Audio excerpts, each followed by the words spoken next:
Hey, here we are. Holy guacamole.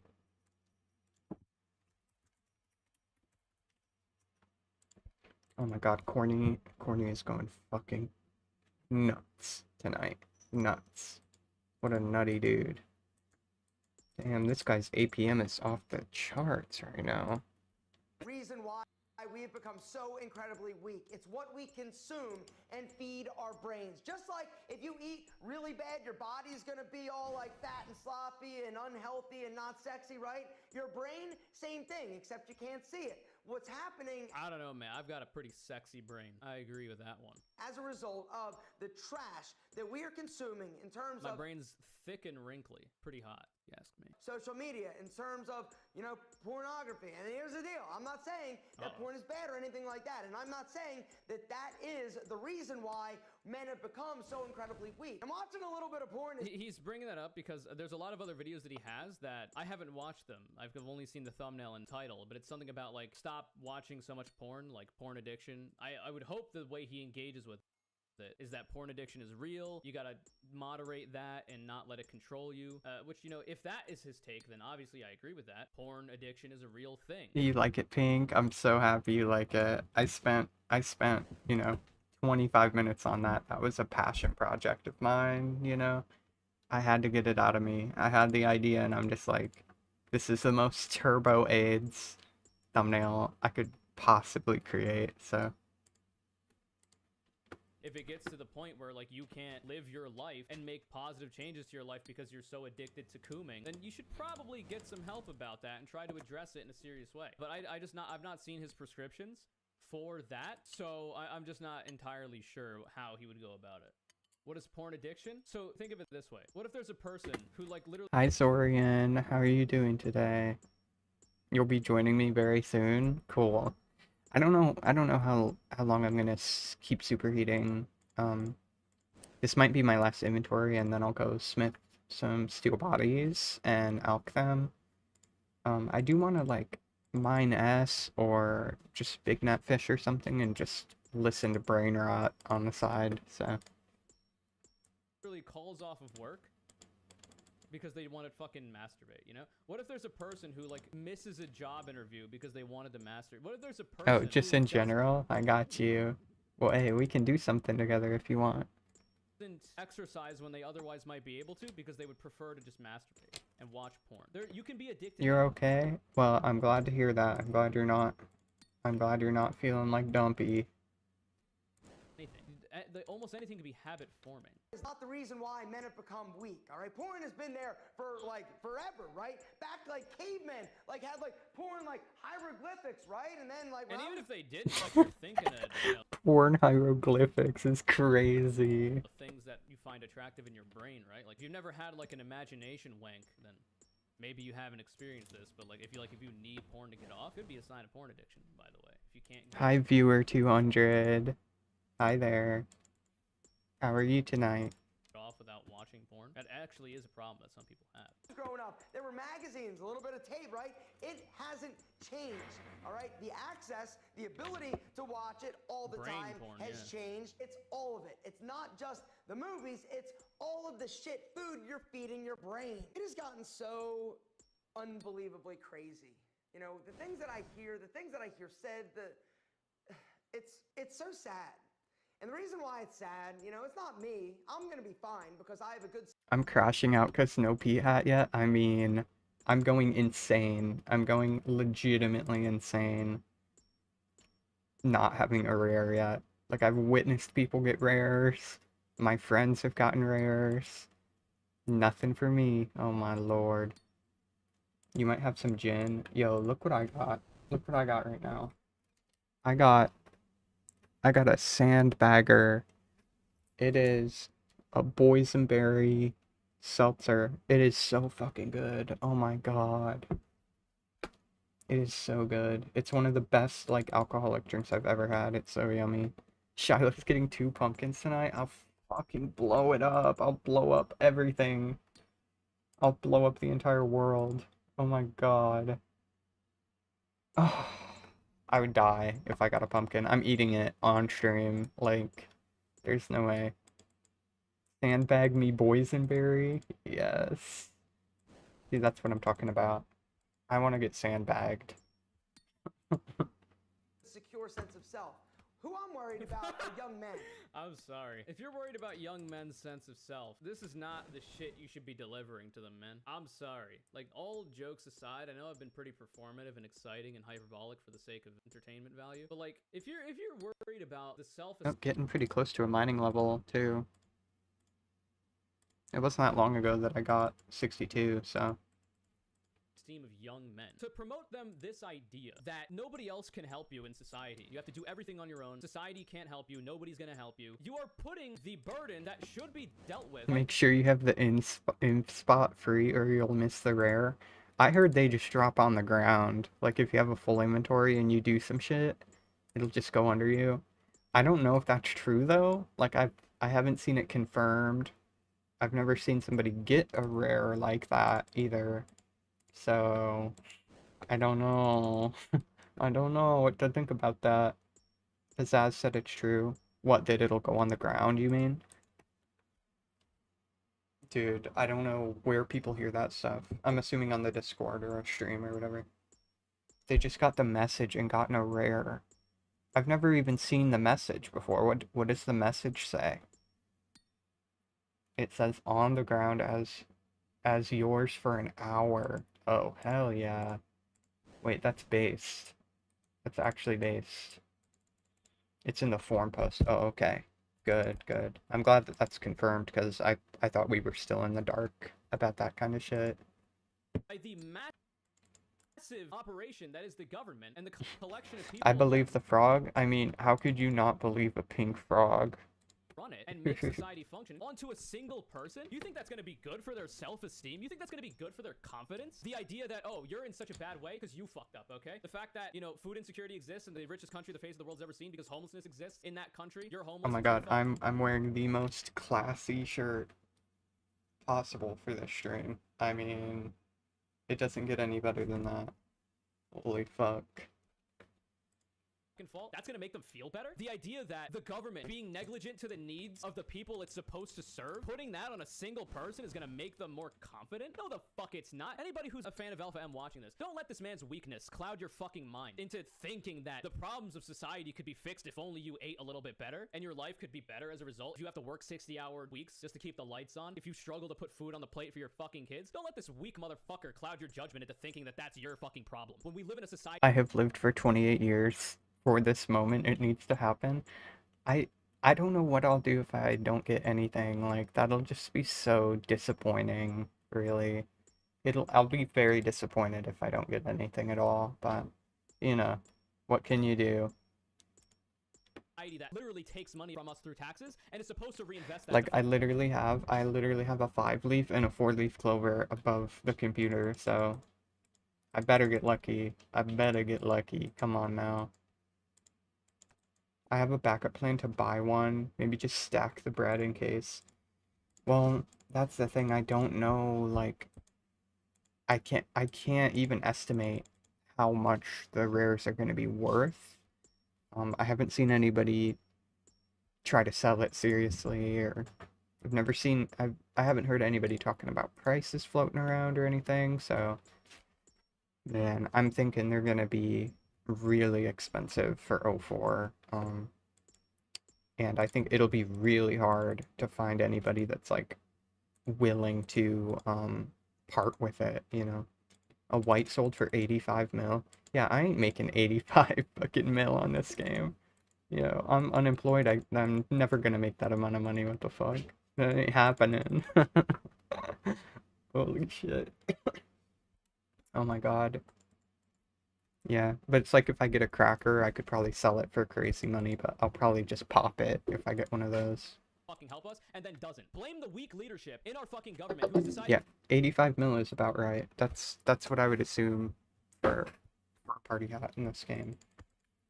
That's like more expensive than it was back in 2004 too. You could get party hats for what, like, you could get a blue party hat for like 60 mil, you know what I mean? 80 mil maybe or something. And then like a white party hat would be like 35 mil or something. Like they're even more expensive on here than they were back then. not to address these issues. Don't blame yourself for that shit. Don't let this fucking weasel, this spineless, feckless fucking coward, convince you of his own. Okay, so I made 278 steel bars. So let me record a clip. Corny, fucking relax, bro. You're crazy.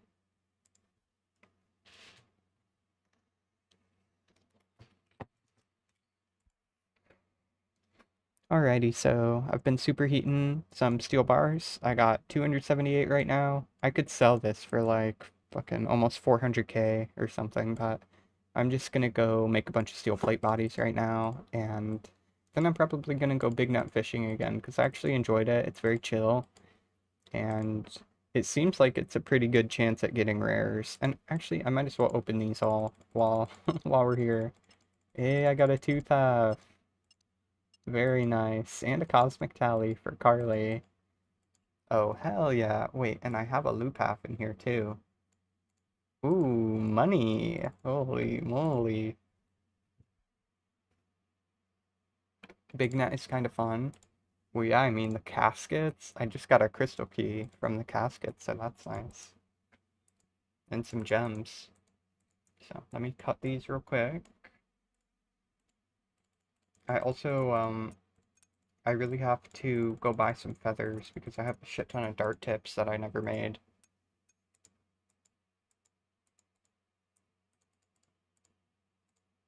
Okay, so I'm just gonna go Varrock. I think that's like the best place. So I could just alch the plate bodies like right after I get them too. Nah. Yeah, I'll just make them and bank them. If you don't have the crafting for a glory, I do.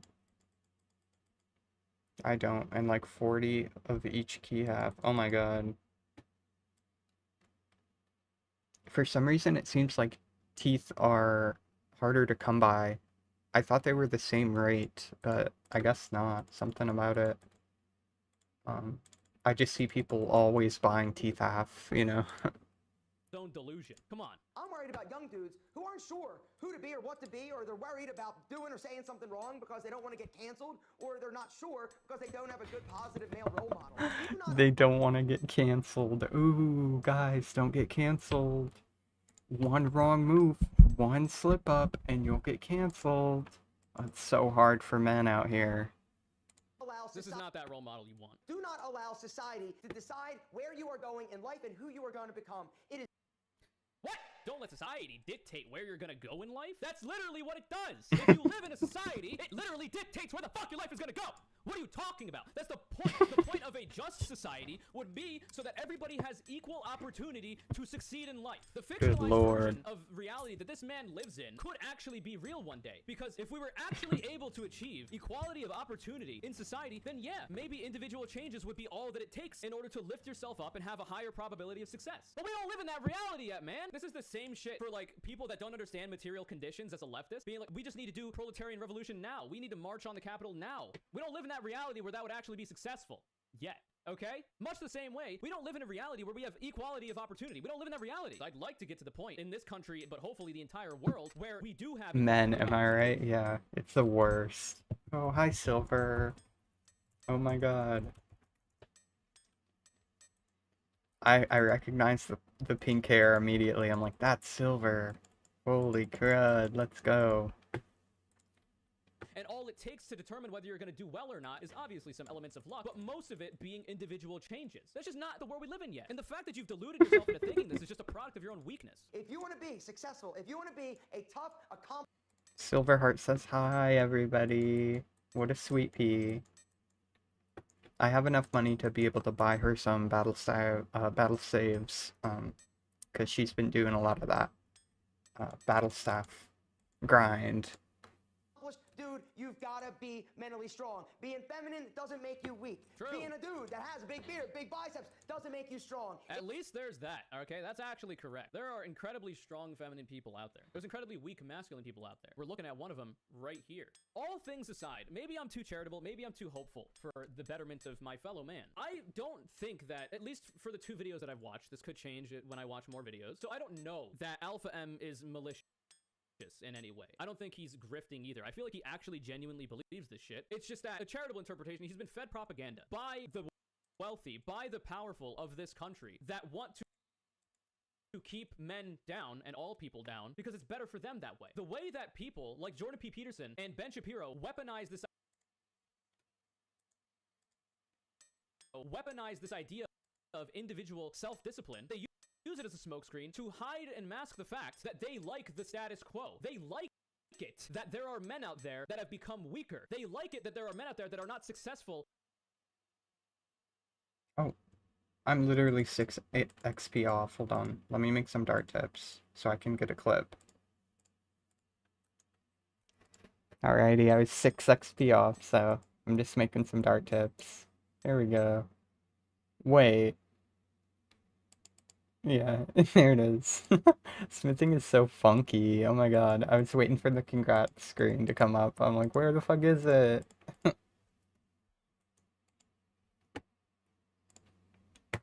And are poor and stay poor. They like it that people are forced to work longer hours for lower wages because that increases the bottom line of wealthy corporations. They're keeping everybody down on purpose. I don't know that that's what Alpha M is doing.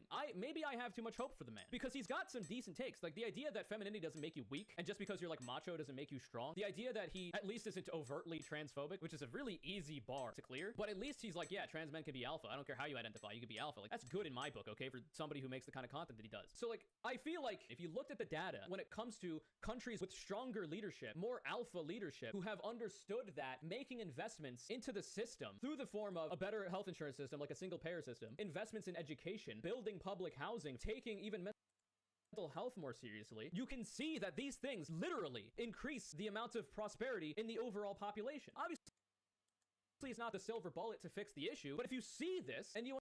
Uh-oh. I got a, Oh, fuck.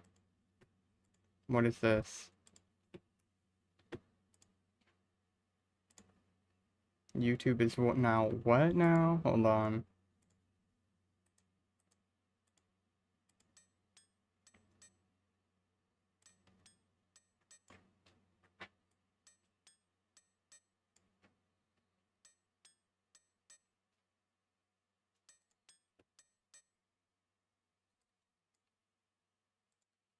I see. It's just telling me that there's buffering. I think my internet's just kind of donkey right now.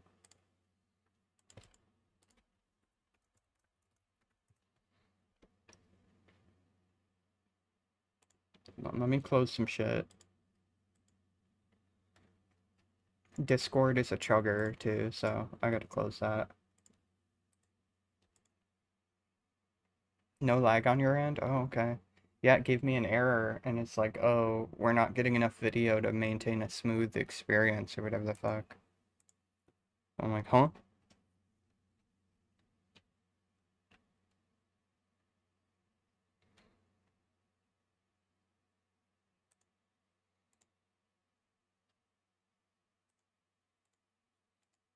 Okay, I'm closing these chug process.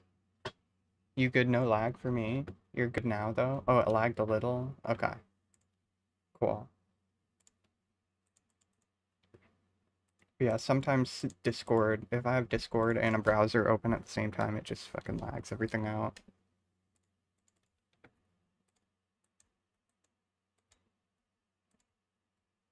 Mikey says for the win. Nah, dog says for the win. I'm not gonna say that. Understand that it is possible through systemic fixes to allow people to have the opportunity to succeed, then you would not have these takes. You would not be propagandizing to very vulnerable men. I swear to God, I thought that YouTube sent me an error message because of the thumbnail. Like, I thought the thumbnail was too edgy. It's too much titties. It's too much. It's too much. Too much is happening in there. But nothing so far. Just don't report the fucking stream, please. Ostensibly trying to help. Like, you're doing the opposite, man. You are hurting these people by feeding them these false realities about the idea that systemic changes will never help anybody. Like, what the fuck are you talking about, man? Come on. It takes mental fortitude, it takes toughness, it takes self-esteem. No way. No way Snarfy got one. No way. Comfy West. No fucking way. Snarf. Dude, everybody's getting some shit. Everybody's getting some shit. Reported for being too hot. What a shame. Exactly. People are just salty, you know. People are mega salty about hotness. I don't know. It's hard being hot in these streets. Seems like everyone is getting something today. That's what I'm. He's shaking. Yes. No way. No fucking way, Snarfy. Hey, look at my boy Snarfy. Getting a Santa hat. Let's fucking go. No way, dude. Holy shit. Snarf? Okay, the people that have gotten Santa hats that I've seen, for some reason, it suits them so well. It suits their character and their vibe. I don't know what it is. Snarfy just seems like a Santa kind of guy. Holy shit.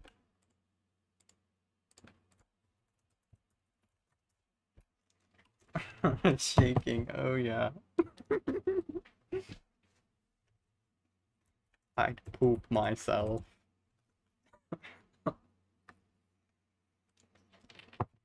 Can I see in trade screen? Just train in a jail. Oh yeah. Oh, look at that. Oh my gosh. That looks so clean.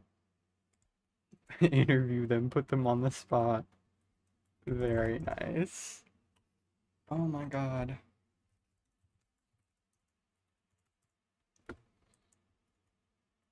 I can't believe it. Oh my god, you deserve it. You literally deserve it. I don't know, it looks like a red bead in a pile of ashes to me. Yeah. It's a piece of wool and a red bead. Apparently someone got a white pea hat for crossing Wildy log. Oh my god. Bro, I'm about to start camping the agility course and killing people if they get a rare. What the fuck? I'm so done. Holy shit. I have a lot of iron in here too. Um, should I superheat that? Oh, I've got a clue I could do on stream. I haven't done any clues on stream, so I think that'll be fun. That would suck so hard. It wouldn't be the first time. It would not be the first time. And it takes confidence. I don't know, man. I'm sorry, dude. This is not a good video. Like I say, I said this in the video. This is actually a fairly decent one. Like, I was surprised that his video on Can Trans Men Be Alpha, it was actually pretty decent. But I knew it was too good to be true, and it was. And I hope this has been illuminating to some. If there are any Alpha M watchers watching this video currently, I hope I've been able to deliver you, at least in the way that I have today, some more information about how it's not entirely your fault. There are probably some things you could be doing better. There's some self-discipline shit that you could probably be doing better, even outside of these other aspects outside of your control that are affecting it. Not everybody's perfect, okay? We can strive to be the best version of ourselves we can be. But unfortunately, the harsh truth is that the society you live in absolutely does dictate to you where you're going to go in life, how your life is going to be. If you're born poor in a bad part of the country that doesn't have a lot of economic opportunity, you got bad RNG, man. You got a bad roll of the dice, but that's the way that you're gonna have to live. You can't do shit about it. You don't get to choose where you're born. You don't get to choose who you're born to. So you gotta deal with the shit as it comes to you. That's part of being alpha, is dealing with your shit. But you can't delude yourself into thinking that you're not also shackled by a fucking billion-ton weight for the fact that weak men and women in our leadership have not made these necessary changes to help people at least have a better shot. You can't let that happen, because like he says right here, you're blowing smoke up your own ass. In fact, other people who are doing better than you are blowing smoke up your ass in order to make sure that you stay down so that they can stay up. Don't let Hi, Pink. Thank you. Thank you. Holy. Let's see. Oh, I got perps. I got mad perps. Okay. Oh, shit. Let's see.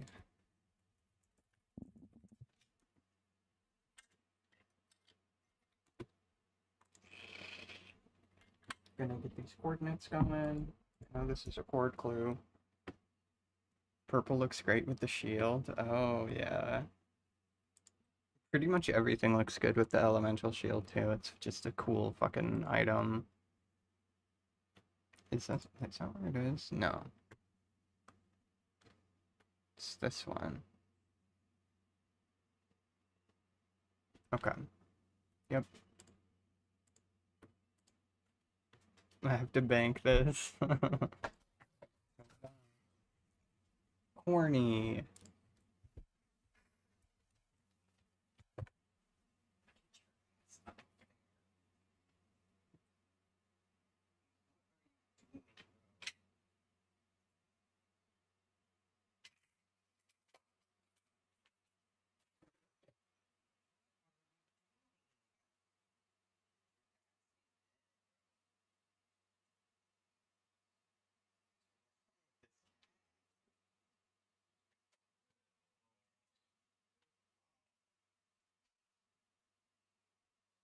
You know, corny being a demon, as per usual.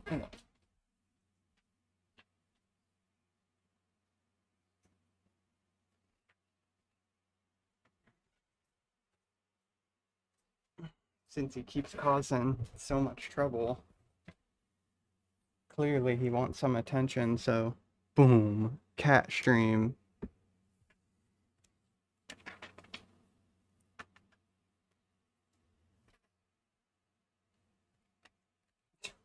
He minimized it. What the fuck? What the hell? Alrighty.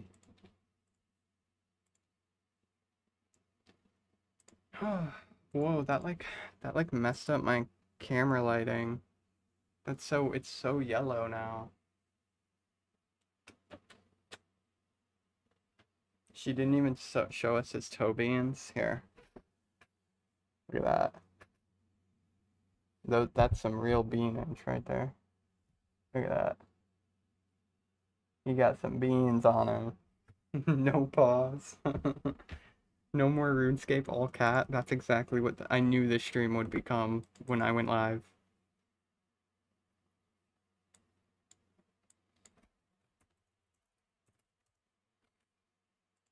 Alrighty, so this one, I was just gonna look on the world map. Good, we were going to riot. Yeah, it's a little lewd, but there's only so much you can do. Okay. Oh, I forgot to bank my Wizzy boots. I hope nobody come and kill me for them. What a naughty fucking cat. This, oh my god. He was being such an angel the last 2 days until tonight. Then he's knocking shit over and doing all this crazy shit, yeah. He's not right, corny. He's not right. Yes, he is. Oh, he likes to pet out. Don't bite out. Don't bite me. Look, he's a bitey man. Watch this. Oh, he lickies. He only bites when he's off camera. Oh. Okay. Quit causing trouble.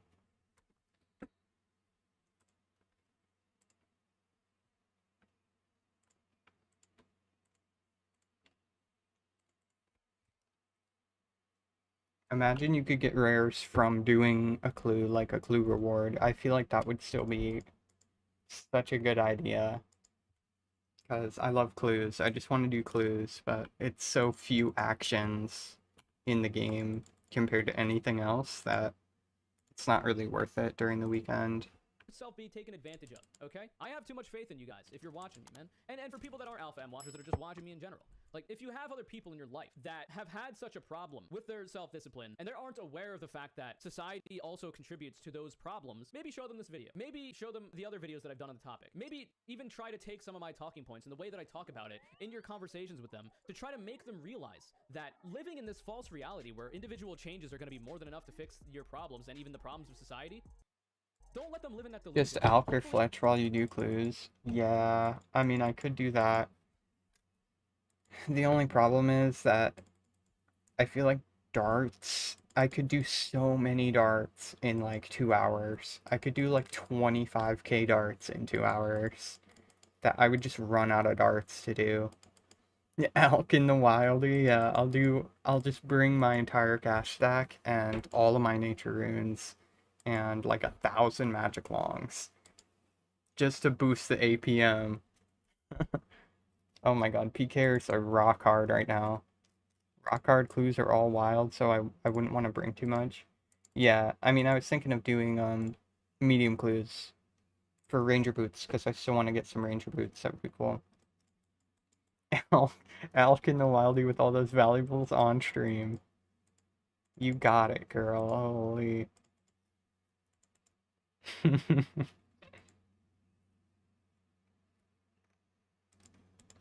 Please don't kill me. I don't want to have to get my sextant on the phone. I don't want to have to go back. You can shake them out of it.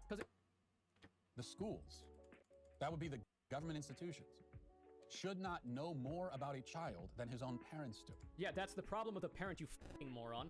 That is an inadequacy of the parent. If the school that your kid goes to knows more about that kid than the parent does, that's a you problem, Matt Walsh. If the people at the school that your kid goes to knows more about a variety of things related to your child, you are failing as a father. You are failing as a parent. Maybe clean your own room before worrying about what other parents are doing.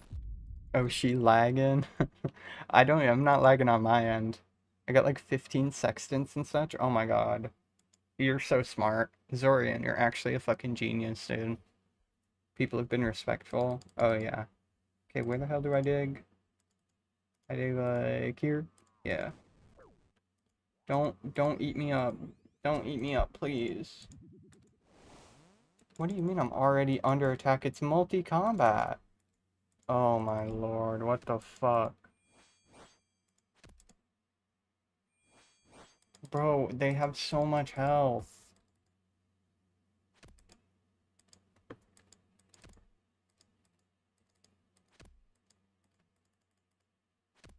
Yeah, stay in multi. Oh my god, dude. Holy shit.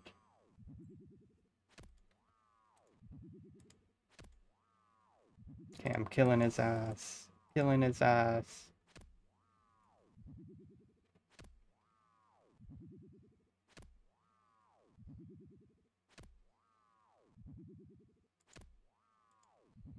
Okay, why is D long like the dookiest weapon ever?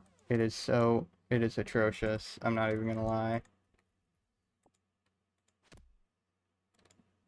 Oh my god, I got a casket already. That's crazy. Okay.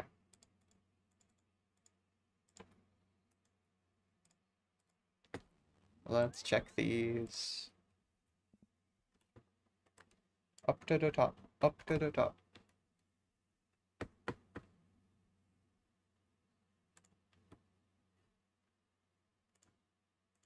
Yeah. Okay. Ooh, getting lots of wieldy clues. Getting lots of wieldy clues right now.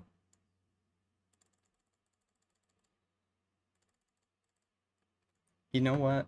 Fuck it. I'm bringing a rune simi. It's just better in every way. It's better in every way.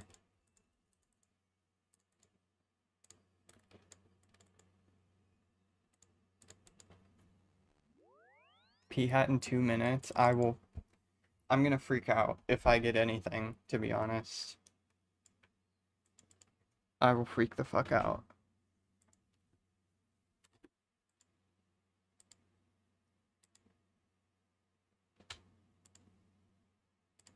Speaking of irrevocable, reprehensible, lost causes, I suppose, we've got You Walsh. deserve a rare, we all know it. Dude, Pizzazz.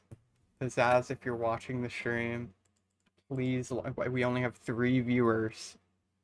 And I know who they are. But Pizzazz, if you're secretly watching my stream right now, dude, just put it in the code. Like, come on now, put it in there. You know, slip a little blue pea hat in there for me. I'll give you, I'll show you my feet. Like, I'll do anything. Here, insane. Non-binary, quote-unquote, male camp counselor sleeps in girl's cabin. So this is a story that's going around a little bit currently in conservative circles that has, surprise, surprise, been completely overblown. I recently did a video on Marjorie Taylor Greene where her comments, literally just openly advocating violence against trans people on Alex Jones's show, were as a result of this sensationalized story. And obviously, you know, Matt Walsh is going to traffic in this as well. Here's the actual article. This is the KTLA's 75 years LA's very own. Don't tease us like that. Here you go. Here you go. You know what? foot stream.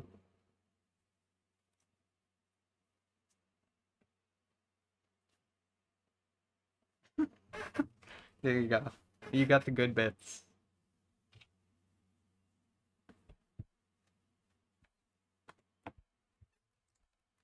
News you can trust, I'm sure. Controversy erupts after parents of Los Alamitos 5th graders learn of sleeping arrangements at camp. A group of parents of students at Weaver Elementary School in Los Alamitos are upset You that did Los not Alamitos just Unified do School that. District I let did. sleeping Yeah, I arrangements did. at a school-organized science camp in San Bernardino County. Quote, Wait, "No do parent what? feel the way Do I what? feel What did I about do? What could have happened to my daughter," said parent Susie Johnson. The parents say their 5th grade girls told them some of the biologically male counselors at Camp Pally in San Bernardino, who use they them pronouns, spent 3 nights sleeping in cabins with the young girls. Quote, "I contacted the school and asked them if they were able to confirm that there was not a man actually sleeping in the same cabin as the girls. They were not able to confirm that," added parent Rachel Sandoval. Quote, "Per California law, we place staff in cabins they identify with." Emmy Tage, assistant director of Camp Pally, confirmed. Parents say they are not accusing anyone of a crime. Very important to note this specific passage. Parents say they're not accusing anyone of a crime, but they are angry the school district did not let parents know about the camp policies. Parents say they just want... Can't do that to me unprompted, jeez. Wait, I didn't know you liked feet pink. Come on now. You're sick. You're twisted. Oh my god. to be informed of the policy so they can make their own decisions for their own... Yeah, they're really sexy. I mean, like... I just scraped a bunch of foot cheese off of them just not that long ago. Hey, it's Snarfy. You got Santa on you? We're getting so spoiled.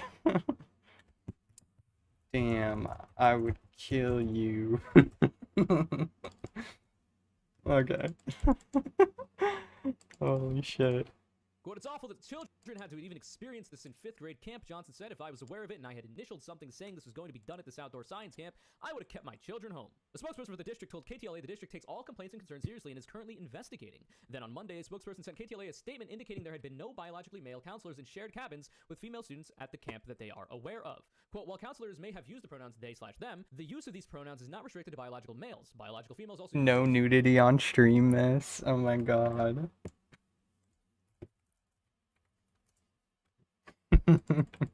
Wait, Satan is God, are you in chat right now? I don't know who you are on the YouTube chat. I've only ever seen you message me, a couple times. Terms. The statement read, quote, "Pally Institute is an equal opportunity employer and always has been, with diversity and inclusion among its core values. Its commitment to diversity and inclusion applies equally to all to its students. Pally Institute's priority is and has always been to ensure the health and welfare and safety of its students. The strict Cool. So that's this article, and this is the clip that was played from it, which essentially just reiterates everything I said. To connect this to Hey Marjorie guys, Taylor Greene's open advocacy for I'm violence against trans taking people, hard this article. drugs Congresswoman on Marjorie stream Taylor right Greene advocated now. for violence against trans people in an appearance on conspiracy theorist Alex Jones' InfoWars show on Wednesday, the same day that Texas Governor Greg Abbott ordered a state agency to Never investigate... lucky. Viewer 200 is Satan is God you. Can't believe I got that at the wilderness. Running to bank, I felt my heart beating in my eyes. Oh my god. Holy crap. Get out of the way, Glue. Come on now. I'm really testing the TOS. Yo, YouTube hosts some of the most vile shit imaginable. Like, it's so bad. The platform is horrendous. I think I should be allowed to show some feet, you know what I mean? Come on now. Okay. What the fuck is this one?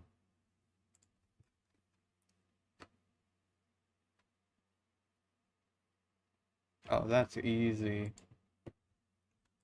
Yeah, I'll just go to KBD, it'll be quicker. That's not me, ma'am. Oh my god.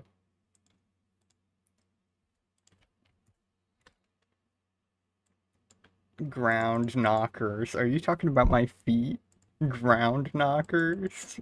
Oh my god. Holy shit. It's okay. You know, if you donate to my Ko-Fi, I'll give you a paw job. On God.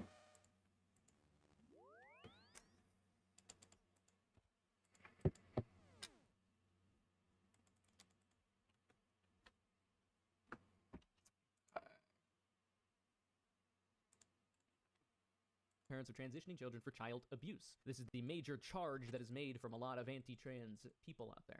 Green was referencing a story making the rounds of conservative media about non-binary counselors at a school science camp. I'll hold you to it. Young girls. So I think it's straight up evil, Green said. So the camp, the Pali Institute Outdoor Education Program, running Springfield. Oh, listen, I come through. I don't, you know, I don't just say shit. Just read that non-binary counselors who slept in the same cabin were not, quote-unquote, biologically male. Andy Wexler, the camp's owner, also denied it, quote, "We can tell you for sure that did not happen," Wexler told Fox News Tuesday. "As much as we can without looking down somebody's pants. While counselors may have used the pronouns they, them, they used it, we already went through that. But that didn't stop Georgia Rep Green from fantasizing to how her husband would react if he found out their daughter was sleeping in the same cabin as a transgender woman. Quote, "If I was a parent and my 5th grade daughter had to sleep and shower in the same kind of cabin as..." There's been no allegation of any kind of activity when it comes to showers. If staff will even shower with the kids or how that goes on. The sleeping arrangements at the camp were the ones in concern. Crazy, dude. The shower claim might be entirely made up. Here, I want to get to the Matt Wall shit. Showers. That guy would. You've probably still noticed for the last few Dude, weeks this that guy people is have so been very cooked in the angry brain. Florida. And they're You pointing doing out- drugs without me, nice. Aww. Wait, do you have any pills? How sad. Wait, I got another pill. I got another big one to take. Holy shit.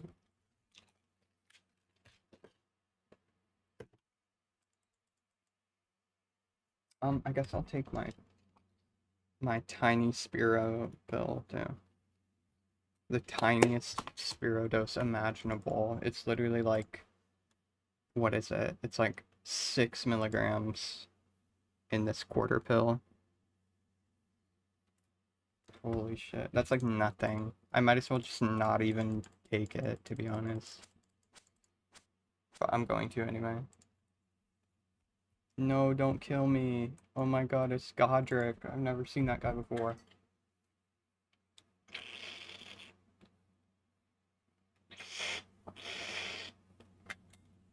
Alrighty. I think it's in the square I'm standing on. Yeah.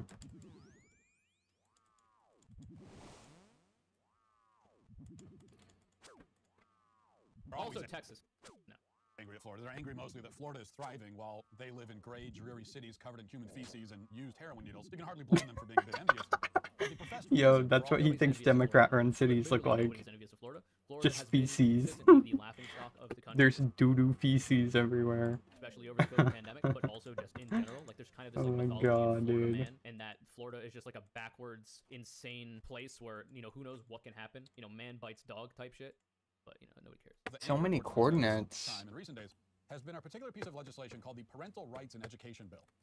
Now, even if you don't live in the state, it's worth tracking the story because much can be learned from it, I think, and especially from the reaction to this bill. So the law would bar schools from discussing 1643. sexual orientation and gender identity with kids in elementary school. Interesting. So what would be the reason for this? Let's find out. Oh, that's Florida so much gay lower in the bill. Let's wilderness. find it this way. Let's look at NBC News. Perhaps a biased source, some may say. Yeah, Wisconsin this representatives passed a bill is of Thursday Eric prohibiting Kelly right classroom here. discussion about sexual orientation or gender identity in the state's primary school. The legislation, titled the Parental Rights in Education Bill, but dubbed by critics the Don't Say Gay bill, heads to the state's Republican-held Senate, where it is expected to pass. Blah, blah, blah, blah, blah. So what did it do? Speaking of legislators on the House floor, Rep. Joe Harding, the Republican who introduced the bill, said the measures about, quote, empowering parents and improving the quality of life for the state's children. Interesting. Harding has repeatedly stressed the bill would not prohibit students from talking about their LGBTQ families or bar classroom discussions about LGBTQ history, including events like the 2016 attack on the Pulse nightclub, a gay club in Orlando, but critics have said that the broad language of the legislation could open districts to lawsuits from parents who believe any conversation about LGBTQ people or issues to be inappropriate. So I'm trying to find, like, what's the use case? Why is this a good thing to do when it comes to Republicans wanting to pass it? It seems like the this bill stance is to prevent the harm done to children. Now, what harm is being done? We don't know. We're not being told. At least I can't see it in this article. Perhaps another article would give me more information. Let's briefly read through this. Is the BBC, which, from the UK, bruv, not a very big fan of the transgender people. So it's all about, like, parents' rights to know what's going on in school, which literally nobody on the left disagrees with. Nobody on the left, like, has the take that parents should have no say in what goes on in schools. It's just that the fact of the matter is the amount of parents that have such... I'm starting to clench my butt cheeks. 4 weeks, no rare. I'm trying to stay positive. I'm losing it. Oh my god. Yep. Yeah, they do. Snarfy's right. It's like Barrows. Like, if you complain to Jagex and do your little dance and your rituals before you open the Barrows chest, you won't ever get shit. You'll go like 500 chests dry. The second you're just like, doing something else on the side and you misclick it, then you get some shit. Or you're not even paying attention. Concerns, I imagine, is being way overblown. Like, this bill does not institute some kind of democratic process where the parents of children attending these schools have some kind of a say in what is going on in the schools. Anyway, let's get back to this fucking loser. And this has provoked volcanic fury from the left, who have dubbed the legislation the Don't Say Gay bill. They claim that this is, among other things, an attack on free speech. Well, Of course, the idea that adults have the free speech right to have inappropriate sexual conversations with children. How do you constitute inappropriate sexual conversations with children? What is Matt Walsh's take on when sexual education should start being taught to kids in school? What is his take on should it even be taught to kids in school? What is his take on when parents should have such conversations with their children? Maybe we'll find out. Probably won't. Is the kind of thing that you'd expect only pedophiles and perverts and predators to argue for. Well, that's quite the claim. So first of all, Okay. I eagerly await Matt Walsh to substantiate what he means by inappropriate sexual conversations. And to say that only pedophiles, perverts, and predators argue for it is insane. Like, it's patently insane. The idea that teachers in school who are teaching Oh, other he's aspects related to biology, health, physical education, and a variety of other things should not also talk about the biological function of sex, which is literally like the underpinning of humans' ability to like exist, right? Like, all beings have sex to reproduce. Humans are not different. So to teach children in a very sterile and clinical context about these topics is beneficial so that we reduce teen pregnancy rates. We reduce the spread of STIs. We reduce sexual abuse that happens not only between kids in the school and the other kids that they might be engaging with, but also sexual abuse they might be subject to by adults as well, which ostensibly Matt Walsh cares a lot about. If you don't know what constitutes this not the sexual creator? abuse, then you won't be able to recognize it and try to get help Wait. should you be subjected to it in a general sense, but especially as a kid. So to suggest that it's only pedophiles and perverts and predators arguing for it is insane. In fact, what I see a lot Where do I around in dig? a lot of abusive relationships, especially when it comes to adults and the grooming of children, they will make explicit measures to not educate children on such topics such as sex. Because, like I said before, if somebody isn't aware that abuse is happening, if they have not learned that this is okay, this is not okay, this is abuse, this is not abuse, then they won't be able to recognize it. And in the mind of a pedophile, a pervert, or a predator, making it so that those children have a harder time at recognizing that Please tell me leads I got- them to be able to predate on these I'm children. digging And if at it the is your wrong concern coordinates. that you don't want that to happen, as Matt Walsh ostensibly does God. have such a concern, then you would want children to know as much as they can in order to recognize when they are being abused so that they can go to help when they need it. That seems to be a good way at reducing child sexual assault. Shit. And it's easy enough to understand why gender identity shouldn't be discussed in elementary school. So gender identity has literally nothing to do with sex. Gender identity has nothing to do with the act of sex or biological sex. Though obviously Matt Walsh would disagree probably with both of those points because he's completely uneducated on the topic. Gender identity is just how you identify, how you are perceived in society, how you wish to be perceived in society. It has nothing to do with sex at all. It is about the way you dress, it is about the way you present yourself in society, and it's about the way you are perceived by others. If you don't understand that very simple sociological concept, then you get takes like what we're about to hear. In fact, it shouldn't be discussed in any grade, at any level, because it's an So gender identity should not be discussed at any grade and any level. So maybe not even collegiate level, you know? Just more rampant anti-intellectualism from people that claim to be on the side of facts, logic, and science. at any level because it's an incoherent, made-up concept invented, not coincidentally, by a pedophile mad scientist named John Money, who you're well familiar with. Oh god. Bro, it's one of the most coherent concepts. And then every concept is made up. Every concept is fucking made up, bro. What the fuck? So gender identity is not invented by any one person, you absolute fucking troglodyte. Gender identity as it exists in society currently is an invention That's by society as a embarrassing. whole. The idea of gendered concepts goes back since the dawn of time. When humans first gained sentience, I would imagine, there were some elements of, in those societies, those primitive societies, shit. of how certain biological sexes would behave and present themselves through aesthetic presentation and activity that would correlate to their biological sex and therefore be considered a gender identity. But in the modern context, gender identity is just the way that somebody presents themselves and is perceived in society. If you look at somebody like Matt Walsh, you assume them to be a man, and then from there you might even assume them to be assigned male at birth, meaning they have an XY chromosome, because he presents himself in such a way to exhibit that idea. However, if we look at a person like this, you're immediately going to assume that that's a woman because they've got longer hair, they've got a more feminine face, they're currently posing in a more feminine way, we got longer nails, they're probably wearing makeup as well. There's a variety of things that you would assume them to be women simply because of how they look. However, I can tell you, there are trans women out there who Matt Walsh would incorrectly argue are just men in dresses who look like this. And if you see them on the street and you assume them to be women, your entire ideology falls apart. So it is true that gender identity, gender as a concept, is invented, but it's a broader sociological concept invented by people to try to explain certain differences as they pertain to biological sex, but is kind of outmoded at this point as we've progressed in society. Gender identity is a religious doctrine. Perhaps in the way Matt Walsh like, subscribes to it, right? Oh my So Matt god. Walsh's idea of gender identity is that people that are born with XY chromosomes, they have to act a certain way. They have to be more masculine, they have to dress more masculine, they have to do boy activities, gotta dress in Wait, boy hold clothes, up. you gotta play with Let me get a Yovan video up because these are fucking insane. This is the highest level of brain rot you could ever achieve.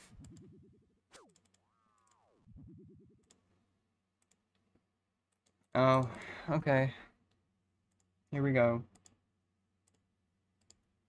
Alrighty, there's the end of that clue. Oh man. I was holding it in the bank for quite a while. Nothing, no uniques, nothing special.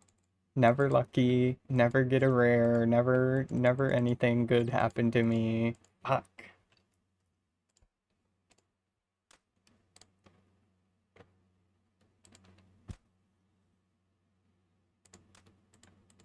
Where's the streamer luck? Pizzazz, hello? That's what I'm saying. Somebody, dude, somebody PM Pizzazz. Never mind. Never mind. Wait, where am I going? I'll just go to Catherby. Because I want to do big net fishing. Shit is easy as fuck.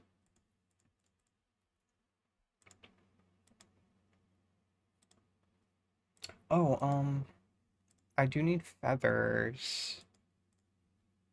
Maybe I can get somebody to come sell me some while I'm here.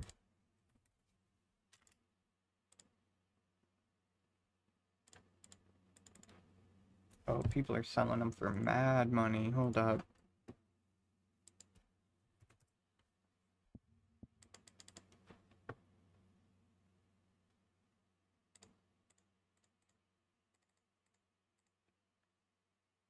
Dude, there's no way I'm spending 170k on feathers. I'm sorry, that's fucking insanity. The extra D-hide is nice, though. I like that. I got a placeholder pickaxe, too. Oh, I already had a rune plate in here, too. Cool. Alrighties. We might go do some medium clues, later. If I get bored of big net fishing, I'll go kill some guards, or hellhounds, or something like that. I don't know yet.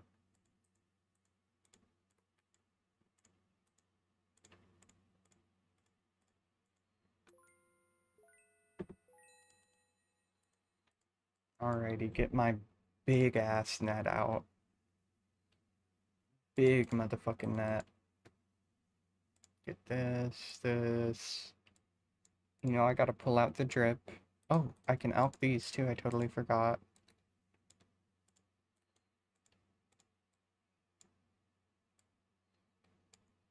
So let's do that.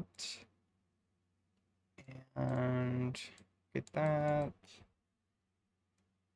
Let's see, I'm kind of vibing with the white too, so I think I'll do that.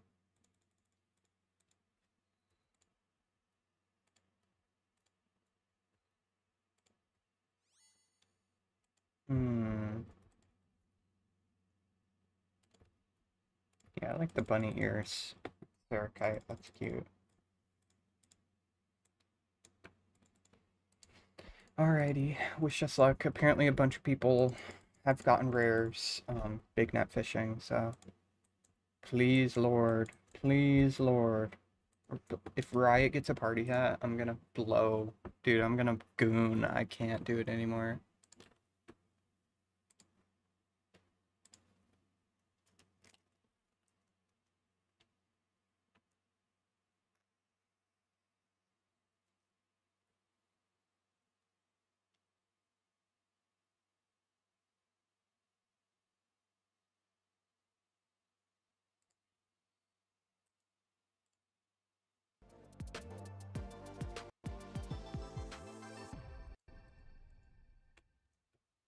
Yay, goon stream? Yeah, I knew it. I knew that's the only reason anybody watches me anyway.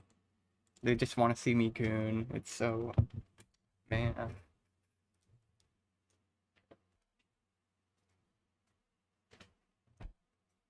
Yeah, maybe I'll get on my free cams or fucking chatterbait, you know. Or we all goon to you. Yes. What, wouldn't you goon harder if I was gooning? You can hear me, right? Yep. Alright. Let me make sure my audio is good and everything. Settings.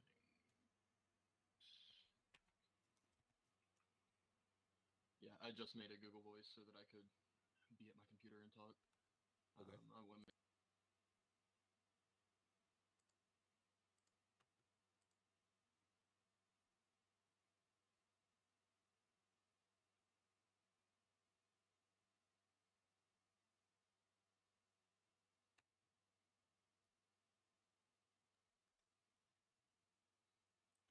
I have the right to remain silent. Make sure my input's correct. Oh my.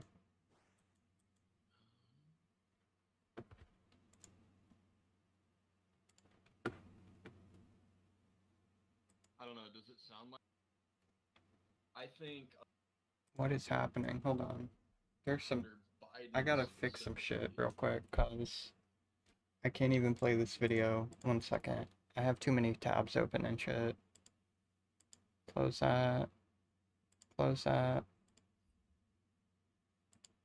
Keep that. Close that. Close that shit. Close that shit. Cook. Close that shit. Close that shit. Cook. Close that shit.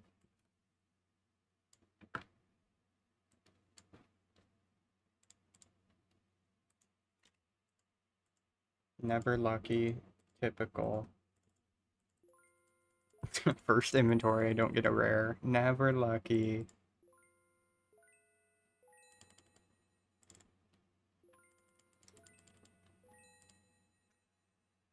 At least the RuneScape membership's worth on Ko-Fi. Did you donate to me? Really, you did? Oh my god. Wait, I gotta check. I think you might be the first person to donate to me if you did. I don't even think I'm logged in.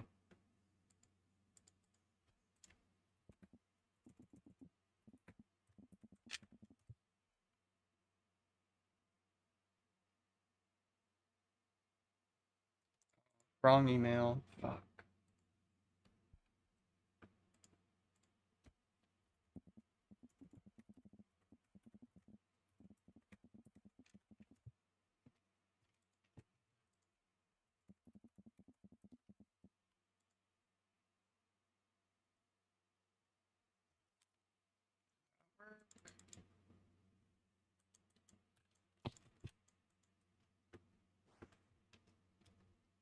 It's loading.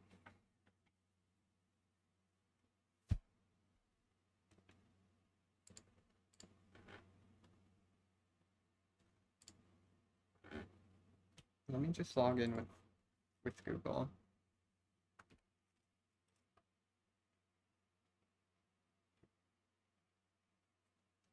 You did, Sorian.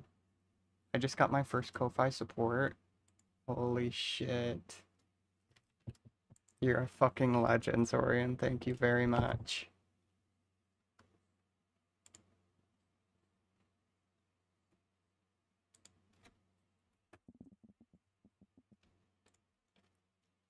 Yo, I'll send you shit if you want me to, I swear to God. Wait, that wasn't you? Wait, somebody gave me $5. Did you- Wait, Pink, did you give me $5 on Ko-Fi? When did you do that?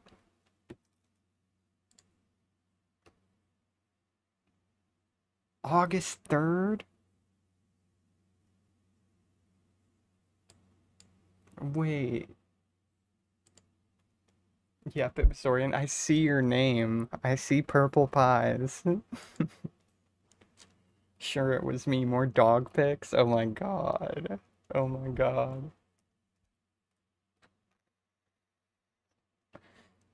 Pink, you are my first Ko-Fi supporter. That's tomorrow? I don't know. It says... Maybe that's like when the payment goes through or something, but it says the 3rd of August. So, I don't know what happened with that.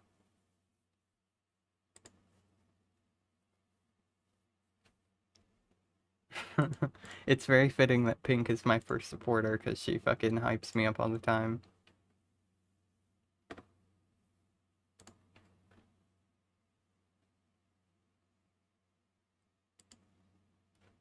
Okay, hold on. Let me reorganize a bit. I'm gonna get this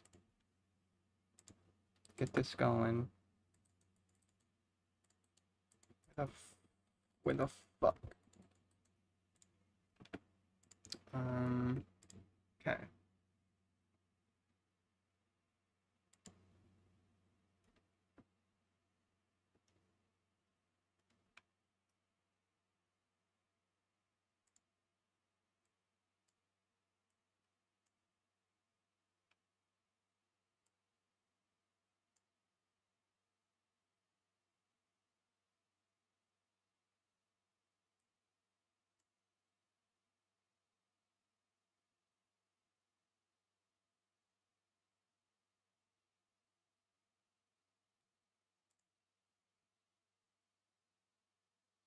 Okay.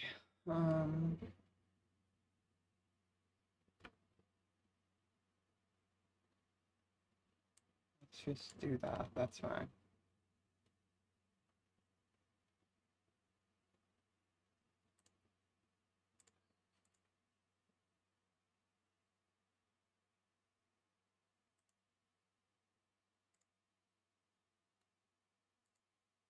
Okay, that should make everything run so much smoother for me.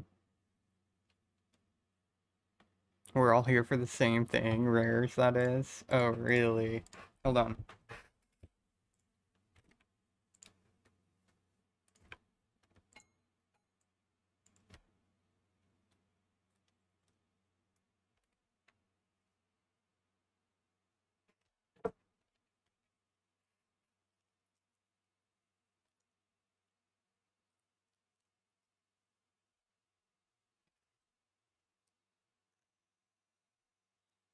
Yeah, we're gaming. We're gaming right now, guys. We are so gaming. It is insane right now. The gaming is just the gaming is off the charts. Holy shit. Oh my god, I can't believe I just got a full inventory of fish. No way. Viewers just went up by 300. Oh my god.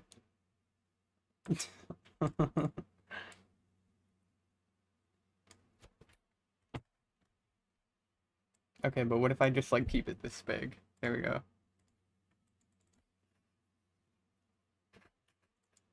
Nah, I can't do it. It's just it's too crazy. Okay, that's good.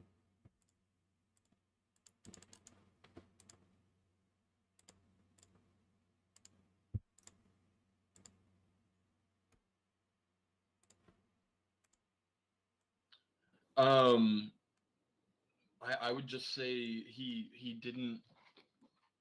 Um, I would say in comparison with Trump, like they're just like Trump is making waves in the things that he is doing, right? Sure, Like he is making waves isn't like a positive. Can you give specific right, examples right, right, right. of things that were It's better under subjective. Trump that did not get better under Biden, and how Biden specifically messed that up to the where you were like, well, I need to go back to Trump.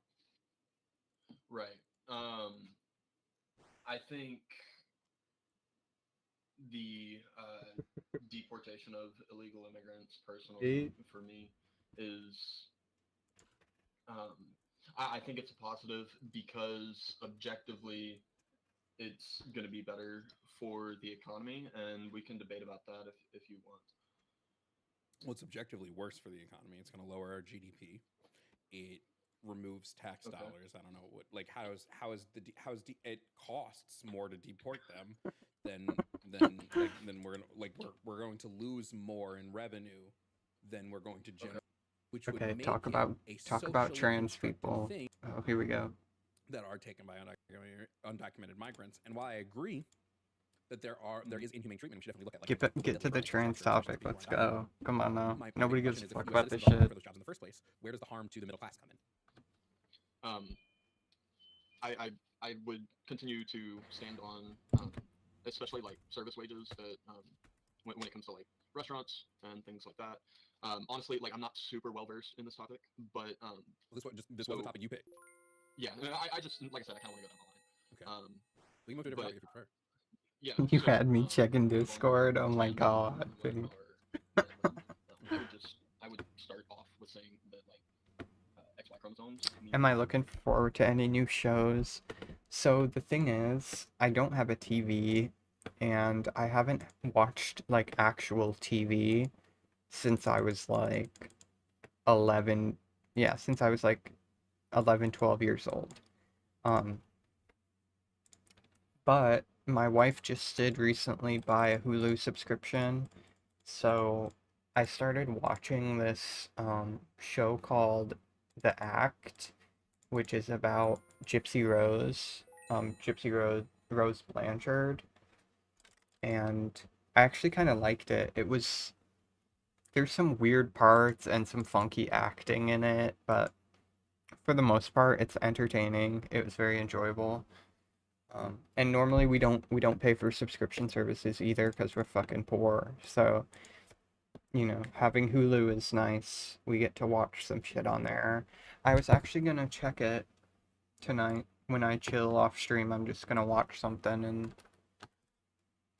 see what's on there because I haven't actually taken a good look at it. Let me see. Yeah, America's Next Top Model fucking slaps. How could you not love that show? Tyra Banks is so unhinged.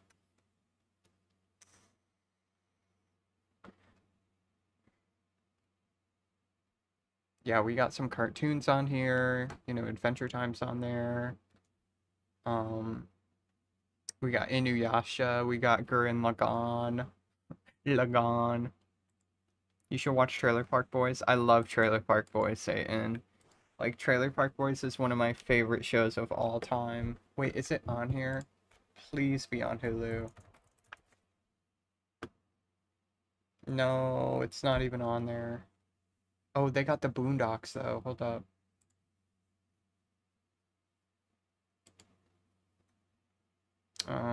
I have to pay extra for that. Fuck off, man.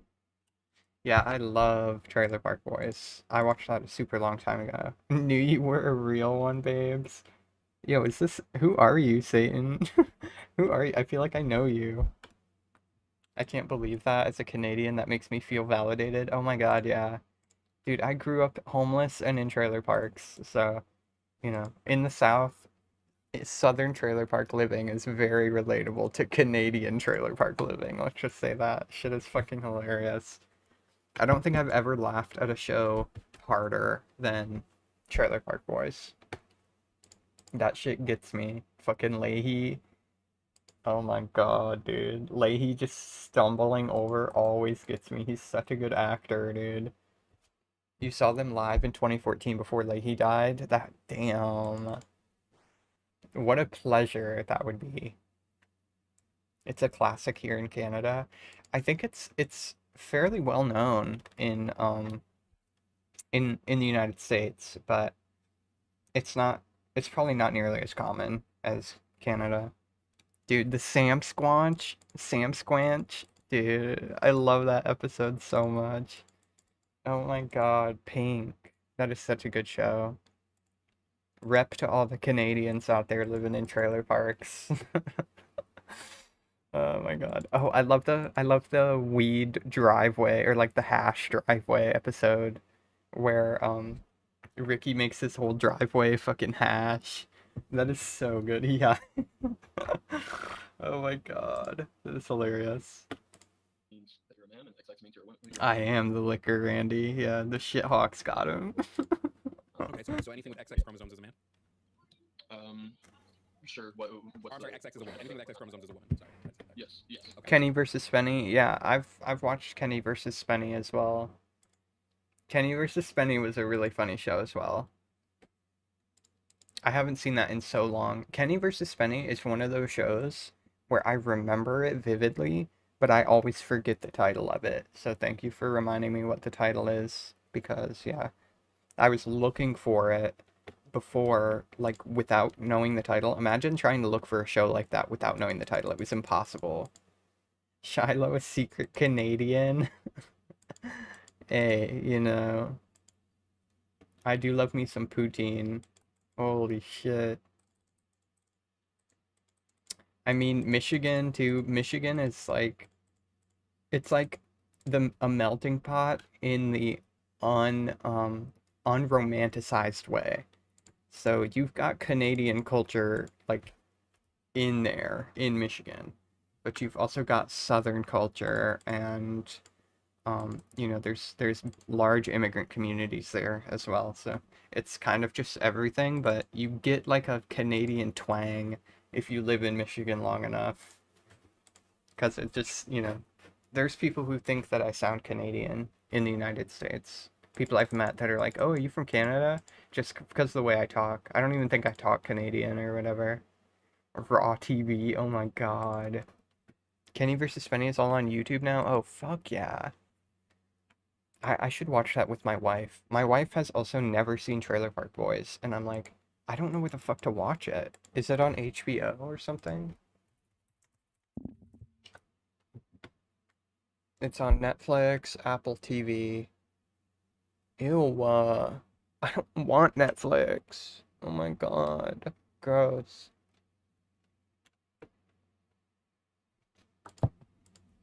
Kenny versus Spenny, dude. I would get so blazed. I would get fucking so high out of my mind watching Kenny versus Spenny. Holy shit. Dude, Kenny is so evil, man. Holy shit. Can you see my screen? Let me go live. What do you think of this woman right here? Plug HDMI into the TV, good to go. I actually do have the HDMI in the TV right now. I use the TV as a second monitor, pretty much. I've been eyeing her down for a while. I don't know if she would like me though. What's on your screen? It's Kenny vs. Spenny has some out-of-date trans stuff in it, fair warning. Oh, I know. Oh, yeah, I remember. I remember. Oh my god.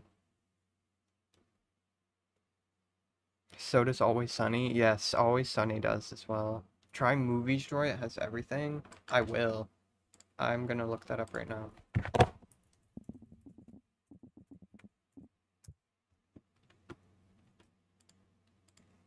So one of my favorite movies is Orphan. It's a horror movie, like a psychological thriller, and they made a second Orphan movie, and I haven't been able to see it. So I really hope they have that on there too, because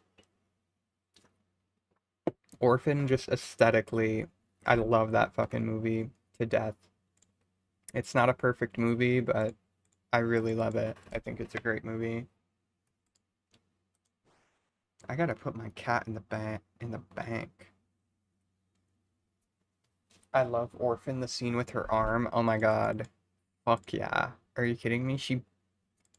She cracks her own arm, bro, in a vice. In a vice. To fake illness so that she can get sympathy, dude. Oh my god. Esther is so fucking awesome. I love Esther. It's actually crazy how much I love that character. She's just something special. The whole movie's something special. And the soundtrack too. Did I mention the soundtrack? Like the piano numbers on Orphan are top notch. Like look up hold on.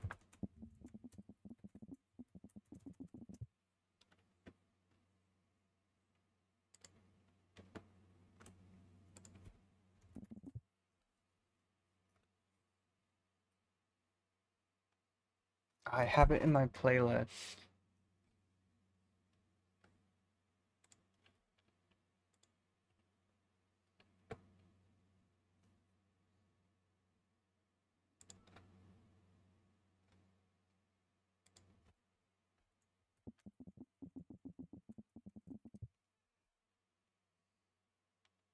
I don't think I can actually play it. I don't think I can actually play any of the music on stream. I'm not sure if it'll like literally just get my stream taken down or what, but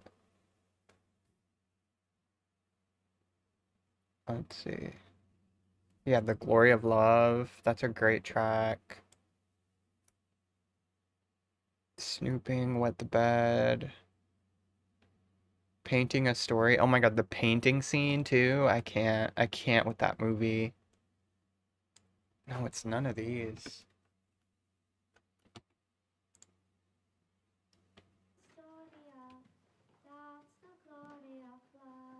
Oh, that's scary. Holy shit, that's fucking terrifying. What is it called?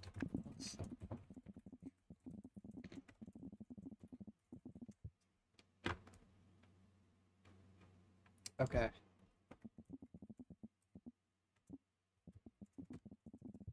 I'm trying to find this track. Yeah, it's Saint Mariana's. So the OST track is called Saint Mariana's. I think that is one of the most awesome fucking OST tracks ever made. I'm not even joking. Like it's that good in my opinion. I really like it. It's one of my favorite songs ever, just in or out of a movie. I never watched the sequel, was worried it would somehow take away from the first one. Yeah, I was kind of worried about that as well, but also it's been so long since I actually watched it. I've watched that movie literally like 1,000 times. Um, but it's been so long since I watched the movie that I'm like open. You know what I mean? I'm open to new explorations of it, of the concept of it, because I'm so used to the original. Might get the stream muted. Yeah, that would suck. If you really like weird niche horror movies, try the French-Canadian film Martyrs.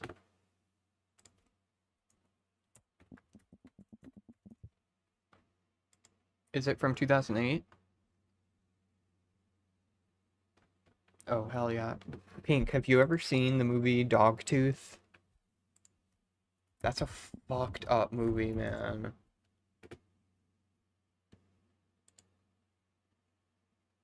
It says it's a horror comedy. It is not a fucking comedy. It's not a comedy at all. They lie to you. I did not crack a smile for that movie. And it's fucking creepy.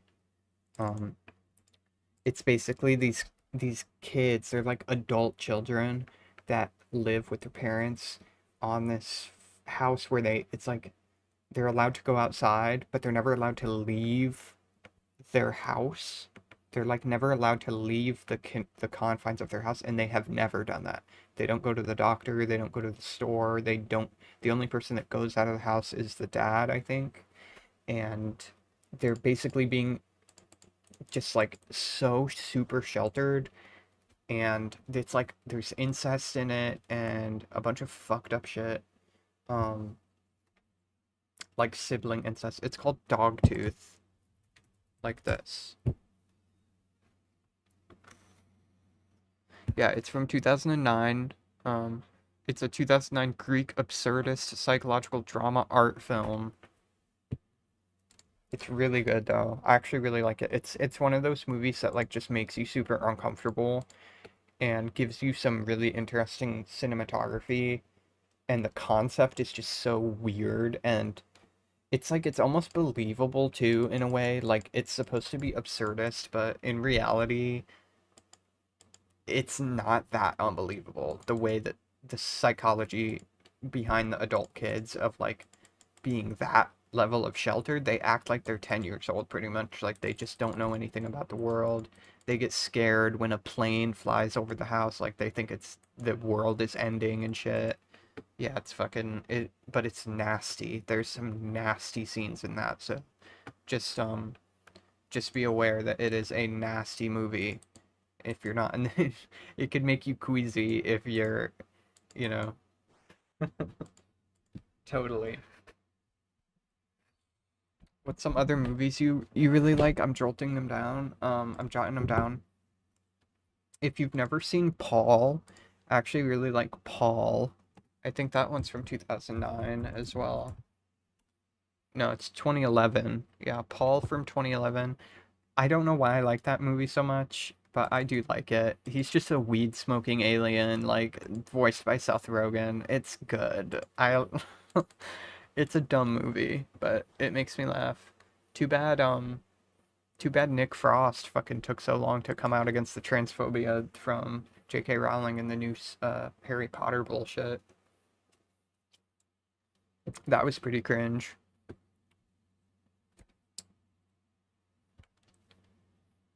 You've watched it before. I'm actually not a huge movie girl, but there is one. There's one movie that yeah,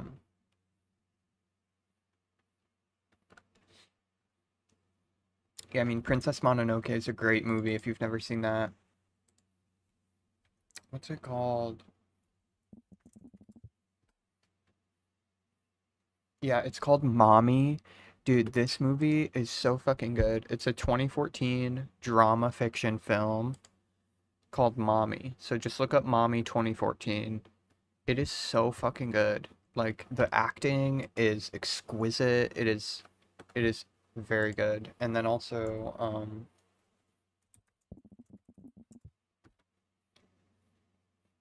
Gummo from 1997.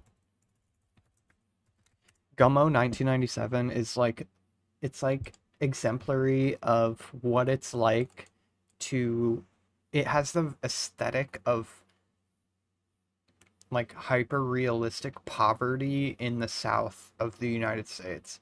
So if you're interested in some kind of poverty story, it's kind of like that. It's like a coming of age, but it's very weird and gross as well because of the poverty themes and how extreme they are. So just be aware, it's like the people that live in a third world country in the United States, basically. Like it has that vibe to it. And it's a really great movie. It's aesthetically, it's pretty much perfect. I really love Gummo. Gummo's a great movie. I downloaded and watched Gummo with my parents, not knowing how weird it is. Oh God. Yeah, this is a movie you either watch with your partner or alone, in my opinion. You never want to show that movie to your parents. Oh my God. You gave me flashbacks. I downloaded and watched Gummo. I've never seen anyone else that's seen Gummo. Yeah, I mean, I used to watch more like art films and stuff like that, like very not well known movies. So that's why I'm listing them off. And there's another one too.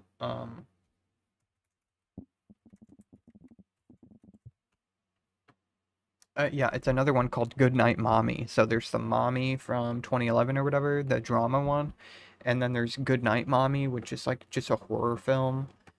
Um, the original one's from 2014. I recommend the original one. That's the one that I saw.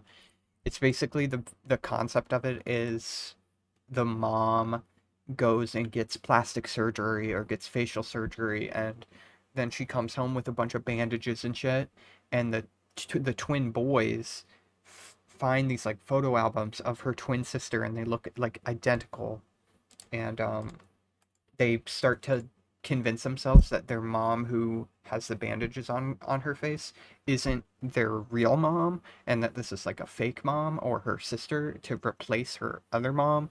So they like de-bond with this woman who's supposed to be their mom and treat her like she's not her mom, and that she's like invading their home almost. It's a really fucked up movie, but it's another movie that has like it's aesthetically very pleasing. It's still uncomfortable, and it has good acting though. I really liked Goodnight Mommy. It's a good movie. It really is. It seems like it would be not as good as it is. I was pleasantly surprised with that movie when I watched it. Um there's another movie. Yeah, hold on.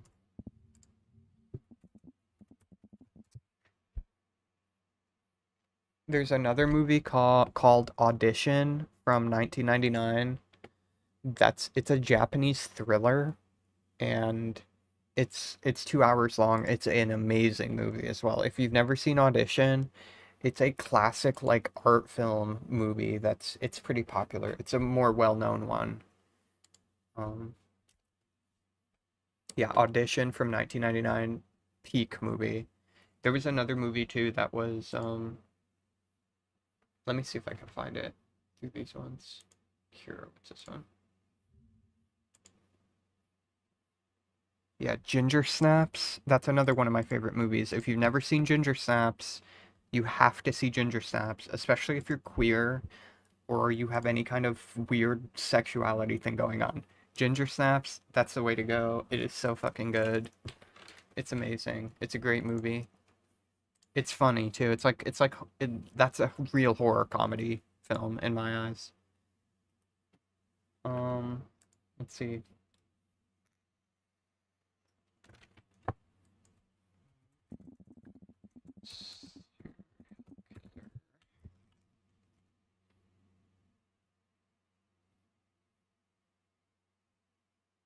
Oh my god, it's this one. I thought I would never find this fucking movie ever again.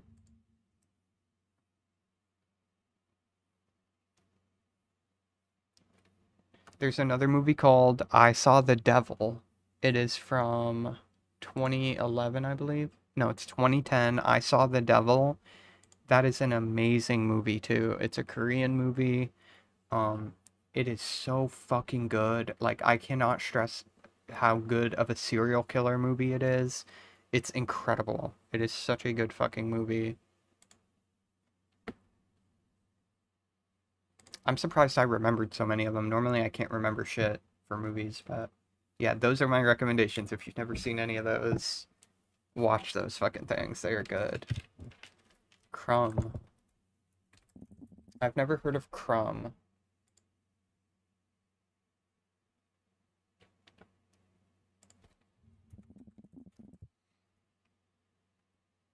Oh, there's another movie that's like a comedy that I really like.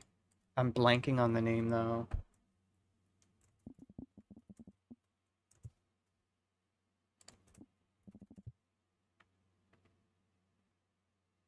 Oh, But I'm a Cheerleader.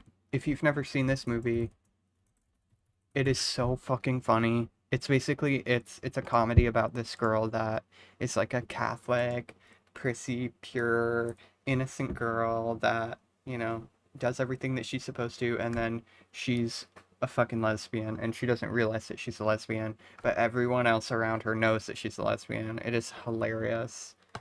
It is such a like just watch some clips on YouTube. It is so fucking funny. It's one of those movies that you watch with the girls and smoke a joint.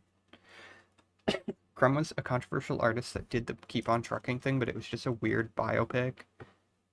He was involved with Fritz the cat.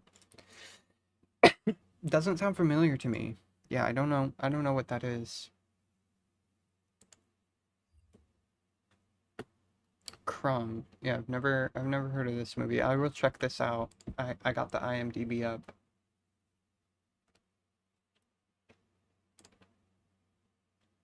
Also, Little Miss Sunshine, that's a great movie. I really like Juno, too. Juno's great.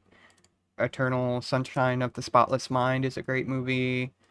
Um, The Truman Show, that is a fucking massive classic. The Truman Show is great.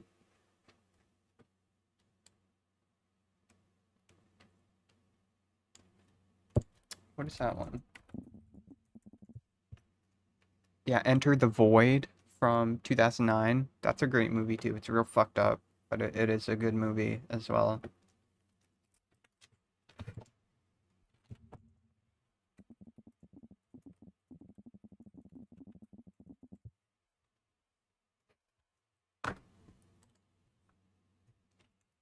Alrighty. I'm sorry, I got so zoned in on talking about movies that I gotta record this clip. Alrighty, there is 68 fishing. I can go into the fishing guild. No way. Let's fucking go. Hey, and Kenny Dio's here. What's up, Kenny? Give me something good. Coins? Whatever.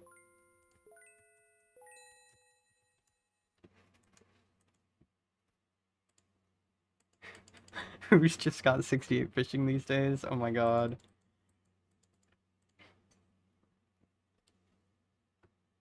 Did you see 1 hour photo with Williams?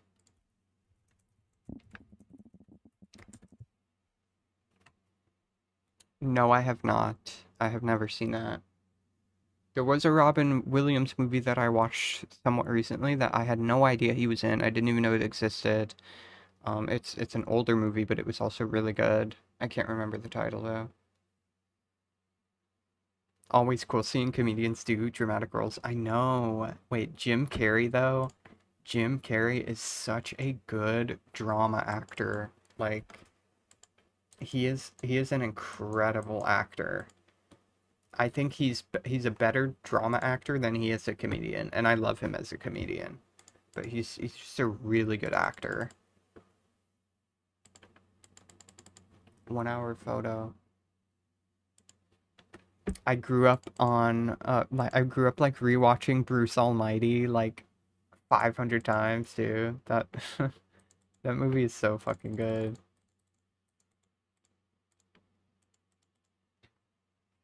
Oh man, Carly was online. I didn't even get to say hi to her.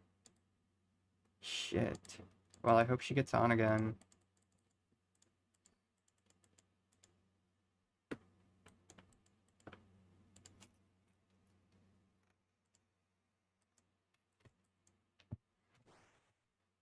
Yeah. I will check out 1 hour photo. I've got Crumb open. Yeah, Ginger Snaps. I Saw the Devil. That is such a good movie. Like, if you want a scary movie, it is so easy to get sucked into that movie. It is just incredible.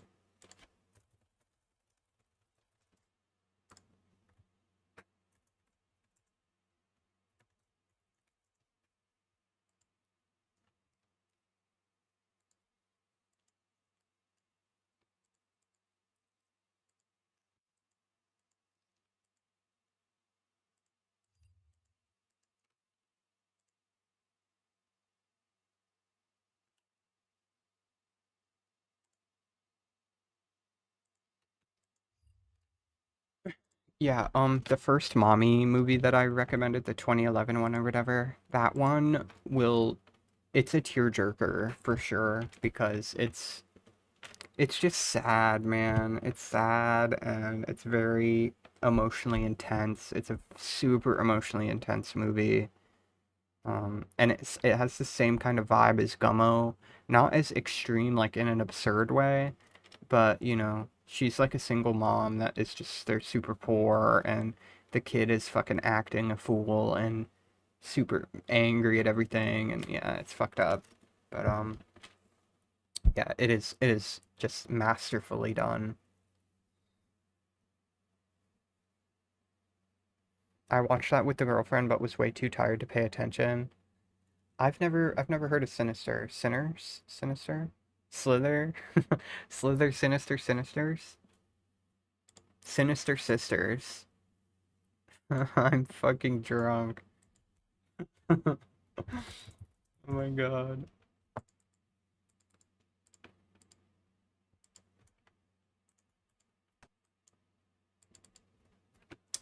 Alrighty. It's not. It's a woman. The woman has two really hairy ears, a wet black nose, lots of fur. Oh, I see. You talking about the dog? Well, it's a woman. Yeah, talking about the woman. Oh well, I guess. Yeah, I've never seen The Fly either. I wait, let me look that up because I've heard of it like twice now in the last 2 days, so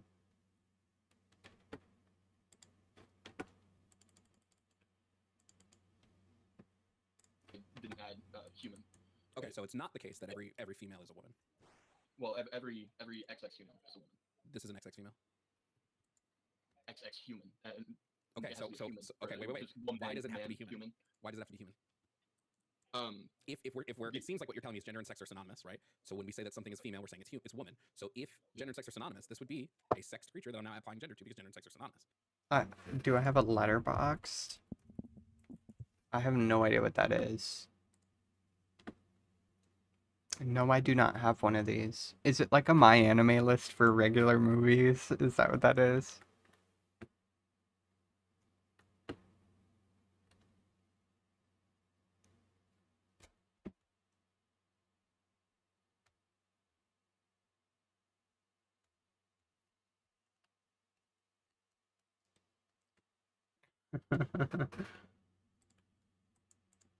Yeah, I'll check it out sometime because I'm sick of not being able to remember a lot of the movies that I like. But with this stream, I listed off quite a bit, so I'll be able to look back on stream. And Nanolan, in-depth review of an episode of the Canadian filler show Nanolan. I love Nanolan. It's a people. Hold on.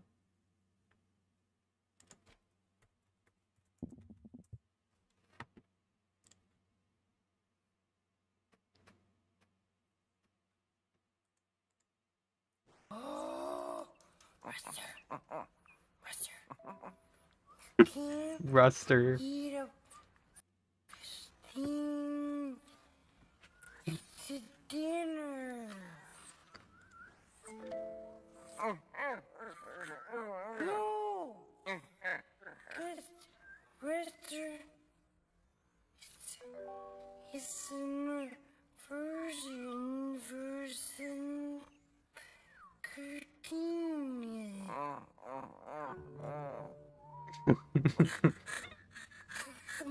Come.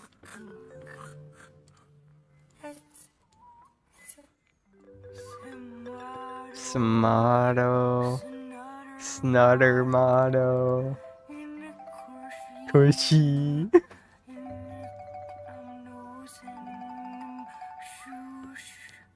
Shoosh.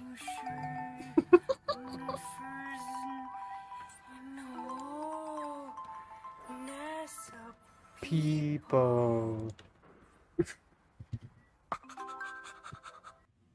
Okay, at the end of that video, I might actually make those.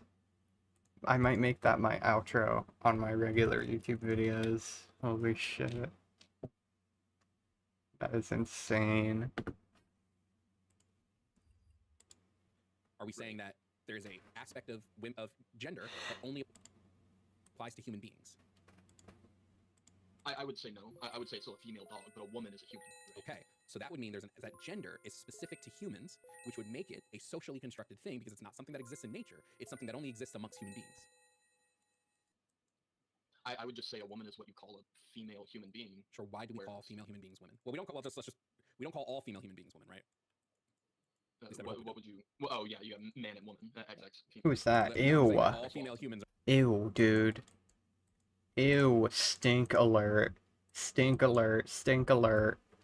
Everybody avoid this fucking dude like the plague, please. Bro, ew. Ew, he's gross. Ew, don't look at me. Don't even, ew. Don't follow me, you're so ick. Dude, I've never gotten the ick harder from somebody than I get from Baker, dude. I can't. His name needs to be censored. I don't think Baker should be allowed to vote. Oh my lord. Was wondering if you'd notice him. Yeah, I noticed him stealing my drip, buying a Sarah kite to piss me off after I told him that his RNG looked like shit on him because he makes everything look like Dookie. Oh my god. Holy shit.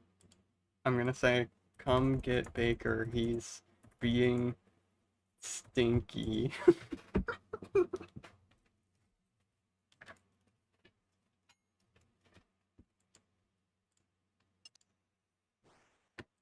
Are not women. There are some female humans that are girls. There are some female humans that are men. There are some female humans that are boys. Okay, everybody, I have to take my medicine because I'm hurting. I'm hurting pretty bad. I gotta take my meds. And I will be back in like a few minutes. I gotta pee too, so I'll give you guys some corny to look at. I actually don't know where he went, but if I find him, I'll bring him back on stream. Alrighty. Okay, I'll be back in a few minutes. Of saying that when you say women, for instance, are adult human females, the caveat of adding human makes it a social distinction. It's not a natural distinction, it's a social distinction. So if this is a category that is a socially distinct category, right? Why can't we expand the category to allow trans women into it? What would be the harm there? I don't 100% agree that it's a socially constructed category. Can you rebut what we just talked about then with some kind of rebuttal? I would say it is just a term that we use for a natural to specifically categorize humans into categories. That right there makes it social. Yes. So it is, woman would be a social term. Except like is plant versus animal human, like a social categorization, you know? Are plants versus animal social categorizations? Yeah, but those are completely different than when we're talking about saying that if there was something that all things are. So like let's do this simply. Life is a categorization. There's life on the planet Earth. But we separate that life into categories. So that could be plant life versus animal life versus cellular life. These are all categories of life. Then we categorize even further. You have mammals. So we have, like, let's say we take animal life and we're saying, well, now we have mammals. Okay. Then we categorize a step further and we categorize those mammals by species. Now we're categorizing even further. So while everything is still life, it has these subcategories. Gender is a subcategory of humans, and it only exists in humans and only exists in humans that are in a societal framework. If I have a singular human who grows up isolated on a planet and never meets another human, that human will have no concept of gender. None whatsoever. Okay. Zero. It won't exist to them because gender was socially created. It only exists inside of human societies. I might be able to agree with you that the term woman and man were socially created on the aspect of age, right? Is this an adult or not? But it still is using the classification of female and male. There is not a social basis on the female and male aspect of it. The social part comes when it, like, where do you classify age? Great. So now let's dive into that. You're saying that in order to be a woman, it is necessary that you must be female. This is something that you have to be in order to be a woman, correct? Yes. Okay. So now I'm going to ask you, what is the necessary condition for something to be female? What is the thing that all females possess that no non-females possess? There has to be something necessary to the category if it's an exclusionary category. It's XX chromosomes. Okay. So are there any people, alive or dead, who have something other than XX chromosomes that you would call women? You might be able to name an example that I might fit, because I know there's some disorders or maybe not disorders, but like people are born, you know, with like actual, I don't know what word to use. I'm just gonna use disorders. I mean, you kind of get what I mean, in that like it's a one-off type of. I don't even know. So right now, just really quickly, right now what we're talking about are necessary conditions. We're saying that in order to be in this category, you must possess X. You must possess whatever this thing is. Yeah. Now we have XXY chromosomal pairings when it comes to sex chromosomes. We have XXX, we have XYY, we have XXYY, XXXY, we have quadruple X, so XXXX, and then there's a couple more after that. There are people who would have those chromosomal variations, which would make them not have XX, like you said, that you would allow into the category of woman. That you would look at this person and say that's a woman, even though the thing that we've determined, based on your argument, for what is necessary to be a woman is having XX chromosomes. So how do you reconcile the chromosomes if they aren't actually necessary to fit in the category? How can we exclude trans people if it's not actually necessary you possess XX chromosomes to be a woman? I would say if you possess XX chromosomes, you are a woman, period. If you possess XY chromosomes, you are a man, period. Okay. Great. If you were so what about the people? So are you saying that there's a third gender category? No, but there are, because life is the way that life is, there are always going to be exceptions to the rule. No, right? If we're saying this category is exclusionary, that means there can be no exceptions. There has to be a necessary condition, something that is necessary to put you into this category that can have zero exclusions to it. Because necessary conditions can have no exceptions. What I'm saying is, if you are XY chromosomes, you cannot claim to be a woman. I'm asking you, what is something that you must possess to be a woman? What must you possess to fit into that category? Either if the answer is you just can't have XY chromosomes, then like literally my phone is a woman. My phone doesn't possess XY chromosomes. You have to be a human that does not possess XY chromosomes, and I'm sure I don't know the types of disorders, so I can't go super in depth on that. But I'm sure there are people with the chromosomal disorders that you're like, okay, that's a man. Basically any necessary condition you place based on a sexual variation is going to have an exception, and therefore it is not going to be necessary. Because the minute you allow anyone into the category that does not possess the necessary means that is not necessary to be in the category, right? If I say in order to be a phone, you must be whatever I label as a phone, you must be rectangular, let's say, as just an example. And then I hold up my cup, which is clearly a cylinder, and I say, but this is a phone. Well, then being rectangular isn't necessary to being a phone. So because of the way human sexual development works, it's way too varied to put a necessary condition. It's just impossible. There will always be an exception because there are always exceptions to variation, at least for chromosomes. Maybe there's something else you can determine as a necessary condition. But as far as chromosomes go, there will always be an exception of that. Okay. I think I disagree on that. I would just say that if you're an XY chromosome, you can't be a woman. If you're an XX chromosome, you can't be a man. Okay. So Yeah. if you are XY chromosomes, you can't be a woman. Do you know what Swire syndrome is? No. Okay, Swire syndrome is females who are born with XY chromosomes, and we even have examples of those females giving birth. Yeah. So you would look at How, somebody. how does that work? How Like does that work? they have Why- a uterus, but they're Yes. born with XY chromosomes. Is that Yes. what it is? Okay. Yes. That's Swire syndrome. Okay. So Swire syndrome, I'll just read you the basics. It's a genetic condition where individuals with a typical male XY chromosome pair have female external genitalia and internal reproductive structures. Now, sometimes they lack functioning ovaries, right? Mhm. So when they have given birth, they've had to have like IVF and stuff because they may lack ovaries. But would you say to somebody who has female internal and external genitalia who's given birth, you would say that to that person goes, I'm a woman, you would say, well, no, you're not because you have XY chromosomes. That's a difficult question. I don't think it's that difficult. I think the answer is no. You would very clearly call this person a woman. Yeah. I think I probably would. Therefore, having I would agree there. XX chromosomes is not necessary to be a woman, and you can be a woman with XY chromosomes. So if these people Yeah. can be women with XY chromosomes, why can't trans people?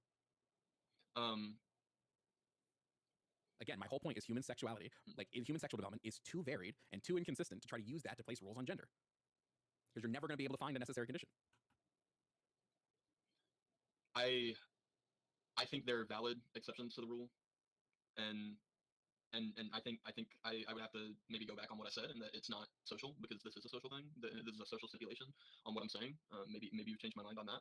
I just want to point out, But, necessary conditions can have 0 exceptions. You can say that but there are I sufficient think- conditions. Sufficient conditions can have all the exceptions you want. You can say Okay, yeah. that typically women have XX chromosomes. I would never disagree with you. I would say typically women do have XX chromosomes, but you can't say that you can't exclude people from the category on it typically. Okay. Because those people would be the atypical. Yeah. I think if you don't have some sort of biological disorder, and you have XY chromosomes, then you're a man. You might have a mental disorder of some sort. You might have gender dysphoria, but that's dysphoria. It's like What would you classify as a biological disorder? How do you make that classification? I would say a abnormality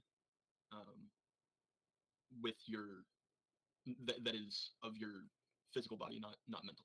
Okay, so let me walk something through for you. In some brain studies, we've noticed that, for instance, a trans woman brain is going to react to stimuli much closer to a cis woman's brain than a cis man's brain. We have seen that there are differences in the way that our brains light up, and there are some differences in the way that our brains react to stimuli. So, knowing this to be the case, if you're saying basically, hey, in order to be a woman, you just can't. You must have developed naturally. If there was an issue in development, then that doesn't count. That one you can be fit in the category. Couldn't we just argue that a trans woman being born male was the issue in development if their brains are more geared towards a female brain? Couldn't we argue that it was that because we know that what happens is we all start female, right? The Y chromosome, the SRY gene comes later. Couldn't we just argue that the expression of the SRY gene, the thing that would have turned you male, is the thing that messed up?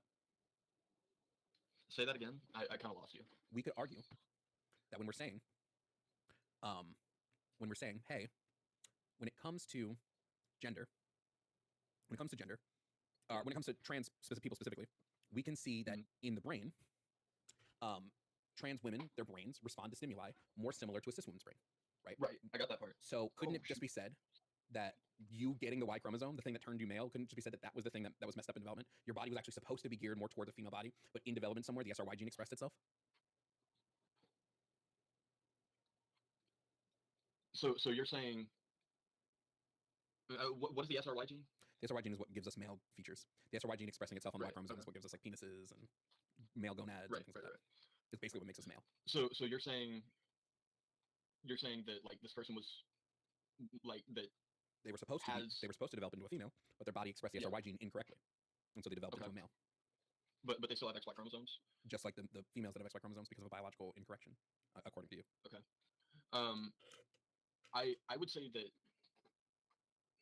So there's not a clear disorder. They just express more. Ooh-wee, okay. Corny is a man that does things. I go into the bathroom and Corny follows me. We have a sliding wooden door to the bathroom, and he comes up to the bathroom door and starts scratching at the edge of the door the second I go in there without him.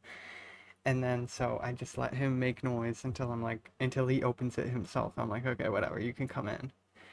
He doesn't come in, so I just close it again. He begs to come in again. So I let him in, and then when he comes in, I close the door, so then I'm like, okay, you're in the bathroom now. He wants to get out. What the fuck, bro? Which one is it? It's either in or out. You can't pick to be both in and out of the bathroom at the same time, bro. What do you think, you're Schrodinger's cat? You are not Schrodinger's cat. You are my little kitten. You can't do this. You can't pull this shit off. What the hell? Yeah, I would just see his like nose poking through the slit in the door with his little paw. Oh my god. Just so funny. Could you argue that the disorder Oh man. you could make? I wouldn't do Holy this because fuck. I don't have a need for this in my art. Alrighty. But for real yours, you can make the argument that being trans is the disorder, right? Being trans means that your brain, your body was supposed to develop into one sex, but it developed into the opposite sex. Probably come up with a different name for it. Yeah, but how do you know? How do you know that? Well, again, I would say And- like just the case of being trans would be all I really need to see that, right? Like, Yeah. Now he's in my lap right now. again, not my argument. I just want to point That this out. crazy boy. I don't need this to confirm that somebody is a woman, but you do apparently. Yeah, I see it more as I see it oftentimes, especially in media nowadays, when you see trans people. I see it as like one, and I know this is not the majority. Sometimes it's for attention, but two, it like this person is. Can you point me to one trans person who did it for attention? Bro, being trans is just attention. I get so much attention for being trans, it's crazy. Wow, it's definitely not like I spent the first 22 years of my life being like chronically ignored by everybody everywhere all the time. Either ignored or like shit on, you know. Classic attention seeking behavior, what the fuck? Look at this guy. He is so brain broken. He doesn't understand what up is. This guy doesn't understand that he should breathe. You sure that's not a ferret? He acts like a ferret, I swear down. He is so hyper, like. If I like shoved him into a box of raw macaroni, he would go fucking wild. He would love that. Yeah, he's a rough and tumble kind of kitten already. Like he loves to wrestle. He's a bitey boy. Who's the one that did? I want to find that person. I think Dylan Mulvaney possibly. What's the name of the podcast? Oh, hi Maria. This is from Jovan Bradley's YouTube channel, so it's spelled like this.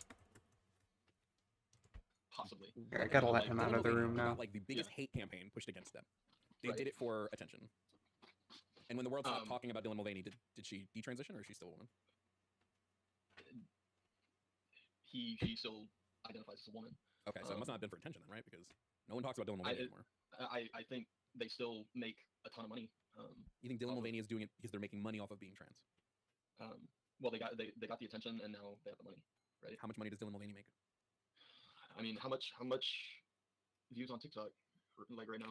What is them having views on TikTok equate to like? Like views on TikTok is gonna get you. Views on TikTok does not pay you as much as somebody who did TikTok like as a job. Views on TikTok does not make you as much as you think it does. A couple of days ago, 1 million views, 200K, 55K. I mean, you can make a living off that. 1 million views, like. 1 million views on one video does not make a living off of, no. I mean, but you're consistently above 55K. 55K does not make you that much. And then they also get like tons of sponsorships and stuff like that too. So. Okay, so you think Dylan Mulvaney is specifically only trans because she earns money off of it? And your proof of this is what? I don't have proof, but I think it's possible. And I'm sure with the amount of people that there are Lord, bro. This is so embarrassing. I probably think it's higher. Brantley, here's what I like to do. I like to not make claims with no evidence. Guys, I get so much money for being trans. I just get free money. I get free money from the government. I get that government money. The FBI gives me money. Everybody I see just gives me money. They're like, oh, you're trans? Here you go. Here's a 20. Like, what the fuck? What is happening? That is lunacy. I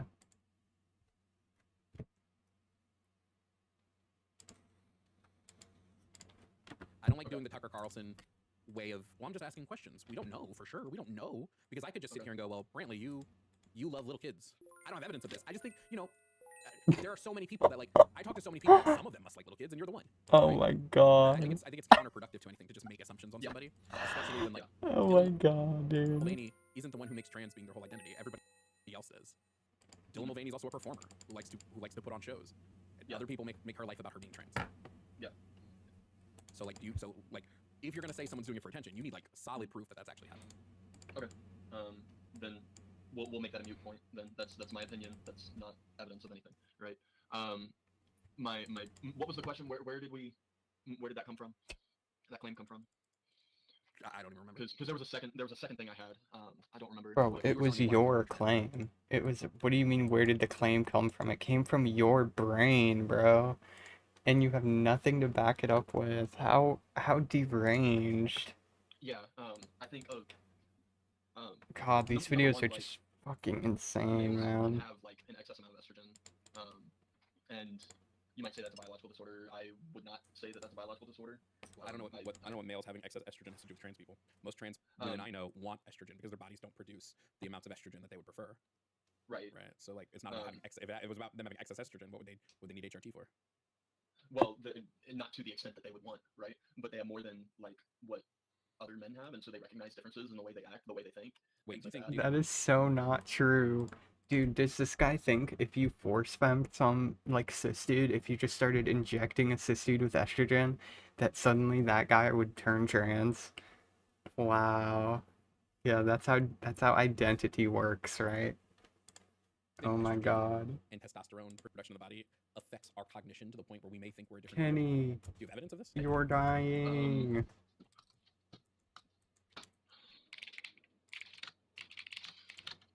Let me look it up real quick. Okay.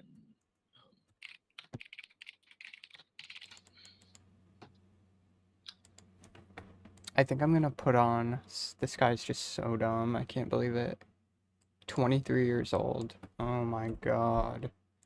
Okay, let me put on the line because I really like Arden, so I'm gonna try to look for a line episode with Arden in it. Because for one, she's hot as fuck, and two, she's extremely based. I don't want a full stream, I just want like a video.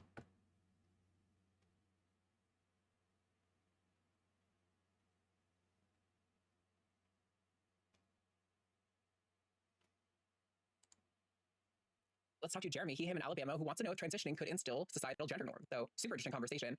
Jeremy, you are live with Arden and Josie. Thanks for calling in. Why don't you tell us what's going on? Thanks for having me. Well, this is just something I think about quite often. And of course, I mean, like, no disrespect, but it's sort of a question I've always had on my mind if the act of transitioning and how we apply traits to people like long hair or painted fingernails with women, or we have the same thing with men. If transitioning and identifying as a Genius. different Oh my sex. god. Yep. Yeah, absolute geniuses. Well, the thing that makes Yovan and the line so fucking funny is that they get the dumbest possible people to talk to. Like the call in like thing that they do where they just like stream and then they have people call in. You get just the bottom of the barrel. Like before I found these channels, I didn't even know people could be this stupid. And my standards were pretty low, but it just got worse and worse and worse. Long hair is girl, simple as, yep. That instills Oh different my god. gender norms that society has built.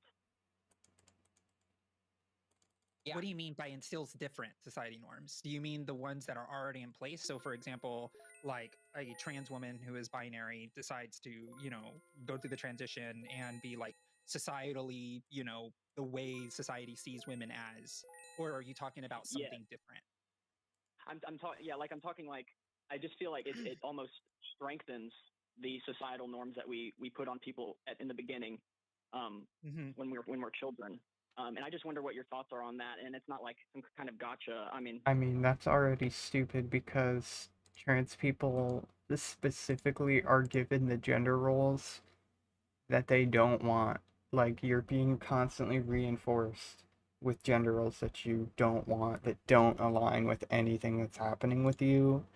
And you're kind of just like, fuck this. And then you just pick out the things that you like as you get older. And you're like, oh, that suits me. I like doing this. I like appearing this way, whatever. It's pretty simple. Like, it's that simple. No, that's I hear you. something I've always been curious about. Sure. Bro, my dad wanted me to be a fucking, like, carpenter or a welder or some other bullshit. I have no idea. He didn't want me to be a pussy. That's basically what I was instilled with.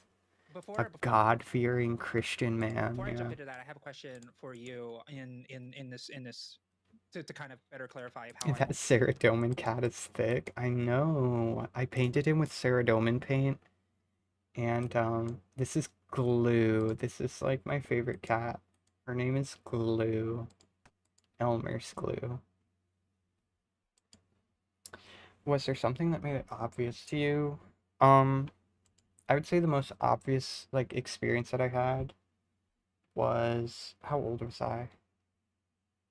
I think it was probably like 4th or 5th grade. Anywhere from 4th to 6th grade. I don't know exactly how old I was.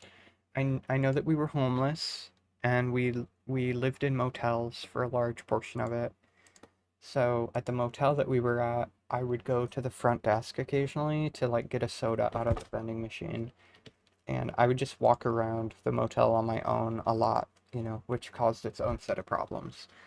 But because they're dumpy motels, they're the shittiest motels you could possibly inhabit. And there was this really old lady. She had to be like 80 something, in her late 70s or 80s.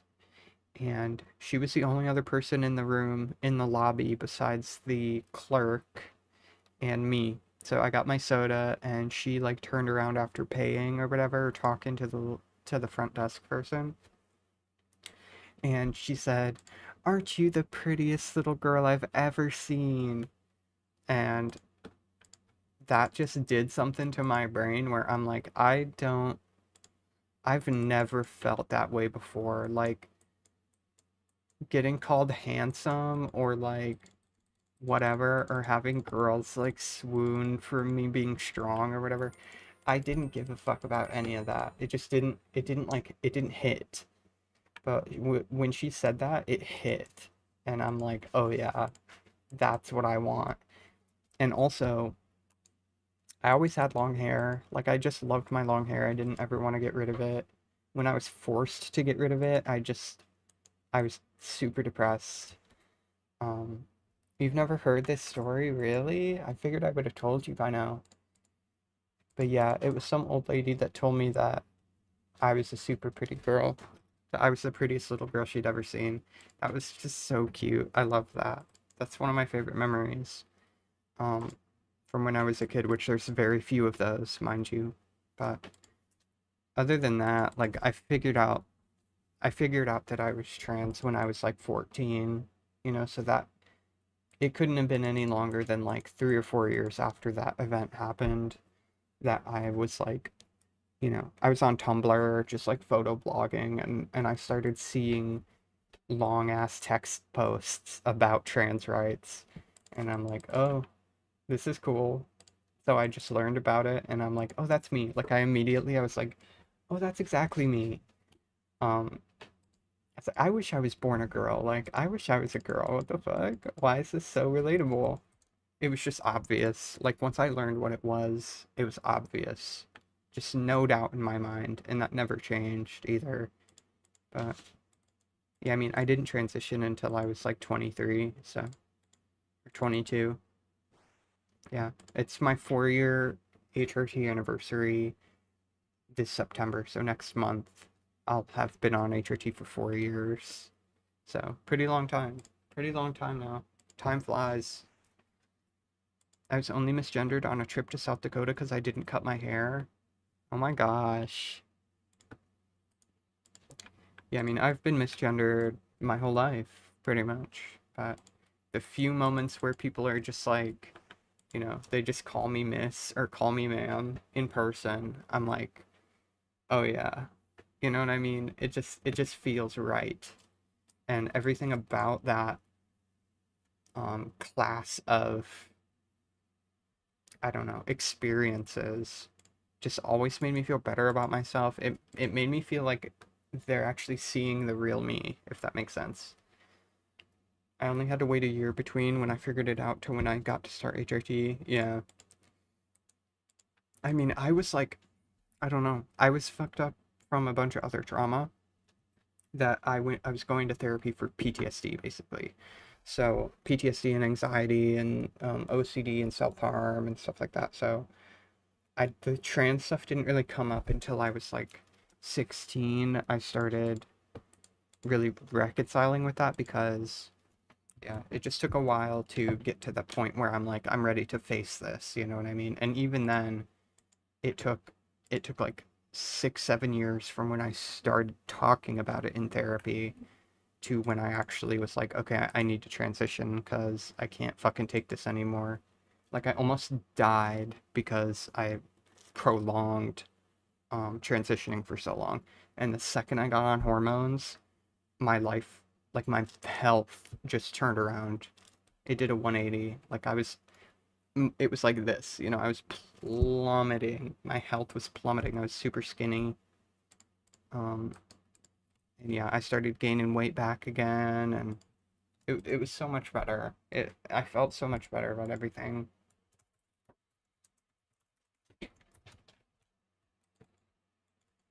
Hey, quit spazzing. Quit spazzing out. What are you doing, buddy? What the fuck are you doing? You crazy. Hold on. I gotta wrestle my cat real quick.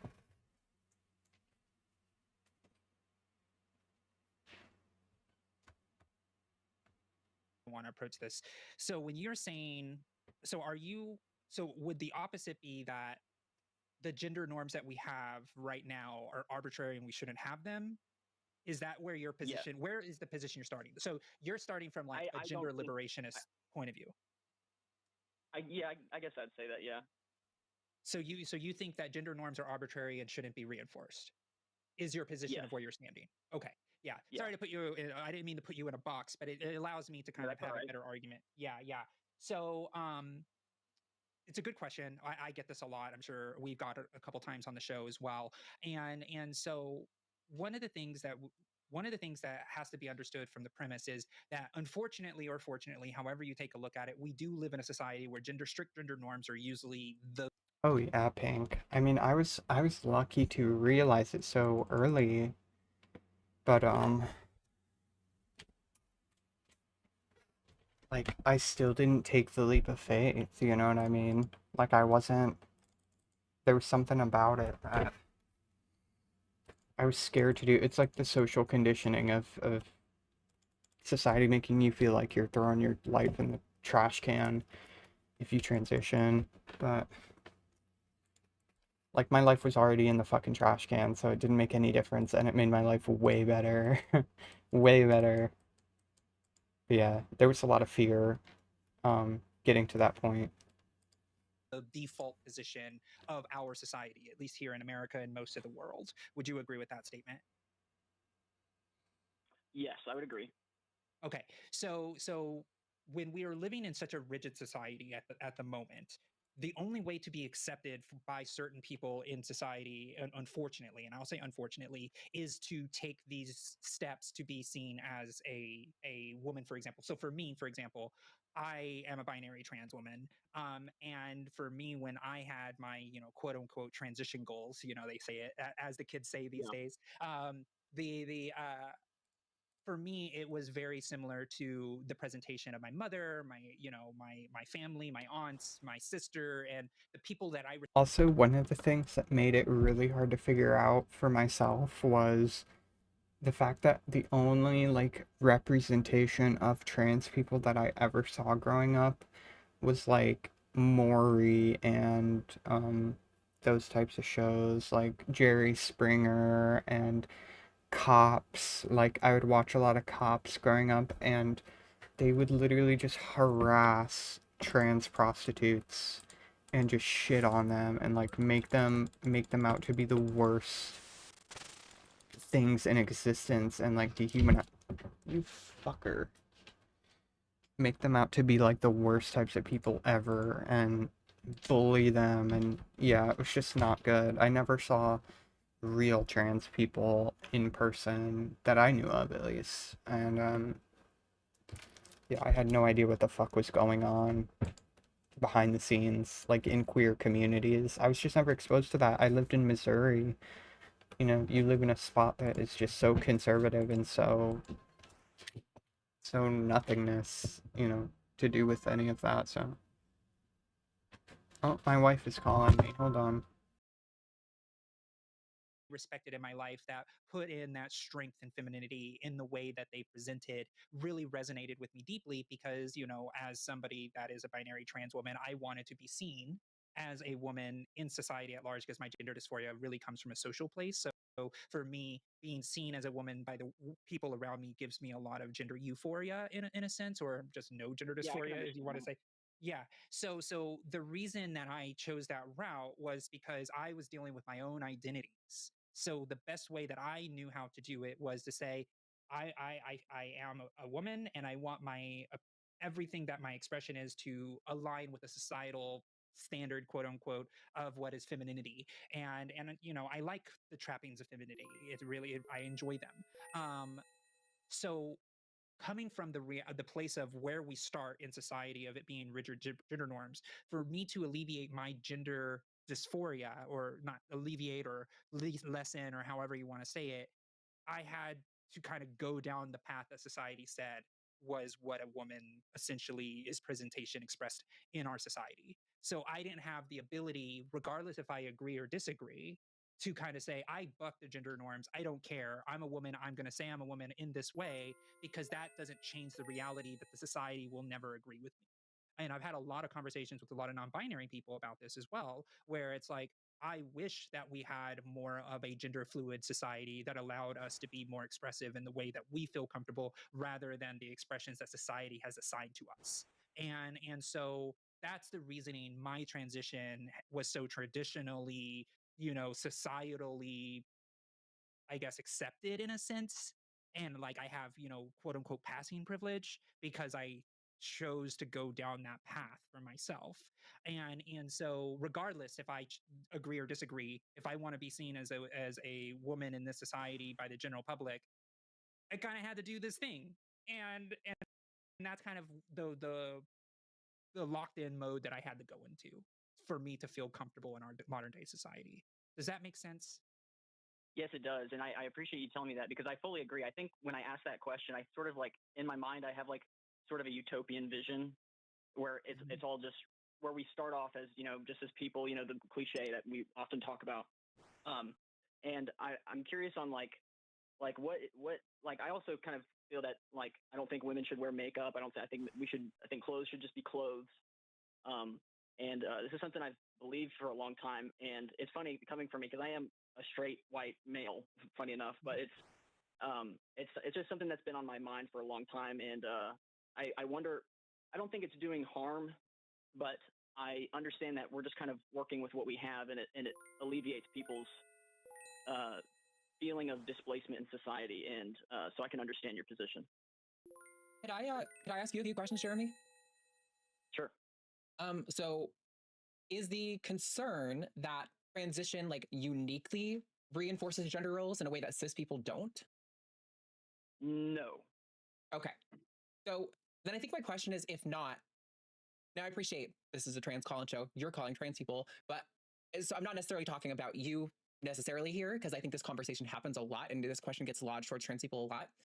But it feels to me like when this question is asked, like trans people are being held to like a higher standard for upholding this sort of gender liberated utopia, which by the way, I'm totally on board with. Like I would love to live in that world, but as was already pointed out, we don't.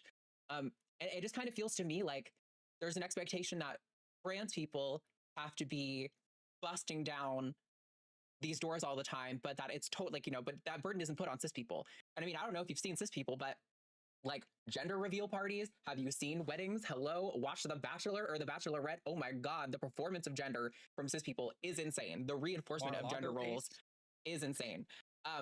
And so yeah, I always just kind of think like it feels like we're holding trans people to this different standard when we ask this question of like upholding this utopian vision. And like I'm not putting it in the chat, but I also had it in my notes before I saw that. I also thought it was interesting, and I think maybe this was just a slip of the word, but I also kind of want to poke into. You said women shouldn't wear makeup, and maybe you meant more something like women shouldn't be expected to wear makeup. Because I would say that like makeup is a form of self-expression. Whether you're a man or a woman, I think anyone should be allowed to wear whatever kind of makeup they do or don't want. Because like also I think it's worth noting, sorry, last thing, and then I'll pass it to you. I realize I'm rambling now. That I also think, in my view, the gender liberated utopia is going to include people who perform gender in what we now consider the traditional way. Like, to me, the gender utopia is freeing people from the expectation of doing X, Y, or Z, not telling them by doing X, Y, and Z, you are ruining it for everyone, right? Like, if somebody wants to be a stay-at-home mom, a trad wife or whatever, like, I think a gender liberated utopia would enable them to do that and say, you want to do that? Good for you. Let's set up a society where you can do that, and other women can go be the CEO and can go, be the boss babe and can like be good at sports and all these other things. So yeah, I admire the gender liberated utopia, but I think there's maybe a mistake in thinking that that means that there's going to be no performance of traditional gender in that society. That's understandable, and I understand where you're coming from with this question. It does sound a little bit like I am putting like emphasis that trans people need to work harder for this utopia. And that's not really where I'm coming from, or at least I'm not trying to. Sure. And I think what I think about, especially with makeup, my whole point with makeup is that I think makeup, to me, I think is just, it's not good, and I don't, honestly, this is in my own. Remember, this is in my utopian vision. This is not real, and I realize that it's so unrealistic, and it'll probably take a long time for any of these things to be changed, and we'll probably always be dealing with these gender norms. But to me, makeup is a form of self-expression, no doubt about that. But I also think that it's also an attempt to hide our natural state of being. And now I'm not religious or anything, but I think if we were to remove all of it, and this might be a little radical, and my voice is shaking. I'm a little nervous. I don't usually call. No, You're doing great. It's fine. You're doing great. We're not here to attack you. Please know that you're calling good faith. It's fine, Jeremy. Well, what my point is that I think if we were to get rid of these socially performative actions, that we'll be ultimately happy. And if someone we consider people by societal standards to have ugly features or not. But if we got rid of those standards, people wouldn't just be ugly. They wouldn't be beautiful. It wouldn't be, we were just complete. We're animals at the end of the day. We're primates. We're apes. And I think when we get closer to that, to our natural state of being, I think it might be a happier world. But So, I understand with the situation that we're in and the society that's already been built, we have to work with what we have, and I don't. Jeremy, can I jump in really quick? Sure. I know, Sure. Arden, I'm going to jump in real quick. I'm sorry. I just I'll took let you talk. notes, so I'm going to write more notes. Okay, write those notes. So Jeremy, I have to say this. I don't wear makeup for other people. I wear makeup for myself. And it's kind of like how I want to kind of just like, I'm just presenting in that way. And I think that in maybe do a little self-analysis on this as well, is that somebody wearing makeup is not really for you in a sense, right? It's not for the gaze of looking prettier. What the fuck did I miss from this video? I think makeup is not good. Oh my god. Cry about it. What the fuck? We're all just monkeys, so we should just embrace it. This guy, just eliminate art in general. We should go back to caveman times, and in fact, if a woman in caveman mode wants to put some black smudge on her eyelids, tell her no, tell her that's demonic and evil and she shouldn't do it. For people. Some people want to look prettier because it makes them feel better and more confident, kind of like some men will wear a power suit and they have a power tie and they feel more confident guess what? wearing that. And it's like, I did my own eyeliner today. That's crazy. I did a shitty job. It's pretty shitty. It's pretty dookie. I don't know. Is it good? I have no idea. I don't fucking know. What's good? I don't know what's good. some people want to put on, makeup to make themselves feel more confident in the way that they are and how they show up. And so I think that trying to take the idea of makeup being for society and be like makeup for the individual person is, I think, a little bit better framing. So it doesn't make it look like I'm putting all this makeup on for your pleasure.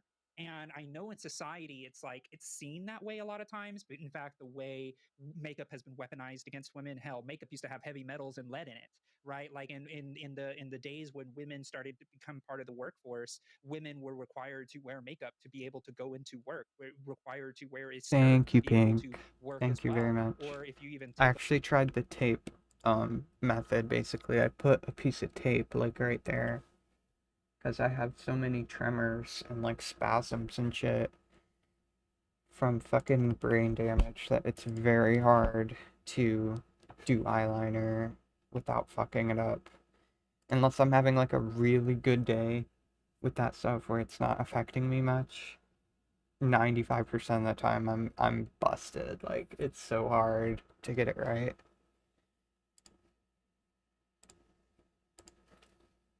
a look at, like, you know, culturally, And I'm a digital artist, so you would think I would have a steady hand, but I don't. I don't. like women were also supposed to paint their faces, and you can also even take a look at, like, in society and politics, men used to wear powdered wigs and powder on their faces, you know, so there's a lot of like cultural touchstones to like the idea of makeup. But I feel like there has been a movement in society, at least for the feminine and the masculine people, that has say, no, I'm going to put on eyeliner because I look snatch in eyeliner and I like myself looking like this for myself and not for the male gaze, or, you know. And I think that's where a lot of this is stemming from as well, because me wearing makeup is not a signal for society. Me wearing makeup is because I want to wear makeup that day, if that makes sense. But go ahead, Arden, you had a lot to say too. Yeah, I think, Jeremy, you're touching on something that, and I said this, that I What do is agree wrong with, with which is, this and I think Josie woman? kind of Oh just my touched on this too, which god. is that, like, the expectation that women wear makeup is absolutely a problem. Like, the fact that a lot of women in like the corporate world, it's considered unprofessional if they don't have makeup, that's wrong to me. Women should be allowed to show up in their, as you put it, natural state if they want. But I think that it's a complete mistake to say that it's an attempt to hide our natural state of being. And I want to dig into that a little more because, first of all, it's just like a naturalistic fallacy. I don't think you have any way of knowing that our natural state is what's better. Our natural state is just what was sufficient to help us survive in our evolutionary history. That actually doesn't really necessarily. Yeah, I mean, I'm naturally fucking blind as a bat, so you know, glasses are so unnatural. I can't even read the text on the laptop right now without my glasses. Like, I'm fucking blind. I can't see this far in front of my face. So, I guess I should not wear glasses anymore because they make me look cuter and allow me to see everything clearly. You know, that's just too much. It's not the real me unless I take my glasses off. Return to natural world, embrace blindness. Yeah, while we're at it, fuck medicine too. Fuck medicine. Who needs that shit? I don't need medicine. Hold on.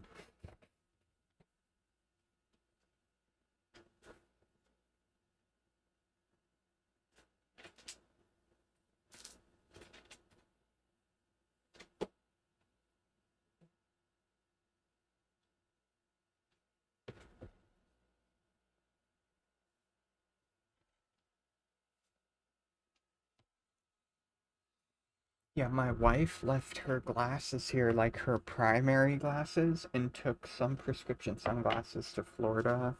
So I get to try hers on. We have a similar prescription, but I can't see very well in hers.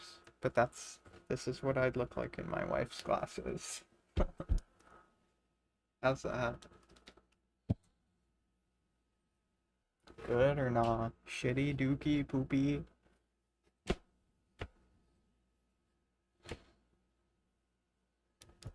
I can't see nothing anyway in these. Like, I can read, but it's pretty wonky. Ugh, if I wear them like that. There you go. Usu Cutie Bop, yeah. Oh yeah. And I have another pair of glasses. I don't know where the fuck my bag went though.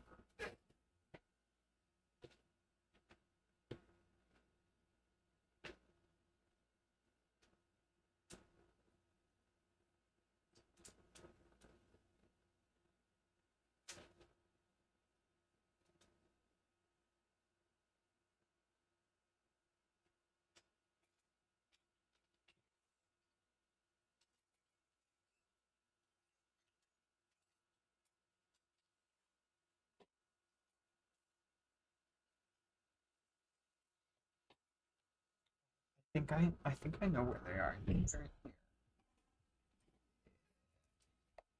Okay. So this is my other pair of prescription glasses that they're tinted glasses.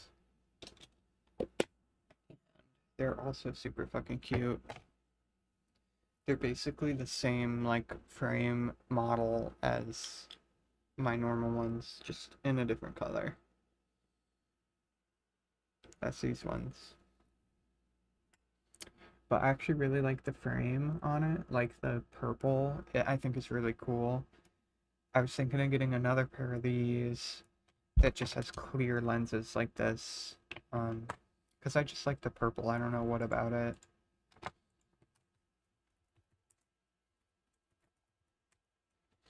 Those are so dope. Works well with the bags. Thank you. Oh my god.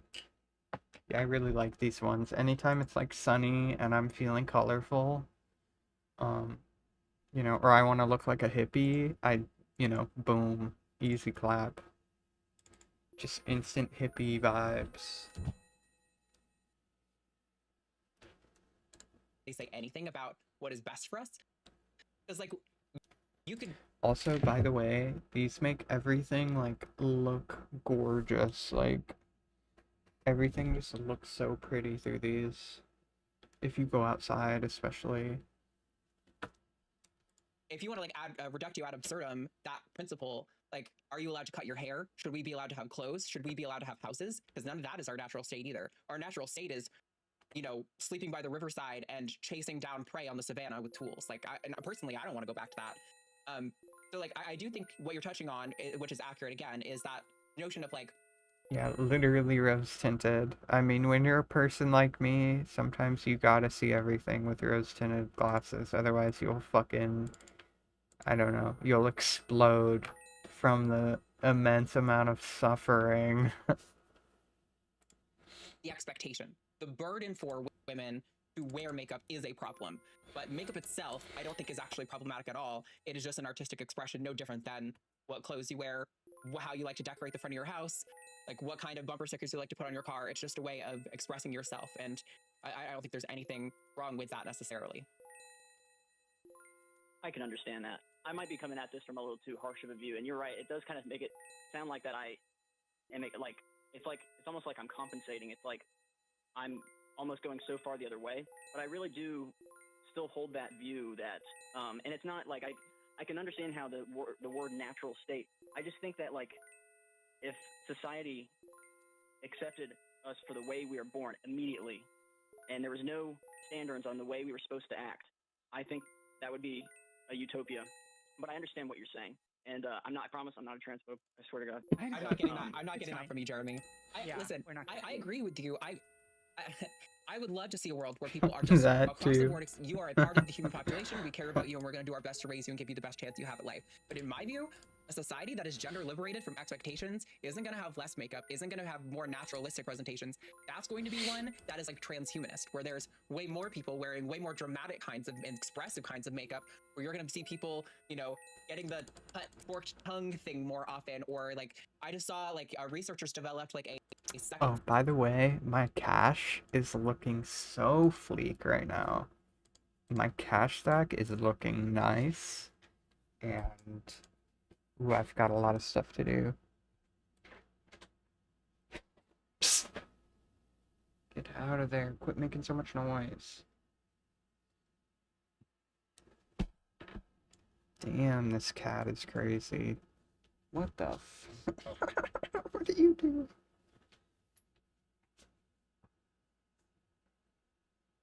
To it, buddy.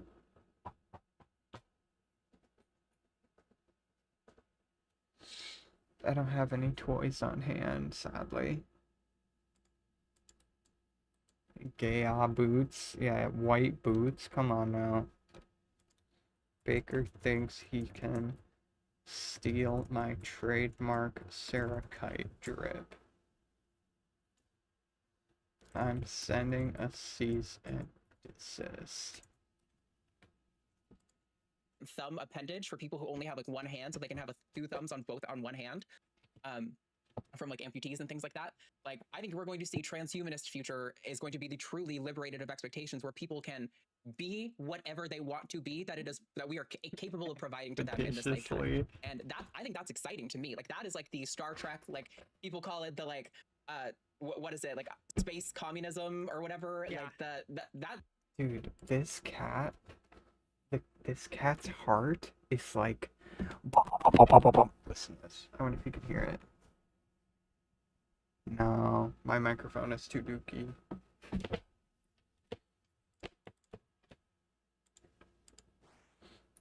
I think this guy's just jealous. Men are legally not allowed to wear makeup. Oh my god.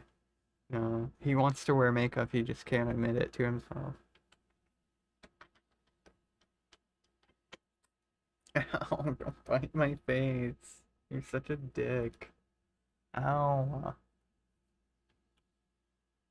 I got a job interview tomorrow. Quit marking up my face and shit. You're crazy, bro. You're crazy. Oh, oh, oh.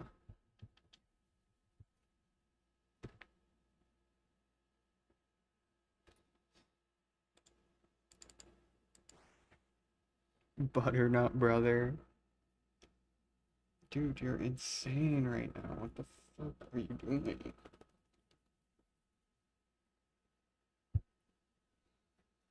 Boy, I'm gonna whoop your butt. I'm gonna whoop your butt. He likes the butt whoops, don't worry. He likes when I beat his booty cheeks. What the hell? Ow.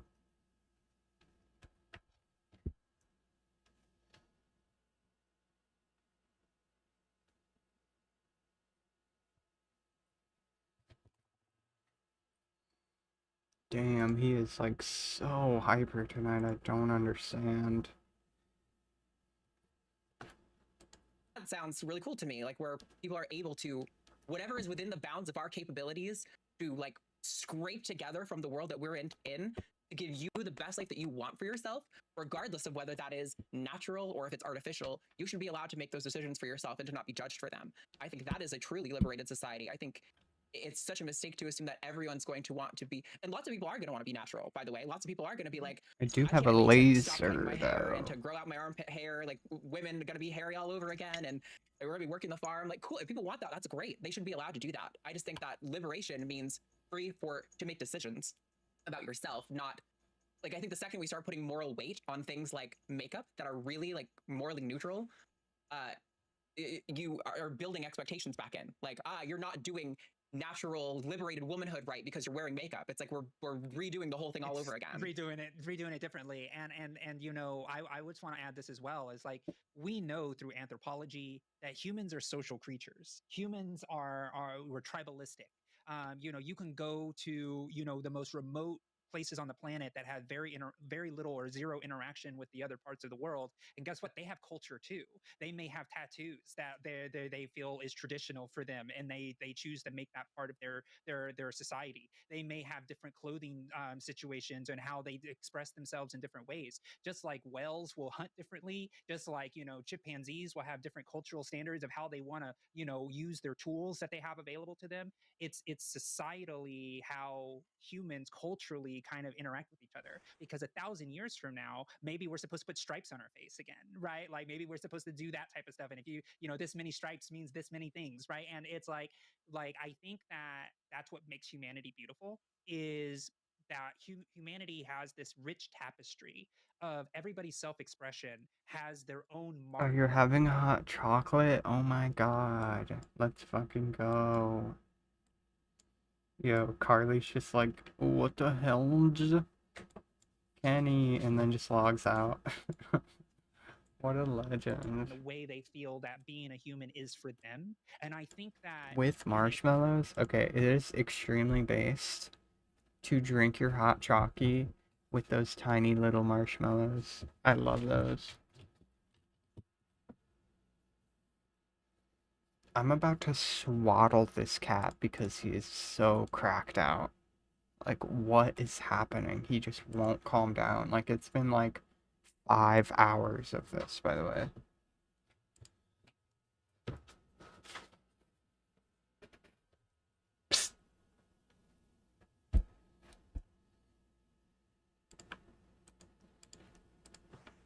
a world, let's say, Jeremy, for the hypothetical sake. Okay, let's get some drama going. Have you seen dumb right wingers go after Fantano who made a response/apology and they're still calling him a racist? I saw like a DJ Academics post.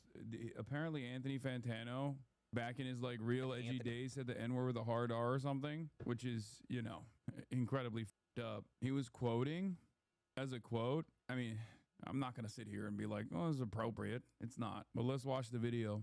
This gets brought up every few years. I had never heard of that. Fantano here, internet's busiest music nerd, and in case you haven't noticed, I'm getting torn apart on Twitter, which is nothing new for me personally, but the discourse seems to have reached a fever pitch that's making a lot of people concerned and angry and even thinking I'm covertly a racist, bigoted person. Now, these are the same sorts of allegations that I have fought against and won before, and I'm happy to do it again because I have nothing to hide and I know they're not true. I don't. Let's get drama going. Pull stuff us on. I mean, what else am I supposed to pull up? Keemstar? Holy. Want to waste anyone's time, so let's just get straight into it. With Exhibit A, this clip right here, which has just been going absolutely viral, and here's my explanation for it. Early on in my YouTube career, I had some pretty lax views when it came to quoting the language of others, and my point of view was,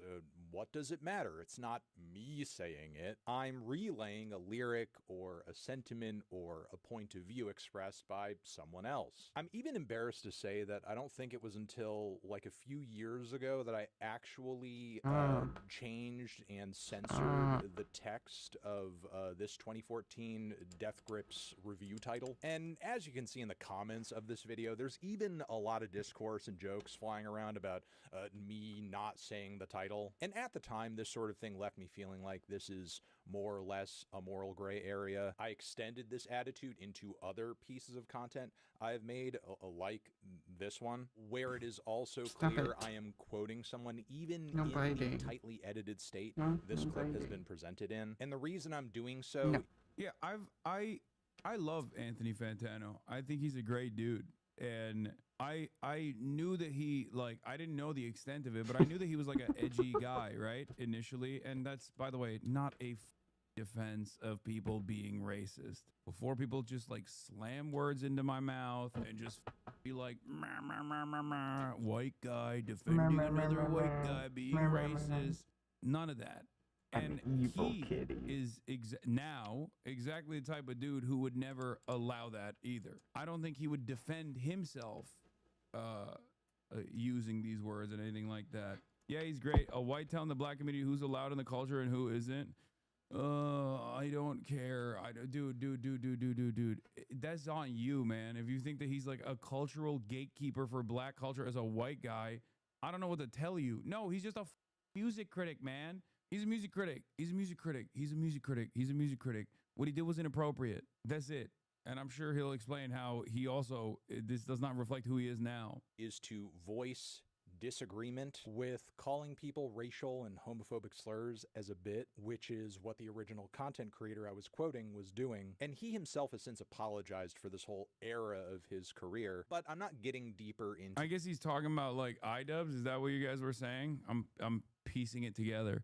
It's so funny how quick people get whipped up into a frenzy when directed by like horribly racist right-wingers that will cynically weaponize cancel culture and everybody hates it normally. Like everybody's supposed to hate it, but this is the classic like 2016 era where it's like you said something fucked up 12 years ago, 13 years ago, and every couple of years we're just going to keep recirculating it to get people mad at you. It's like, yeah, everyone has done something fucked up, some way more severe than others. What you have to focus on is who this person is now, who they became. Not even right-wingers, it's academics, Lackey, and certified Jared, Drake dick writer. First of all, academics is a right-winger. What are we talking about? It's just an overload of Ack fans, Drake stands, and people that hate his music. He's acknowledged and talked about these things many times, which sucks. Fantano's done plenty of work promoting artists and expressing humility within his views. So this is silly in retrospect. Meanwhile, people like Tucker Carlson exist. I know. In a weird way, I think this does make like, this is a broad thing that I'm going to say. There's no defense for white people behaving in a racist way throughout their past. There's not a defense of this whatsoever. I will say, however, that we do have this attitude on the left where we just constantly forget that people have the capacity to evolve and change. And not only that, but we also let right-wingers tune us up so much. We just eat that bait every time, dude. And I don't know what the best possible way to go about it is, this is not to say that like you should let people be racist, you know what I mean? And think about the way I'm even talking about this issue. Like I have to qualify it a million times over because I know there's some cynical asshole always Okay, lurking this in is the corners. extremely cute, and I just want to show you real quick. We got a little mini balloon animal. Oh my god, it's just so precious. What the fuck? It's so cute. I love this thing. It reminds me of the random event from Scape Rune, where you gotta pop all the balloon animals. And we also got this little hedgehog. Such a cutie. Also, a little La La Loopsy doll. This is how you twerk, guys. You completed Prison Pizza Random? Yeah, I did that so many times. Jagex sent me a balloon animal in the mail.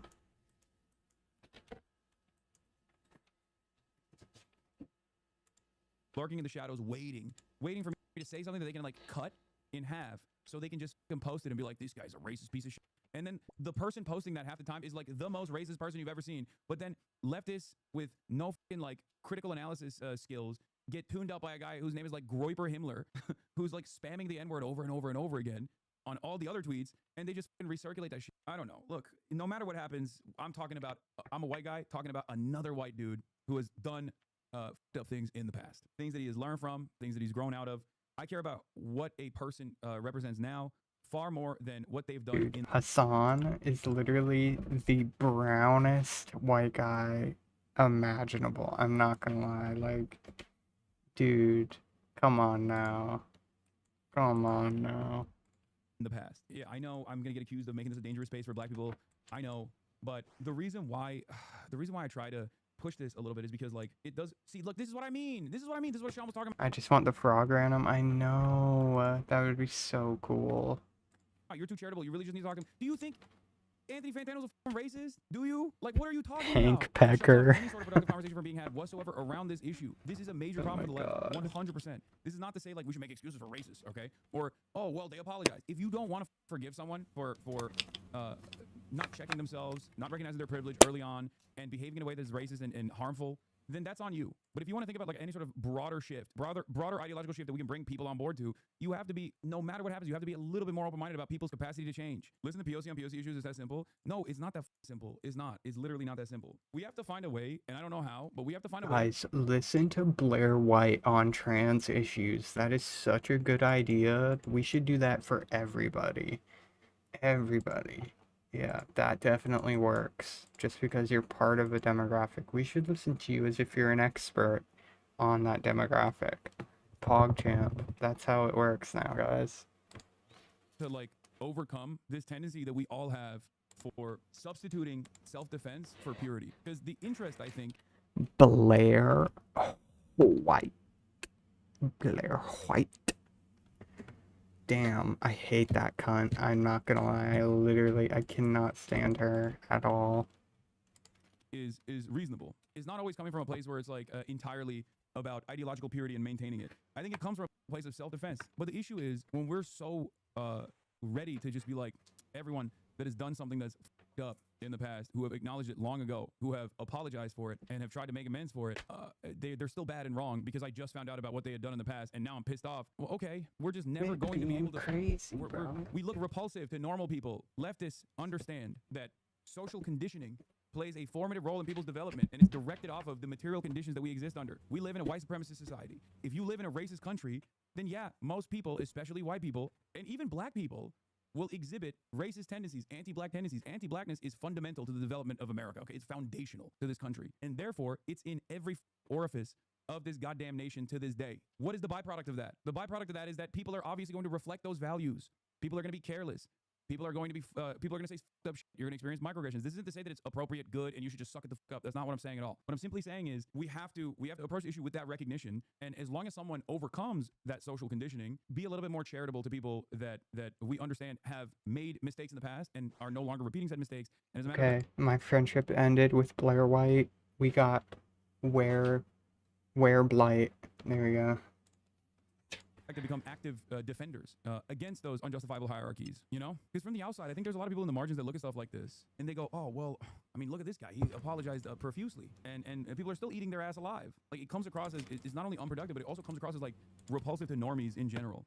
It's also not really reflective of how normies view things anyway. I don't get it. I try to do, to be fair, normal people do the same. No, they don't. No, I don't think that's the case. In the real world, Oh my you are god, I not literally, I scrutinized. forgot how cancer my thumbnail is. I can't believe I'm getting away with it. It's so ridiculous. Oh my god. By your worst moment.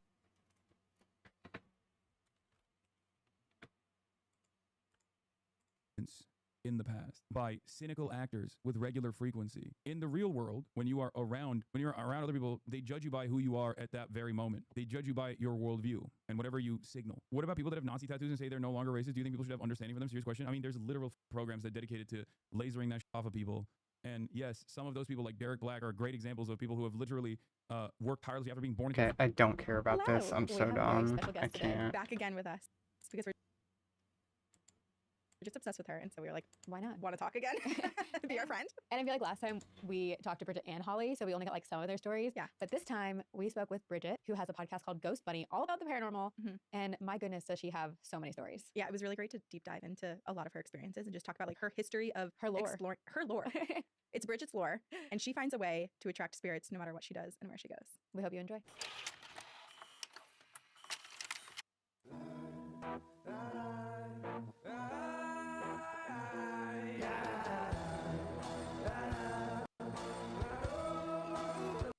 So long, even back at the mansion, like I was reading every book I could find on the Myrtles Plantation, watching every little like most haunted documentary on Travel Channel because that's all we had back then, and anything I could find on Myrtles. And I really, really, really wanted to stay there, and I never got to do it. In fact, we were supposed to shoot an episode of Girls Next Door there. We were going to go for Mardi Gras, and I was going to do my Mardi Gras show there, but I wanted to go to Myrtles because, of course.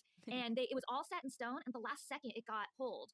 That was a bummer. So flash forward to years later, I don't know, maybe 8 years ago now. So I really need to go back. We do it for my birthday. We're going to New Orleans, Nick and I, and I'm like, we have to go stay at the Myrtles Plantation. So we rent a car, drive out to the Myrtles Plantation, and we get the room in the house because there's like newer cottages that you can also rent that are on the property, but we want to stay in the main house. Yeah, of course. So our room just so happens to be like this amazing room that also has a giant sitting area out front, the main staircase in the like entryway, and then the big haunted mirror and the piano and the entryway doors are all part of our room. Like, and nobody else gets to go in there after tours. During business hours, they still do tours through everything, but like once, like at 6 o'clock or whatever, when the tours are over, they lock those doors and we're the only ones with the key to it. That's except so for the managers that are cool. off property.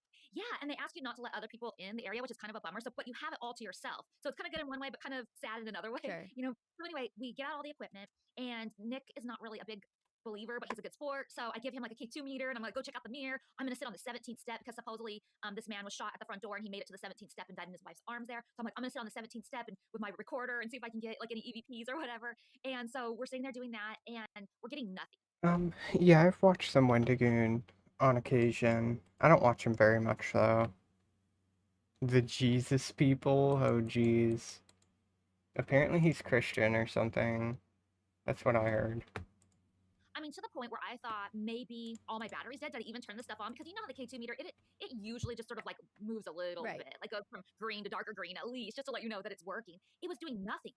I mean, the green wasn't even lighting up. Like, I'm like, there's something wrong here. So we were getting nothing. So like around, I don't know, 1 in the morning or something like that, I'm like calling it. I'm like, that's so disappointing. I mean, I know, and I talk about on my podcast that just because a place might be the most haunted place in the world, just because you're there one night doesn't mean you're going to get an experience. Like, they don't act on command, and like exactly. it doesn't mean it's not haunted, you know. But it is still disappointing. And it's also interesting because the lack of anything working is also weird, just based on like electricity and like different temperature shifts that just happen naturally, which almost feels paranormal in itself because it's like, are the ghosts like making it a literal dead zone? Well, it could be because about what's about to happen. So I also that night I was getting a migraine, and I have a medication that like wipes it out. So I took the migraine medication, and it didn't work. So I took a second one, and it still didn't work. And so by 1 in the morning, when we're not getting anything, and my head is killing me, I'm just like, okay, we're going to bed. Like, that's it. Yeah. So we go to bed, and then like around 3 something, we're awakened by an electronic noise in our room. And we both sit up straight in the bed. We're like, what was that? And we can't figure out what it is. There's no electronics in the room, by the way. There's no TVs. There's no, because they're, you know, historic place. And the K2 meter that he was using was sitting on his nightstand, and it was lighting up to like red and then going back to green, red, green, red. Like, and he's like, oh, it was your K2 meter making that noise? But my K2 meter doesn't make a noise. So I was like, it's not the K2 meter. And then the pressure in the room felt so heavy. Oh God. I forgot one thing to tell you guys. I couldn't go to sleep at first. This is before anything started happening. And I was trying to go to sleep. My head's just killing me. And I was just trying to concentrate on, I think it was the frogs out in the pond outside. Mhm. I was concentrating on those frogs, just listening to them chirping away. And all of a sudden they just stopped and everything went silent. Oh, I hate Everything that. went silent. Just like a void. Yeah, I remember thinking, oh, that's weird. Like, I wonder what time it is. Like, what makes them stop? Like, is the sun starting to come up? Like, I didn't even know what Right. time it is. You know? And then we hear that electronic thing in our room, and we both sit up, and we're like, what was that? And then we hear boom, boom, boom, boom, boom, boom, boom, boom, boom up the stairs. We're the only ones with keys to this room.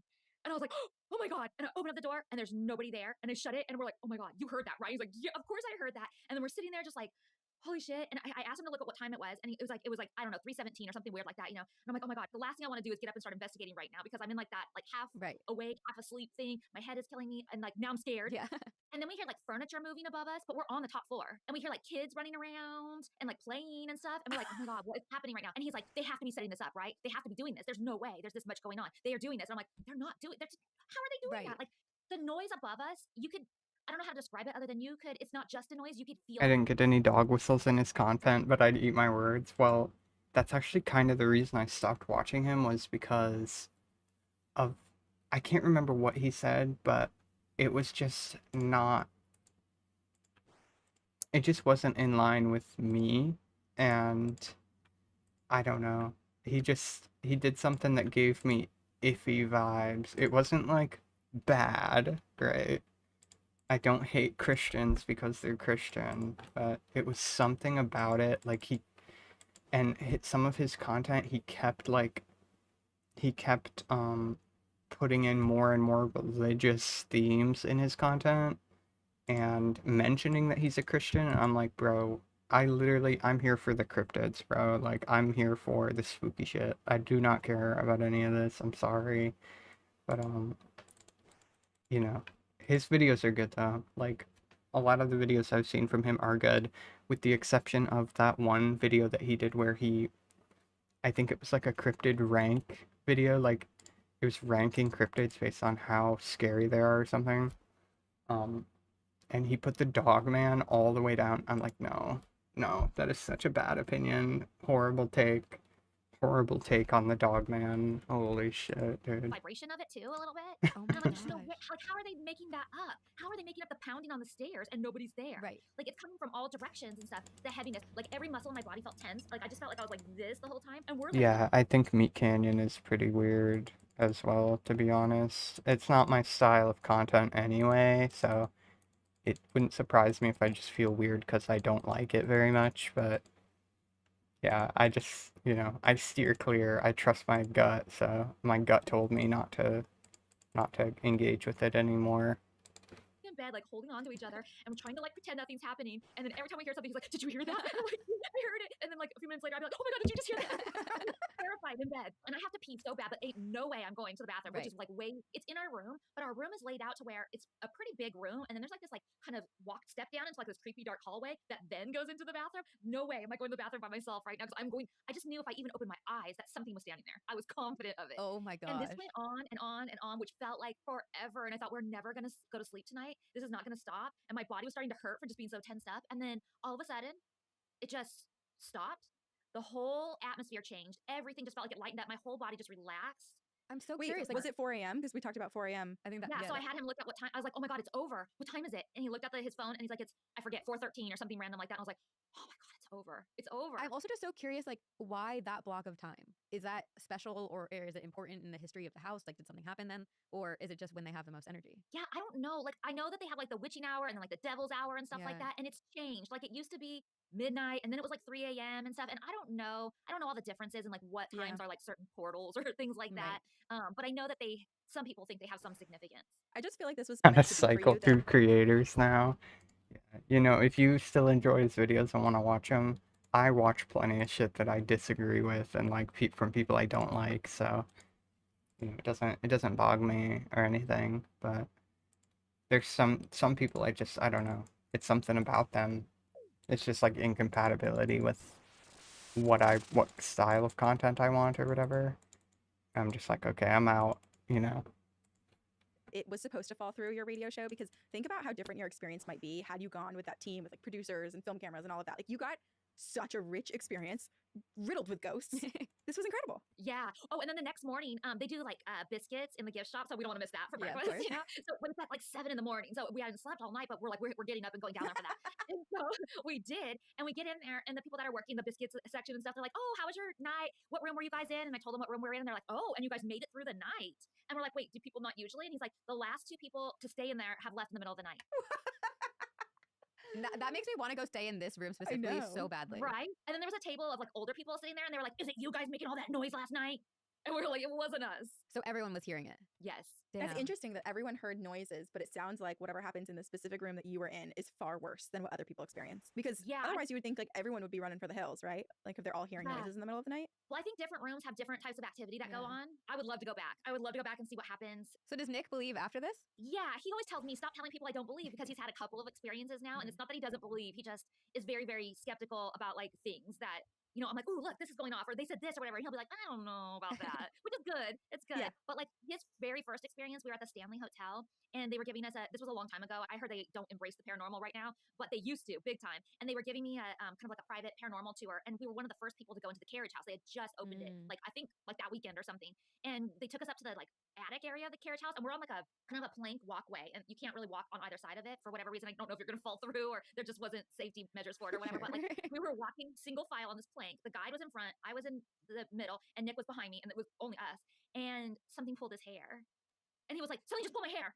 And he like looked behind him, nobody's there. And then that was like his first, like he was like, "There's no way that could have happened. Like somebody pulled my hair." Oh, and he got touched for the experience that changed him. That's like kind of extreme. Touched by a ghost. Touched by a ghost. Have you ever been touched by a ghost? Yes.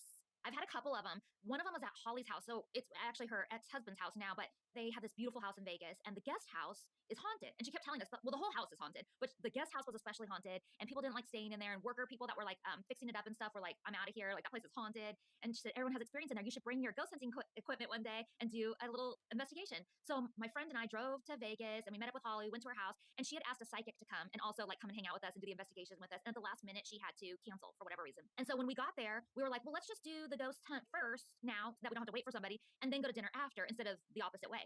And so we go in there, and I'm like kind of like just doing like a general read around the room with my K2 meter and like just my spidey senses and stuff, you know, just what I feel. And then I'm like, I think we should go into this one that it has 2 bedrooms in the guest house. I'm like, let's just go in this one room. I'm feeling the most here. I'm getting some spikes on the K2 meter. Like I just feel like this room might be a good place to start. So we all plop down on the floor, and we're sitting there, and I'm asking questions. I'm like, "Oh, if there's anybody here, can you make a tap or something?" And we hear like a click, and we're all like, "But I'm not convinced that that's paranormal." So I'm like, "Can you do it again?" And we hear a click again. But I'm still thinking that it could be something. Dude, I don't know what JonTron did. I remember hearing something about it, but I don't remember what he did. I never watched that guy. I barely knew who he was at all, to be honest. Little kitchen area that's making this noise, and it just so happens to be timing out right when I ask. So I ask again, and we hear it again. And so Holly and our friend Ashley are looking at each other like, "Oh my god, oh my god!" But I'm like, "I don't know, maybe, because it is 3 times now, but I'm not convinced." I'm like, "If there's somebody here, will you tap me?" And all of a sudden, I felt like a poke in my shoulder blade, my right shoulder blade. I was like, "You guys, somebody just poked me!" And they're like, "No, oh my god!" And we're like freaking out. And then the ghost hunt ends shortly after that, and we are driving to dinner. And as we're driving to dinner, Holly's phone rings in the car. It's like, hooked up to the car and everything. And she answers it, and it's the psychic. And she was like, "Hey, by any chance, did you guys already do the investigation?" Because again, we weren't supposed to do it until like 9 o'clock that night. Instead, we did it at like 6 o'clock or something. She's like, "By any chance, did you guys already do that investigation at your house?" And Holly's like, "Oh, yeah. We just did it. We decided to do it before dinner and stuff." And she was like, "Oh, okay. Because I have the little girl that is haunting your guest house sitting in front of me right now, and she wanted me to say that she poked one of you in the back." And we all started screaming in the car. Oh my god, I am covered in chills right now. Who is this psychic? Because that story verifies and validates for me her ability. Right? I'll have to ask Holly, because Holly goes to a few different psychics. So I'll have to ask her which one that was. Wow. I love it when you get like, because forever I would have been like, I don't know, like maybe I was just imagining that, or maybe like I don't know, maybe my bra strap was twisted and like flipped around or something. I try and think of any possibility, But I'm like, oh my god, that was the confirmation I needed, 100%. Right. In my mind, there's no doubt. Like I believed it already, but then having the psychic call, wow. Oh my gosh, and now you know who poked you too. Yeah. Like, it's not just a spirit poked you. It's a little girl. You know exactly who it is. Wow. Yeah, and we had heard that there was a little girl. I think the psychic had said she's from like the pioneer days. Wherever Holly's house was near like a, you're in Vegas, so it's a desert, but there was a natural spring nearby. Oh, that's and cool. so when they were, the wagon days and stuff going by, this would be a stop for a lot of people.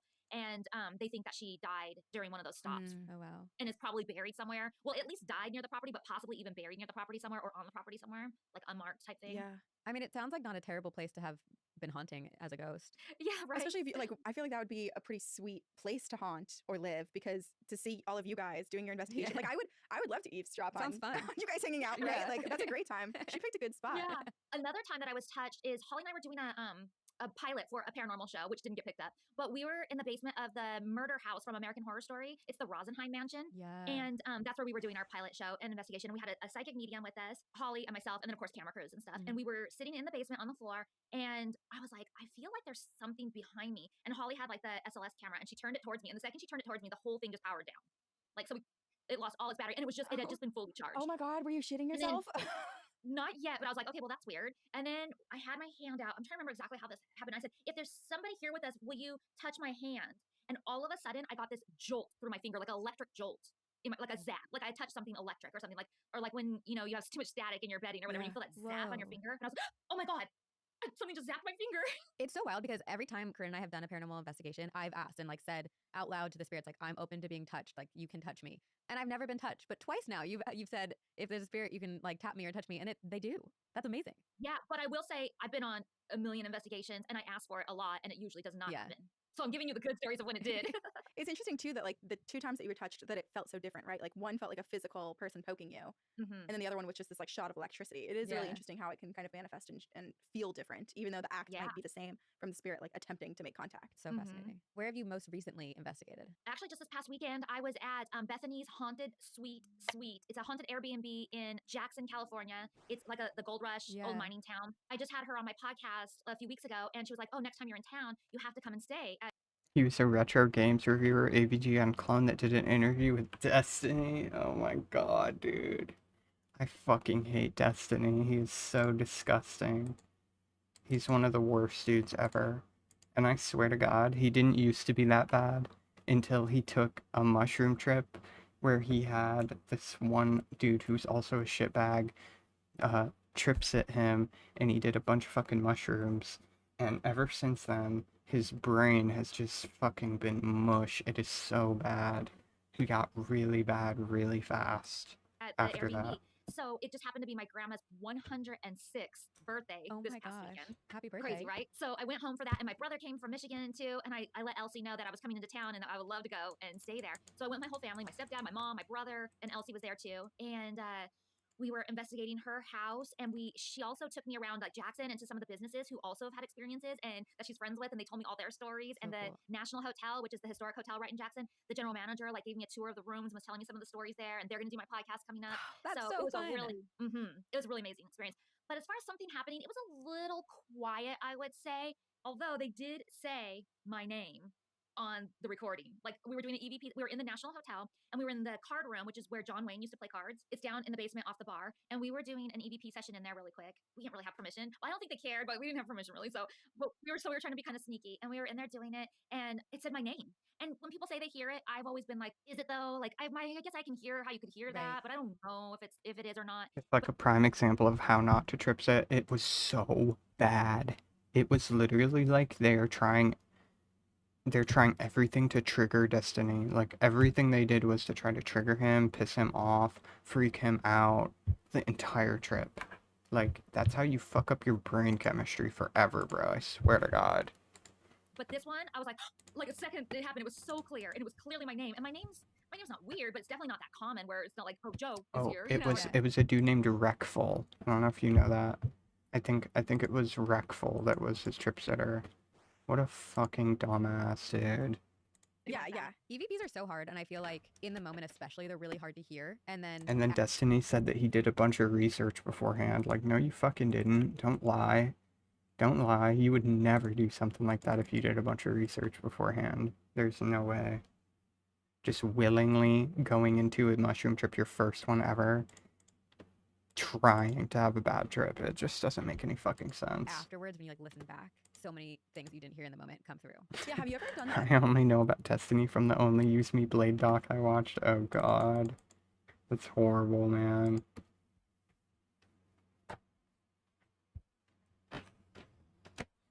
Yeah, he's I don't know.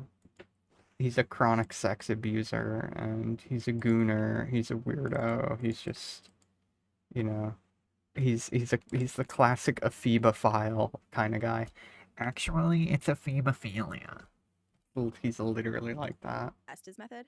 Did I do it? Yeah, Well, live you know, streaming when your he goes first on and he trip, goes through- insane, No, insane. I know what it is. Yeah. I've been involved in the investigations and like asking the questions, but I haven't worn the blindfold and put the Like, earbuds if you're already insane enough to do that, drugs are just gonna make you more insane, bro. It's not gonna be enlightening. It's not. You never. Oh my god. because I am terrible at hearing stuff. Yeah. Like, I'm the worst. Yeah. People hear all kinds of stuff, and I'm like, they said that? What? Yeah. Really? That's Play it how again. we feel too. Like we've both tried it a couple times, and it's so hard to decipher Yeah. what's happening. But you know who's really good at it? Who's a friend of all of ours? Is Ash. She's so good at it. She's so good, and even like not using the Estes, just hearing anything coming out, like it's so clear. She'll be like, "Oh my gosh, they just said this," and we're like, "What?" And then you play it back, and it's so clearly that word. Somehow she's got ears for ghosts. So Interesting. Yeah. That's a good person to have around then. right? Absolutely. When we do our Terrible. investigation, all of us together will. We all have our own special skills. Ash will be Estes method. Bridget, you will be the touch touch touch pad me. for the ghosts. I don't know what we have to offer. We'll figure it out.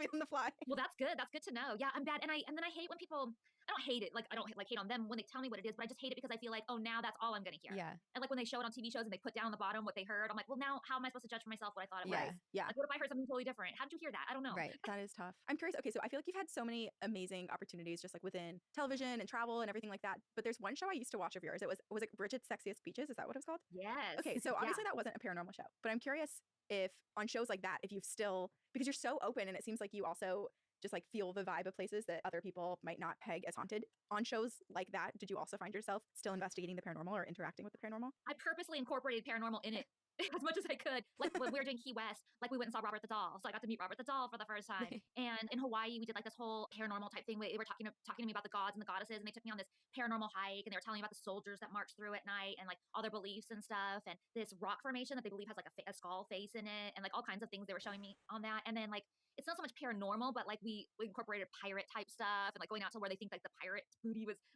like hidden So on cool. this Rock Island. And so I tried to incorporate like as much of that type of stuff as I could onto the show. Yeah. Because it is such like a passion of mine. Yeah, because it's like any place can be haunted. And also, like, if you love the paranormal, we always try to find ways to bring it up, right? Yeah. Like, I feel like I'm a great conversationalist at weddings because somehow I just end up with a group of people around me telling ghost stories, Yeah. which is not like a normal setting for it. But, Right. you know, people are drinking and then suddenly they're admitting to their ghost stories. And I'm writing them down in the notes app on my phone so I can tell it on the podcast. I love that. If you created a paranormal investigation group, who would your dream people be to be a part of your ghost hunting group? Aside from us, obviously. Yeah. Obviously, yeah. It's hard. I prefer going into a place not to do like a hardcore investigation. I like to go into a place just to get an experience.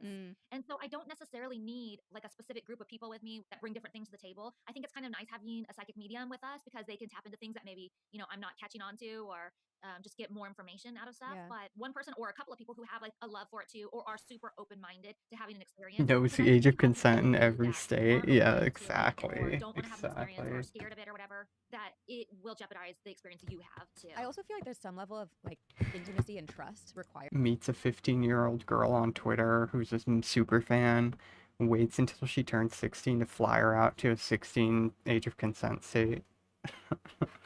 Oh god, dude, it's so Because gross. Fred and I always go about it with like utmost respect, and He's I feel so like we all gross. kind of agreed on this when we talked on your show. But like, we're not trying to make them perform. We're generally just Yeah, ghost hunting is such like a I think how he thought he would be able to overcome it and maintain composure was because he had a huge fucking ego, and the mushroom entity, you know, it's an actual living, thinking organism. It got in his brain and was like, yo, fuck this dude. I'm about to fuck up this whole man's life. Like, I think that's what happened. Like, the mushrooms hated him internally and was like, yo, this guy, we need to fuck this dude up. it's negative not, word. Yeah, it's not the right term to use because we're not like 'Cause, yeah, he just has a gigantic ego. Like, you can't go into a psychedelic experience with a ginormo ego. It's just not. It's the worst thing you could possibly do. anyone down and forcing them into something. It's like an exploration and an inquiry of like, what do you have to share with us? What Yeah. do you want to tell us? Like let's you were set boundaries saying, with just each here other. for a potential experience. Yeah, but like you don't always know how other people feel going into an investigation. Like, are they gonna go in being like, I want demons to come through, or are they willing to be respectful? yeah, you have to be careful of the energy, but I also like going. I mean, this sort of is contradictory, but I also like going with new people who have not done it before. Like, I really like introducing people to it at the same time. Yeah. But again, like, I don't just take any random, like, oh, off the street and be like, you gotta come with me. Like, it's people that I talked to about it before and are showing the curiosity. I'm like, come with me. Let's go do it. So where else do you want to go aside from everywhere? But like, what's on your top of your list? My bucket list is so long, and every time I do my show, I'm like, oh, I'm adding that to my list. Waverly is one of the top places because I really want to see the creeper, the crawler. I mean, so many people have said that. I got a virtual tour on my old podcast with them. They like did a whole. They put me on like FaceTime and we did a whole tour through the place. That's fun. But I feel like I just need to go there and experience it myself. Oh, Trans-Allegheny is also high on my list. I just pulled out my notes. Yes. The Crescent Hotel. I would love to go to the Crescent Hotel. I also have one suggestion for you too, and this is also a suggestion to Sabrina because I've told you about it. We've covered it on the podcast, but I'm the only one out of the two of us who've gone. Have you in Charleston, South Carolina? Have you gone to the old Charleston jail? No, I've never been to Charleston, South Carolina. I've never been to South Carolina. Charleston's actually beautiful. It's beautiful, It's and so it's, like, charming. it's very rich in ghost stories and whatnot. But the old Charleston And jail, also rich. It's very wealthy town. it's this like old dilapidated jail that they do ghost tours in, and it has just like really tragic history. But it reminds me, like it feels almost like a mini Waverly Hills because we were getting activity constantly throughout the whole thing. Shadow figures darting, like people like feeling other people brush up against you, and you're like alone in here. You hear the old keys like down the Jangling. hall Oh my jangling gosh. from the old jail cells. There was you were talking about lollipops, but like there was a wire that was just like disconnected coming out of the ceiling, and it started like vroom, vroom. It was like basically being like a yes no call and response Whoa, like a tool. pendulum? Yeah, Wow. I would add that to your list because I feel maybe I was very lucky, but I do feel like I just signed up to go on the regular ghost tour to mostly learn about the history and just be in this old cool place, and ended up getting so much paranormal activity around me and the group that I was with in like the 60-minute tour or whatever it was. I walked past it when we were in Charleston last 2 years ago now, and I walked past it in broad daylight, but it looked like the lighting changed surrounding that building. It was like as if I was looking at the building during nighttime, even though I was in daytime. There's a weirdness to it, but it's worth a visit. Yeah. Have you guys been to Villisca? No. Have you? No, but it's on my list. I'm just going through my list Yeah. here. There's so many. So many. I mean, there's so many that I have done too, though, so that's good. What else have you done? So I talked about the Stanley, Mansfield Reformatory.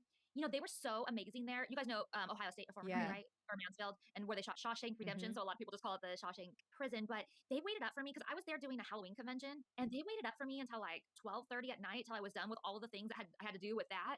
It was a PR person, a tour guide, a ghost hunting tour guide, and then a security guard, and that was it. And it was Nick and I, and they gave us a tour through the whole place. It was so incredible. I didn't have like Where is my rare? I'm getting so tired. I can't fucking do this anymore. Help. Pizzazz. Please. an experience, but it was just an amazing time to be there and just like have it come to ourselves. You're making me want to go paranormal investigate right now so badly. I know. Like so badly. Like not even plan. Just be like, hey, can you let me in at 1 o'clock in the morning? I haven't watched one of this girl's videos in a long time. They're pretty good though.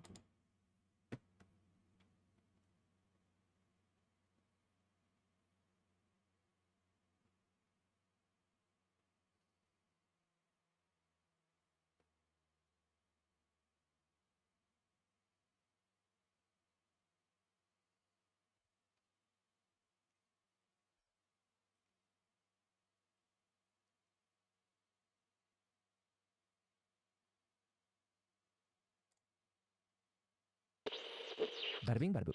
They're calling it whiteout conditions. That means you get in your car, you put the windshield wipers to the max speed. I did not click on that. What the fuck is happening, bro? They're calling it whiteout conditions. That means you get in your car, you put the windshield wipers to the max speed, and you start driving, but you still cannot see what is in front of you. A giant pickup truck could be 30 feet in front of you, and you can't see it because the snow is coming down so heavy, and the wind is so fast, these snow flurries are just shooting straight at your car. But this is the Boston, Massachusetts area. They get an average of 45 inches of snow every single year. That's like more than half of my height. They should be used to it. But January 29th, 2022, it's getting pretty bad. There have been more than 100,000 power outages reported. That's my favorite part about tripping. It's extremely humbling and healing if you're willing. It is. It definitely is. Mostly humbling, for sure. You have to submit to it. Wait. Oh. Let's see. Yeah, if you don't submit to it, you're gonna be boned. You're gonna panic. You're gonna have a bad trip. For sure. And, I've only ever tripped on acid and mushrooms a couple times. I've had a few acid trips. I cry too much on that stuff to be around anyone else. Yeah. Well, if it helps, you know, that's what you need to do is get it out. I've never cried on a trip. Um, I've just only like felt like I'm going crazy or like I'm a baby or whatever, and yeah, just some crazy shit. Coming to terms with like my reality as a person and what I need to work on. Like my last mushroom trip, the lesson that I learned from it was ditching negative thinking, ditching negative thoughts and stuff. Um, yeah, just I was having a lot of issues with negative thinking, and it really did help me get rid of a lot of it. Um, for sure. Like I still had to work to get rid of it, but it helped. It like framed it in a new way that made me be like, oh yeah. In the area. Some areas. Like the experience that I had was that I had like a vision of a pixel going through my head, like, and I could tell that the pixel was the mushroom, and it went into like the back of my consciousness where I couldn't see it anymore, and it was like rummaging through my brain and just like tossing shit, like that one episode of SpongeBob. It's just like, or like, you know, Tom and Jerry or whatever, were just throwing shit from the other room into where I could actually see it. And I didn't take a lot of mushrooms this trip either. It was a very low dose trip. But every time it would throw shit out, it just like started deleting memories from my brain. That's what it felt like. It's like, you don't need this anymore, delete. You don't need that anymore, delete. And it just like puts it in the trash bin, or it puts it in a trash folder. And it made me feel like my brain is a computer, where I'm like, okay, it's going into my computer brain and deleting like junk files basically. But the junk files were all just like negative memories that I can't learn anything from, and I'm holding on to for no reason, or you know, it's ridiculous. But that actually did really help me realize like I have the power physically to just delete shit that I don't care about. You know, like if I have a negative thought, I can just stop caring about it and then send it to the trash bin. And then in 30 days, it's deleted. And it's like, I'll never think of it again. And that really helped with some of my negative thinking. I still have it because I have PTSD, so it's extremely hard to get rid of all of it. But I got rid of a good amount of the negative thinking. But yeah, it definitely felt like an entity. Like it felt like an entity in my brain, just like looking through my brain and judging me almost, like going in and be like, wow, you got a lot of shit in here. Like you gotta clean your fucking room. Like it gave me that vibe. Fungi is like a miles wide neural net. Well, fungus is one of my special interests too, so yeah. Fungus, like mycelium, is literally just a brain. Like it's quite literally just a brain in the dirt. And it produces all the same like neurochemicals, and you know, they produce serotonergic chemicals and stuff like that. That's why it makes you trip. But those chemicals are only useful in brain-like structures. It's kind of crazy to think about how a mushroom, theoretically, there's no reason why it couldn't, how the mycelial structure under the ground could be actually conscious. Like it could legitimately have consciousness. And then when you trip on it, it feels like it does too. So it feels like it does, and then the science lines up because they're producing serotonergic chemicals and like proto-dopamine and all this stuff. Like they have feelings and they can think for themselves and shit. It's bizarre when you, it's a rabbit hole for sure. The science of fungus. It really helped me realize what anxiety is. Like, oh yeah, can just vibe with this and overcome it. Yeah. Anxiety is just one step removed from excitement. It's like a state of arousal. You're like hyper, if you have really bad anxiety, you're actually hyper aroused. You know, you're stimulated too much and you're interpreting it in the wrong way. You should be thinking about how exciting something could be or how it could be an opportunity or whatever and act that out, you know? Like if you feel anxious, just go like fucking frolic in a field. Like literally go skip in the street and like sing a song and shit. It helps so much. You just transmute it into um, the positive polarity. Like anxiety is just the negative polarity of excitement. And this makes me feel like I really need a tripping cleanse. Yeah.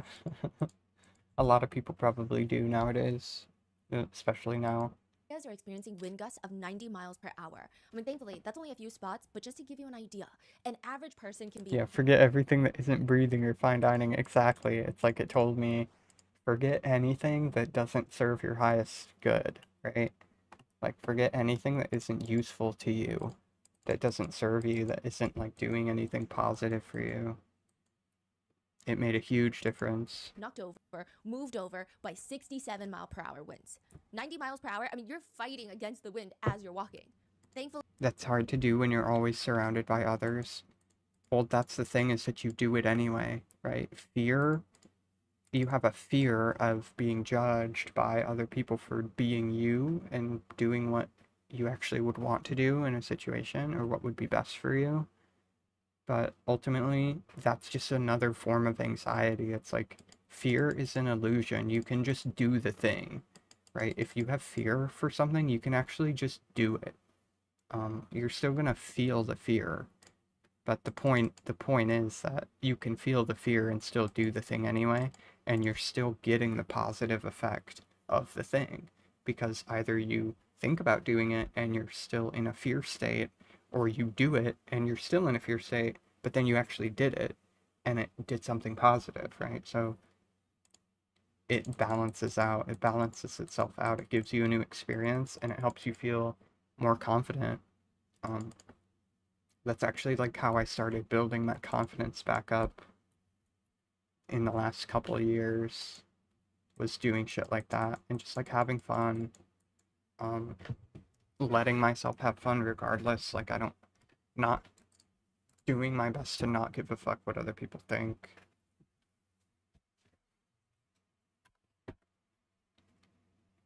One thing that helped me was when things go horribly wrong, it was never the thing I was worrying about. Yeah. Like, it's okay to have a little bit of anxiety for stuff, but it can't, you know, if it's overtaking you, it's like you need to get some of it out. It's just energy. Like, if you're really anxious about some shit, just get a punching bag, you know what I mean? Like, you'll literally, you'll still be anxious about the thing after you punch a bunch of shit, but it'll actually help you, it'll lessen it a lot. It's hard when you don't really like yourself. Plus, we're social animals, and I don't know, validation only comes from others. It doesn't, though. You can validate yourself in doing the things that you like, right? You do the things that you like, and then you validate yourself for doing it. Like, I like this thing. I like doing this thing. I think this is cute, right? Like, if I go skip in the street, I think I'm being cute. Even if someone else is like, cringe, you're a fucking loser, we hate you, you're cringe. I still think I'm being cute. I still think it's fun. And that's really all that matters. And when you value your own opinion of yourself more than others, that's when you start to like yourself. Because if you actually start doing the things that you like to do because you want to do it and not letting the fear stop you or not letting anxiety stop you, it'll change your life. Yeah, it's a huge shift. Like, it takes a lot of work to do it. And it's little steps. Like, literally, that's like what transitioning is like. You can be cute and also a cringe loser. Exactly. Like, two things can be true at once. You can have a good understanding of yourself, or, you know what you like about yourself and value those things, while other people think that you're stupid and cringe. Like, there's plenty of people who think I'm a fucking freak.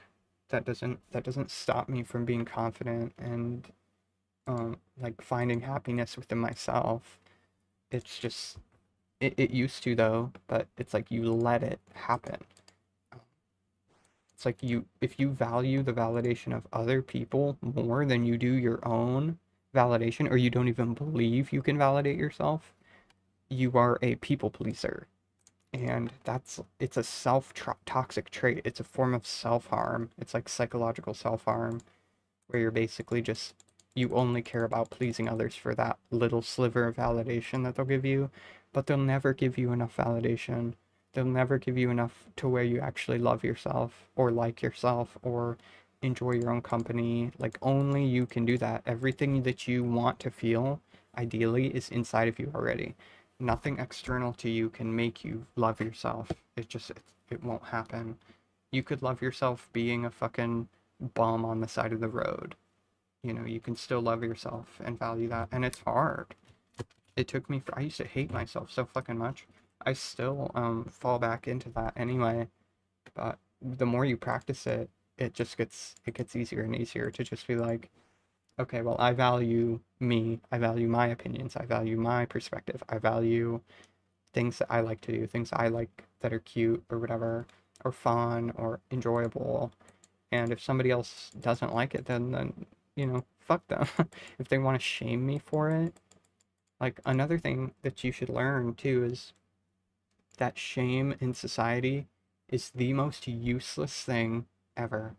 It achieves nothing. Like, shaming other people achieves nothing. Shaming yourself achieves nothing but negative things. There's no use in it at all. And ideally, you want to do things that are useful to you. That's how you start to care about yourself. I have the vibe as if, like, why am I existing if it's not for the benefit of others? Yeah. Well, yeah, I had the same thing. Like, I'm the caretaker type of people pleaser. I still am like that. Where I feel like I only have value in when I can cook for people or do something for people or make other people feel good or validate other people. Um, yeah,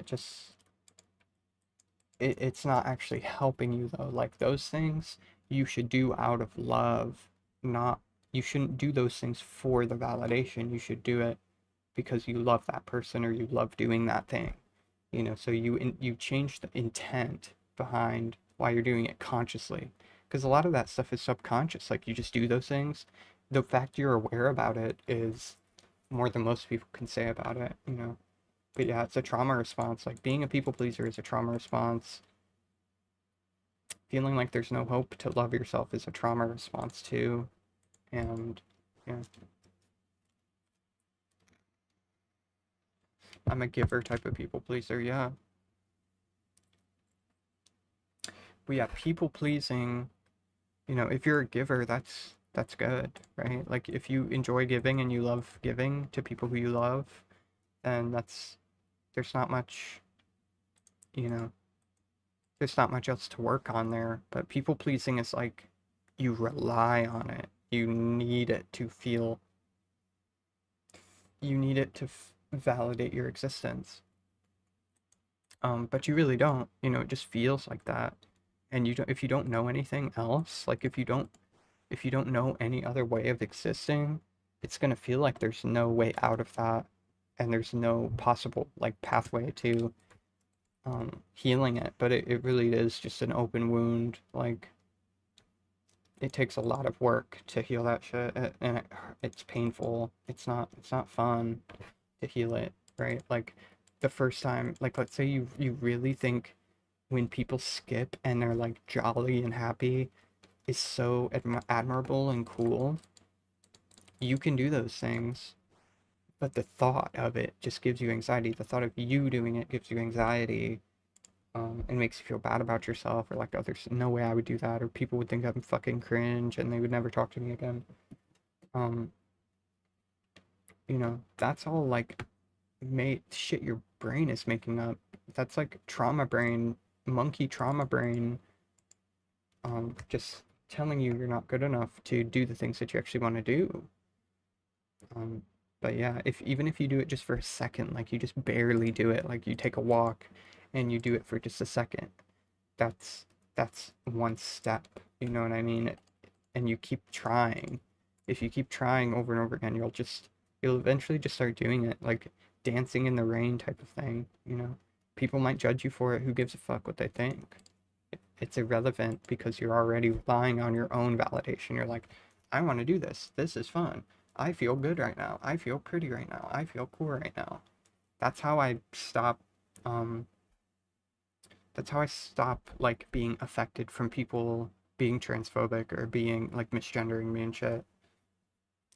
It's obviously like, well, people think it's cringe, right? But the part that's made up is that you need to care about that, right? Like, they can think it's cringe. That's not your responsibility. Like, it doesn't even have anything to do with you, right?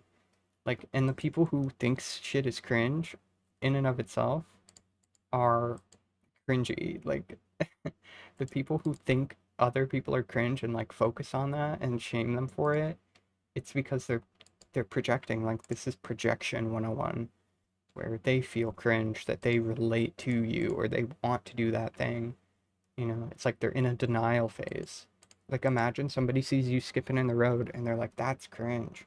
But really they're thinking, how come I can't do that? Or how does this person? It's cringy because this person has so much confidence and they can validate themselves and they don't need the approval of other people to feel good about themselves. And obviously it's not like a perfect end goal. Like, it's never gonna be perfect. It's like you're never gonna love yourself super consistently. It's never like a straight line, you know? There's always ups and downs. Sometimes I still hate myself. Sometimes I still shit on myself.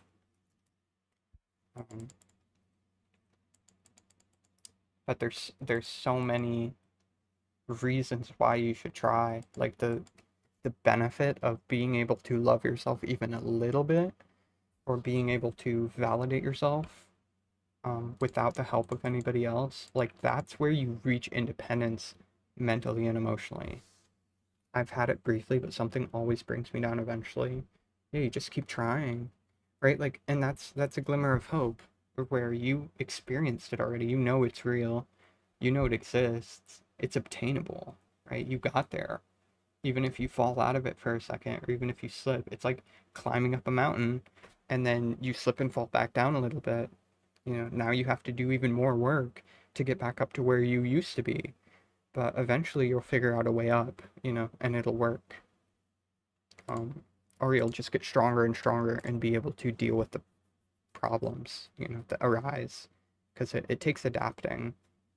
You know, I'm not always like happy-go-lucky type of person anyway, but I can be. I let myself be that.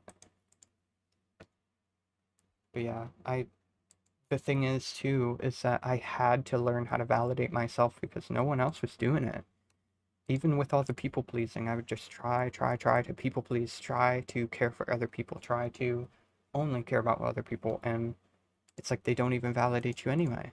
Like, you do everything you possibly can to maintain a friendship or whatever, and they just ditch, right? They just ghost you. So what's the fucking point? You know what I mean? But I did it out of necessity because I didn't have anybody around me being like, you're doing great, you know, great job. Like, I love you. You're so cool, whatever. I didn't have anybody like that for a super long time. So yeah, you know, I just started like, you could think about it like you're just taking pictures for your own eyes, right? Like, you're making memories for your own gaze. It's kind of like how women, it's like, imagine you're a woman and under like regular patriarchal standards. Regular, I should say. Just typical life. You can wear like something cute and sexy or whatever and do your makeup, but are you doing it for attention from other people, like validation from other people, or are you just doing it because you want to feel good about yourself, right? Like, you can look in the mirror and be like, I look pretty today, right? But there's a big difference between that and how it makes you feel internally. Like, if you do it for other people and then you go out there and you show yourself, and you're like, here I am, I'm ready to be seen, and nobody validates you, or somebody just is like rude to you, it's like it crushes you. It crushes you. You know, and you don't want to be mean to yourself either. And that's another thing too. If you're always mean to yourself, no one else is even ever going to be that mean to you. Like you're going to be meaner to yourself than anyone else is. But especially if you've like gone through shit. But yeah, it helps a lot to reframe it to revolve around your sense of self, right? Like you don't have to be selfish, you don't have to stop caring about other people or stop doing things for people, but if you revolve what you do around you instead of other people, you'll actually begin to enjoy things again.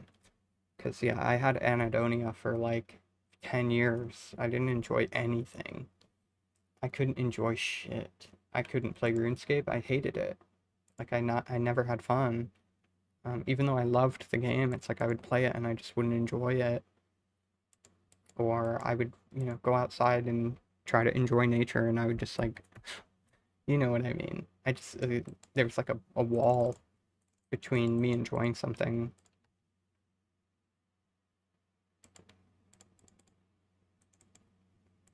I heard you should think of your internal monologue as if it were another person. Like, why would I hang out with this person if they talk to me like that? Exactly. It's exactly that, right? If you bully yourself, there's a part of you. What is bullying, for one? Bullying is somebody who is hurt, who wants to hurt somebody else. It's like the cringe thing. Like people who cringe at other people have some insecurity in them that makes them cringe. I don't have that many insecurities. That means that people who do weird shit, I don't cringe at stuff anymore. Like I could see a furry like doing fucking the worm on the ground, like in a pile of fucking whatever the fuck, like some crazy weird shit. I wouldn't cringe. I wouldn't cringe. I could just see somebody saying the dumbest shit ever, and I'm still not cringing because I'm not insecure about appearing dumb or appearing like a weirdo or appearing like a freak. It just it's not relevant to me anymore. Is there ever a justification for cringe? That's a good question. Like,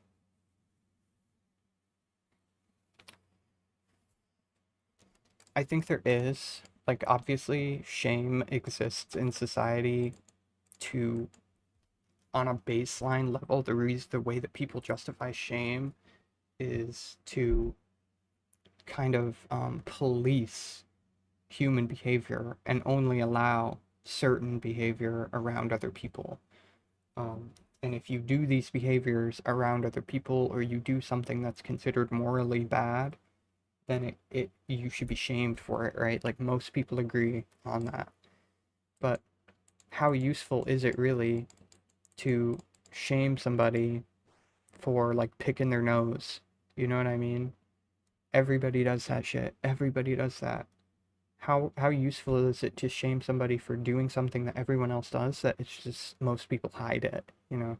It serves no utility, and the only purpose of shame or cringe in my eyes is the utility of it. Exactly, when it starts affecting other people negatively, then you shame the person to signal to them like you're not going to be socially accepted if you continue doing this because you're hurting someone or you're making people uncomfortable or whatever, you know.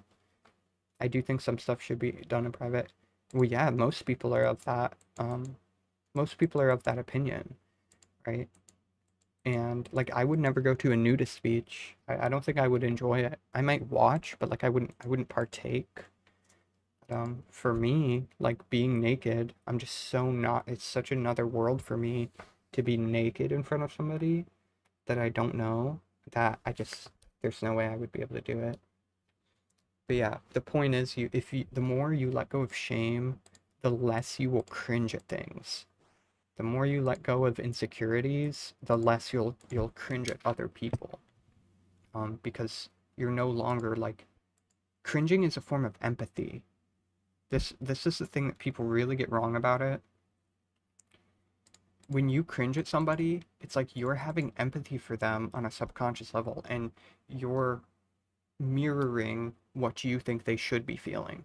So somebody's in a situation, like if you're watching a Chris Chan documentary and you're just cringing, it's like you're putting yourself in the shoes of being an autistic fucking trans woman that like has sex with her own mother or whatever the fuck. Some crazy shit that makes you cringe, right? But it's because you can't envision yourself ever being like that or ever being perceived in the way that you're perceiving this person.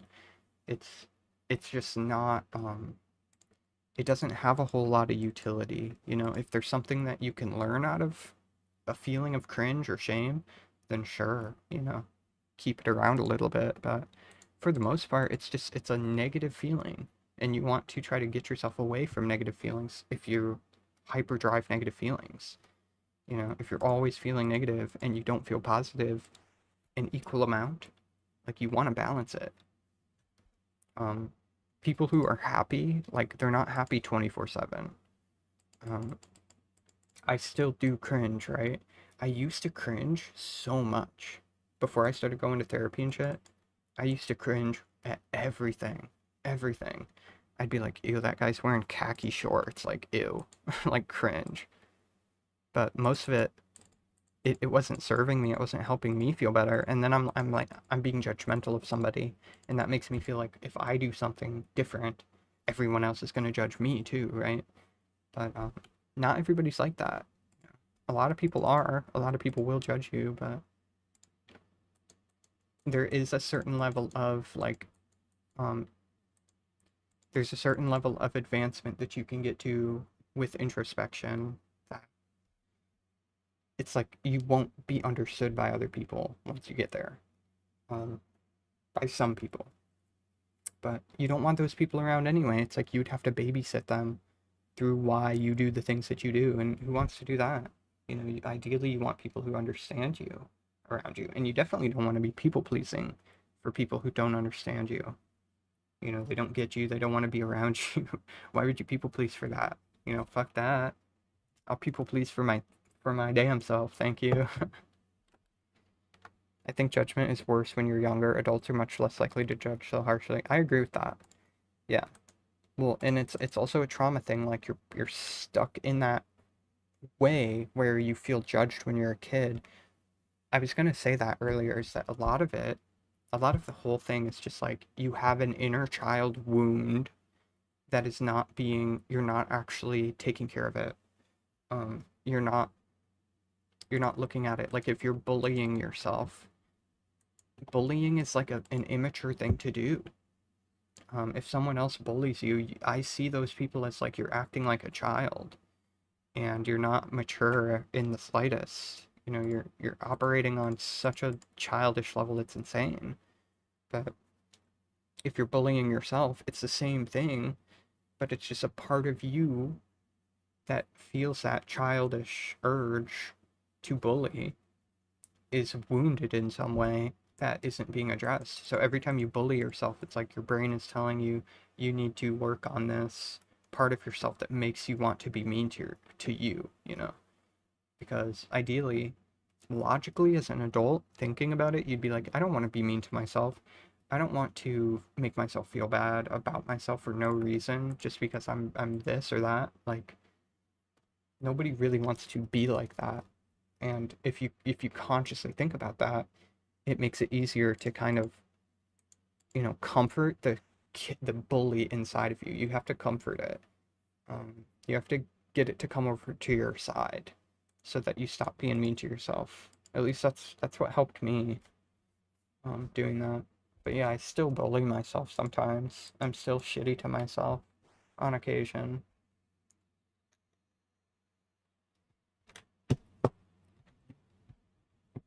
I love the nude beach, but I feel really constricted in clothing.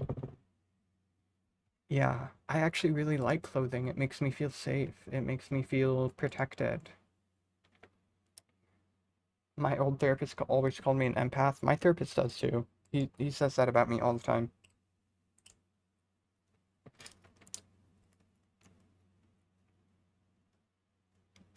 You have a super good attitude. Thank you. Thank you. Yeah, I've had it briefly, but something always brings me down eventually. Yeah, you just keep going. Yeah, I believe in you. If I can do it, you can do it. It's hard, but you can do it. You could be a therapist. This is so inspirational. Oh my god, Pink. Holy shit.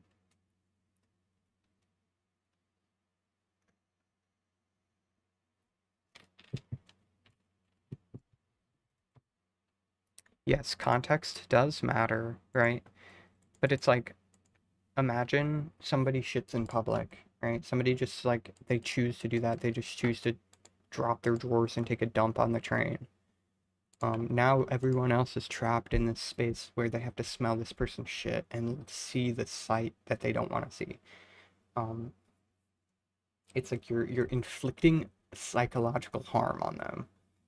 But if somebody takes a shit in the woods alone, I don't give a fuck, right? It's like it doesn't really matter.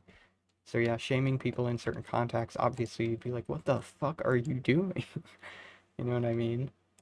But if you're not hurting anybody by doing it, like if you just want to like dance around a little bit or skip or like let out some energy or whatever, that's not cringy. It just isn't. It's only cringy to people who don't do those things.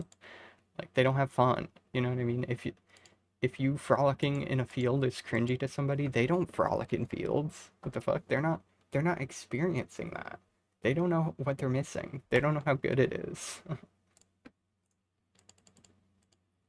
It's kind of like when people, there's certain types of people that will shame people for like eating stuff that they like to eat.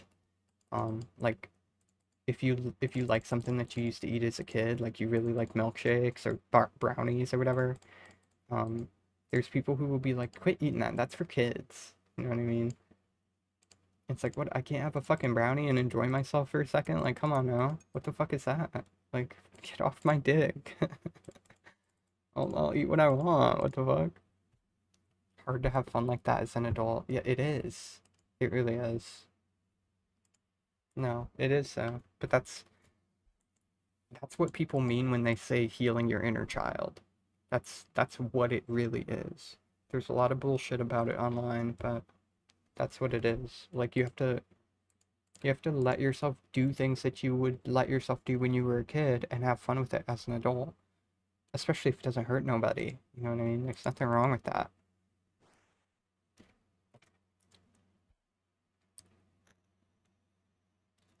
Get to the gym, Black Dad says.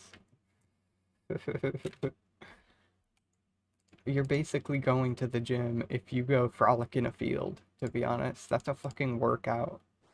It is. You get all your energy out doing that. Most areas are 35-mile-per-hour winds, but it's still not great. This is a proper blizzard. One weather forecaster warns the residents. The storm emergency has been declared. Boston residents need to be prepared for this one. This is likely going to be an intense, dangerous storm with heavy snow, high winds, and whiteout conditions. This has the potential to be a historic storm, a huge one.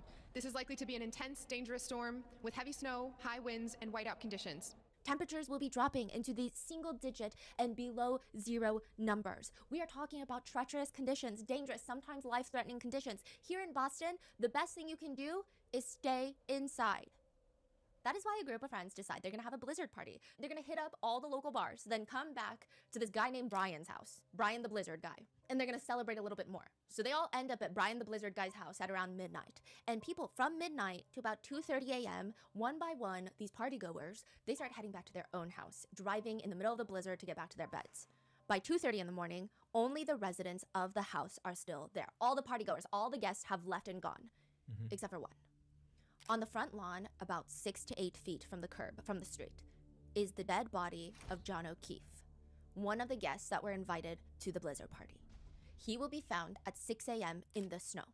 Police arrive at the house where the blizzard party just took place. They find John, this man, unresponsive in the snow. He's bleeding from the back of his head. He's missing a shoe. There's scratch marks on his arm. He's not even wearing a jacket. There's injuries to his face. He's just laying in the snow in the front lawn of this house. There are 3 women standing around his unresponsive body, and all of them, they know this man. They know John O'Keefe. One of them went to high school prom with him. I'm here to spread the word of God. What, like owning slaves? Yeah, the Bible says you can own slaves. That's what a great book. Name is Carrie Roberts. Another one has been friends with him for almost a decade, Jen McCabe. Thanks for entertaining my thoughts. Gave me a lot to think about. Oh, thank you for engaging with such a fucking... I don't know. I had a lot of fun talking about that. It's right up my alley.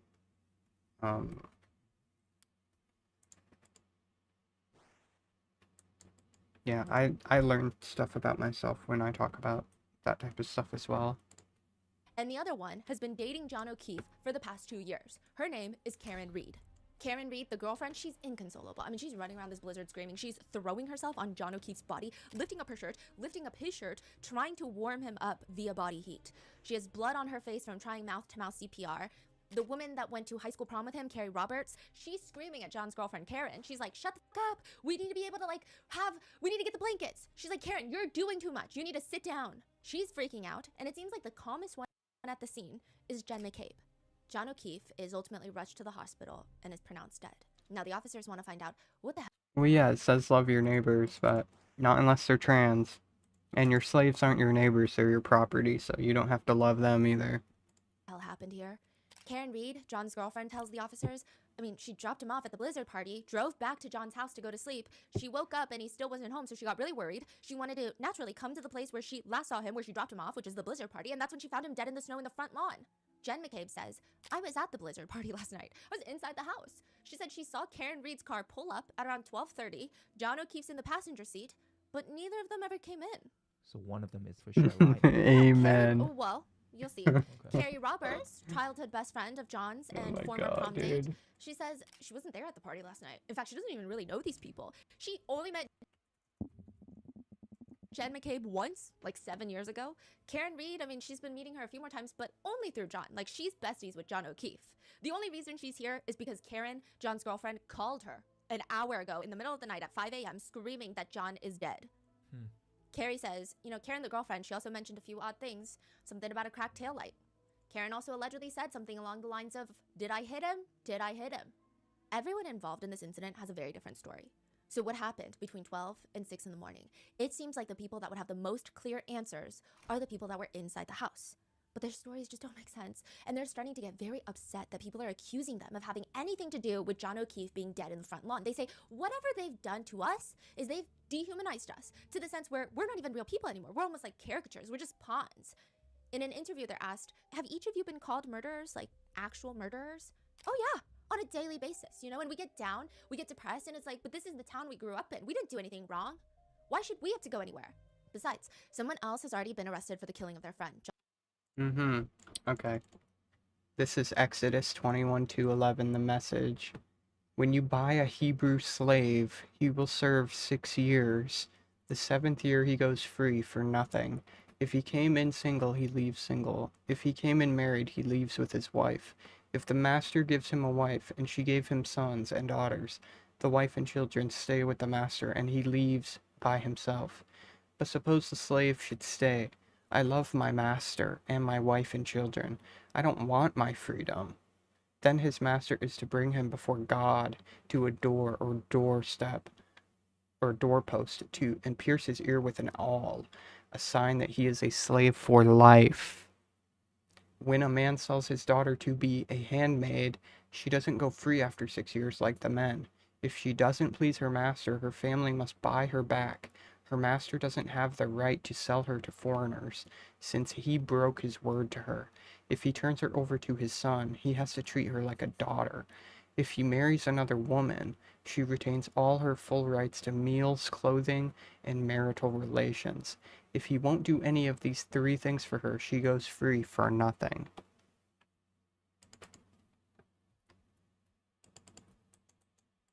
Do you realize the Bible is a product of the time it was written in? Do you think I'm fucking stupid? The fuck? Of course it is. It's written by a bunch of fucking racist old dudes from 2,000 years ago. Hello? Oh my god, dude.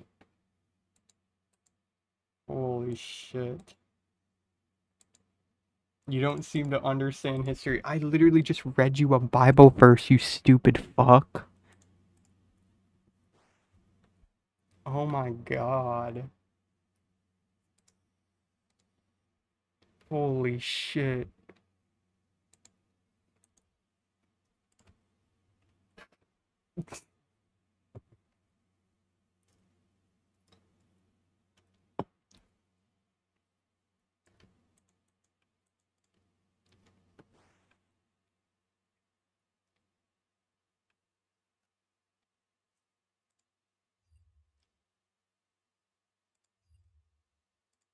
So you should listen to the Bible.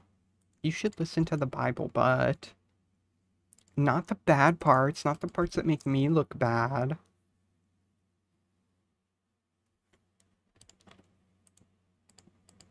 You cut it off yet? Good one. Good one. Yeah, just default back to the fucking cowardly shit. You're such a coward. It's really pathetic.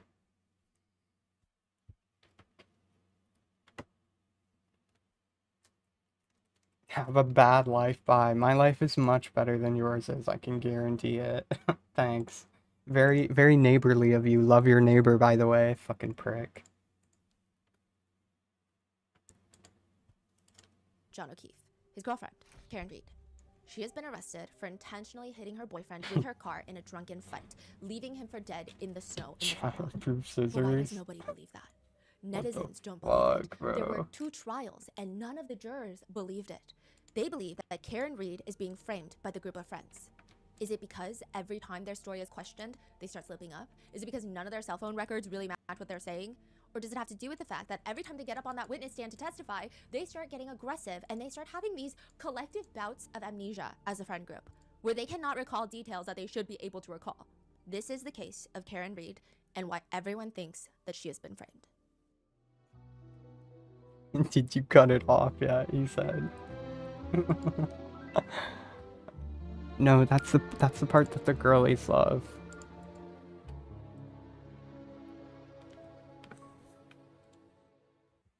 We would also like to thank today's sponsors who have made it possible for Rotten Mango to support greater good charities. They immediately mobilized volunteer teams in Central Texas that are providing critical humanitarian aid to people and pets affected by the recent floods. This episode's partnerships have also made it possible to support Rotten Mango's growing team. We'd also like to thank you guys for your continued support as we work on our mission to be worthy advocates. As always, full show notes are available at rottenmangopodcast.com. A few disclaimers before we get started. There are references to driving under the influence, alleged physical assault. This is going to be the first episode in a 4-part series of the Karen Reed trials, which I know sometimes this series can be a lot. Please watch at your own discretion. This case also spans over 2 trials. So the first trial ended in a mistrial. However, even following all of the legal proceedings, this case is incredibly divisive. People say in the town of Canton, Massachusetts, this case is worse than politics. You do not bring it up at dinner parties. You do not bring it up in casual conversation with friends. People in high school are not talking to each other because of this case. Parents are not talking to their kids because of this case. Wow. It's very divisive, and our intention for this episode is not to sway anyone's opinion, but to present the facts of this case and the proceedings. Altogether, we went through hundreds of hours Oh my of courtroom footage, god. courtroom transcripts, testimonies, dash cam footage. Yeah, I mean, you can act like you know anything about me, but it doesn't matter. Like, you're the most irrelevant thing to come in my life in the last several years. I did my best to include both trials throughout this series, but of course, for the sake of time and clarity, many quotes and statements from testimony and or opening closing statements have been shortened, condensed, or combined. Any and all speculations, accusations, and allegations discussed are unproven and are representative of theories that you can publicly find online from numerous netizens. These are not like things that I came up with in my basement. These are discourse that's floating around in the internet. We maintain that all individuals are innocent until proven guilty in a court of law. Most importantly, I want to be very clear that John O'Keefe ultimately lost his life. Our team in no way, shape, or form are purposely trying to shift importance off of his death. Rather, and I think quite frankly, please be aware that John not being the primary focus of this case as a whole is more a reflection of how this case has been handled and presented by the authorities involved. And with that said, I have also created this wall. I was trying to explain to my husband a few of the people involved initially because as I'm researching, I do get a little confused and I want to talk to someone about it, and I'm explaining to him, okay, this is kind of the bare bones of the story. I explained like 2 seconds and already he's like, I don't know who is who. So you're gonna need some pictures or something. So this is the wall of people because I think with this case, the deeper you dig, the more everyone is connected. It's not even just there's a lot of people, it's the fact that they're all somehow connected. That's crazy. And so with that, Don't stress out about the people yet. We're going to get to each of them. And then I see like different colors and different color lines. Yes, the colors do mean something eventually. Wow, okay. So with that, let's get started. There is one case in Massachusetts that was so heinous that residents decided they want to bring the government to bring back the death penalty. They said, we don't care, we want them dead. There had been attempts before, but this one, it was practically a citizen-run campaign to get legislators to vote for the reinstatement of capital punishment by the state. That case is the murder of 10-year-old boy Jeffrey Curley. 10-year-old Jeffrey was trying to buy a bike. He doesn't have the money, but these two older men, they're like, we're gonna promise you a bike and we're gonna give you $50. Instead, they kill him, essay him, and dump his body in a Tupperware container in the river. This was the biggest case in Massachusetts at the time. This was, I mean, especially because the two killers, they don't want to go down without fighting. One of them specifically is trying to argue, yeah, I was... Yo, John Fogerty, you can get the fuck out of my chat too.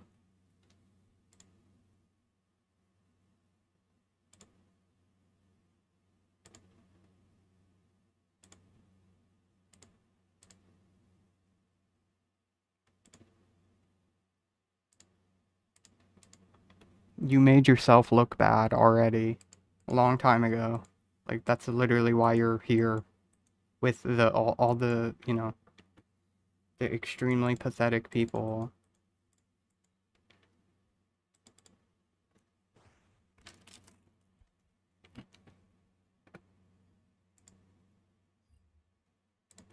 there, but I wasn't the one that physically kidnapped, nor was I the one that physically killed the little boy. It was the other guy. The lead prosecutor on this case, David Yannetti, he comes in swinging. He's telling the jurors in the closing statement, when you boil it down, this case comes down to the fact that 10-year-old Jeffrey Curley left Cambridge one afternoon and never came home because two men Bring them back? And they purchased Hell no. 2 cigars for the ride to Jane's apartment to smoke along the way while the lifeless body of Jeffrey Curley lies in their trunk. Good luck. Thank you. Good luck to you too, To find Patrick. Mr. Sakari guilty of murder in the first degree and nothing less. David Yannetti's closing arguments for this case was said to have been one of the most emotional closing arguments to take place in a Massachusetts courthouse. He is known in the state of Massachusetts for this case. But that case was decades ago. In 2022, David Yannetti no longer works for the DA's office. He's no longer a prosecutor. He actually owns his own criminal defense law firm, and he just took on a new client, Karen Reed. Probably not the biggest case on his desk. Woman, potentially drunk driving in a blizzard, maybe hit her boyfriend with her car by accident. I mean, it's bad. It's really bad. Her boyfriend, John O'Keefe, was found dead in the snow in someone else's front lawn. But it's not a murder case. It's just a little tricky. David says at first glance, the whole thing seemed like perhaps a tragic accident until David Yannetti gets an anonymous phone call. Hello? David says the anonymous caller... Howard, I already talked to the guy. I literally already talked to him. What do you mean? I engaged with him and he derailed the entire conversation multiple times and just started hurling insults because he can't handle actually having a mirror put up to his face. Like, oh my god. Fuck off.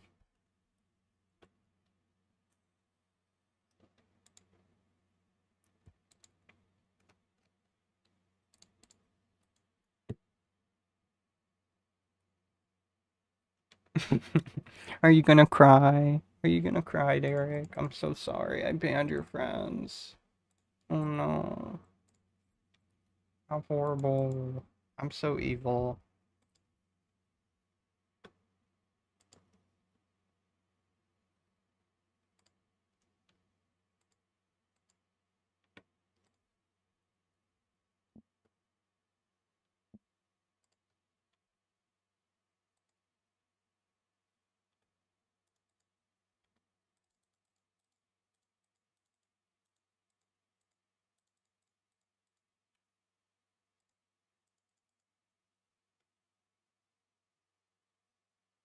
While I'm on the phone, he will hear those words. What words?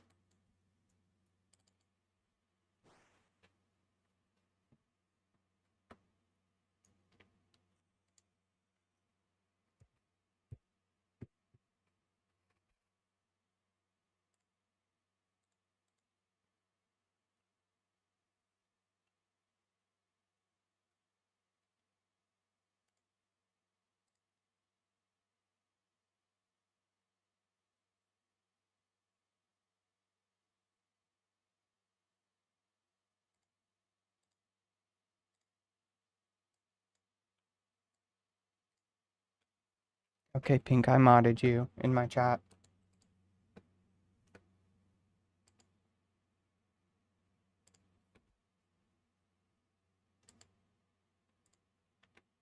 His voice is very gravelly. It sounds very scratchy and low. He's very vague. The man claims to have background as a Boston law enforcement officer, but he says something along the lines of, your client is innocent. Look inside 34 Fairview. Look at the people inside the house.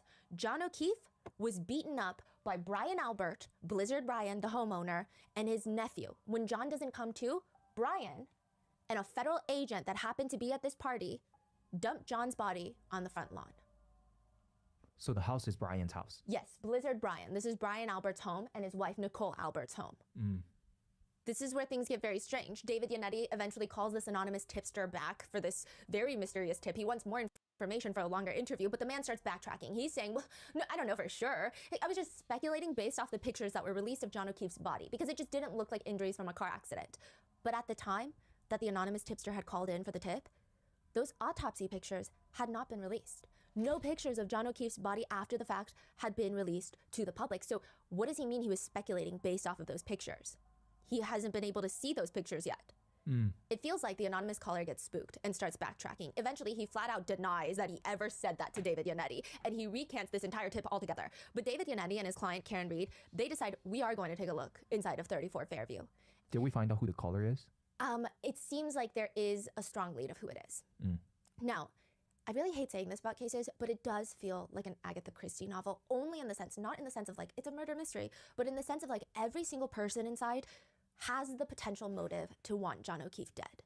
And he is found dead on the lawn, and everybody is sus. January 29th, 2022, there is a birthday party inside of 34 Fairview Road. It's not just a Blizzard party, and John O'Keefe is invited to that party. By 6 a.m., he's found dead in the snow outside, and every single person, they're weird. First of all, people keep forgetting and omitting who was inside the house the night of the party. It actually takes months for people to Yeah, it took me a while. I can't ban anybody from the OBS chat box for some reason. Like, I try to click the names and stuff, it just doesn't do anything.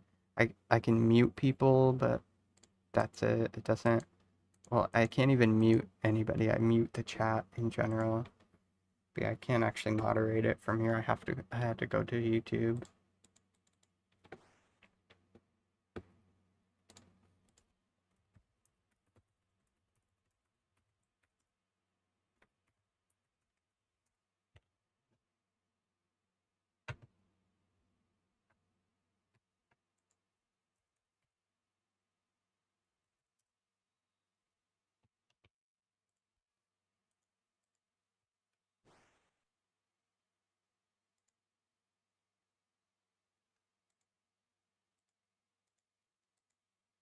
find out exactly who was inside the house that night. People keep conveniently forgetting other people. One woman that was at the house that night starts Googling at 2 a.m. house long to die in the cold before anybody was even found in the cold. And everyone leaves this so-called party and goes back to their homes, and there's a series of suspicious phone calls between the partygoers. They're calling each other up all night. Suspicious phone calls that conveniently nobody recalls. In fact, they say, you know what, that is strange. And I don't recall those because it must have been a butt dial. You are talking about over a dozen butt dials in one night between the partygoers. Like from 2:30 to 6 a.m.? Some of them are a little bit sooner than 2:30, but it's very weird. Now, the night, you're talking about over a dozen butt dials the night that John O'Keefe was killed. What are the chances of that? Then there's the other small things, but I mean, they feel small at first, but it starts getting weirder. It's believed that John O'Keefe's body was laying out in the snow since 12:45 a.m. And yet every single person that leaves the party, leaves this house, drives past his body in the snow and does not see him in the front lawn. Where did that 12:30 come from? That body was in the snow at 12:30. We're gonna get there. Okay. Yeah, and it's debated if he was out there in the snow at 12:30, but it's just weird that nobody sees him in the snow because all the partygoers are saying, yeah, he was probably out there since Karen left because she hit him with the car. She left around 12:30, so he must have been laying out there since then. And yet none of them see him in the snow when they drive past.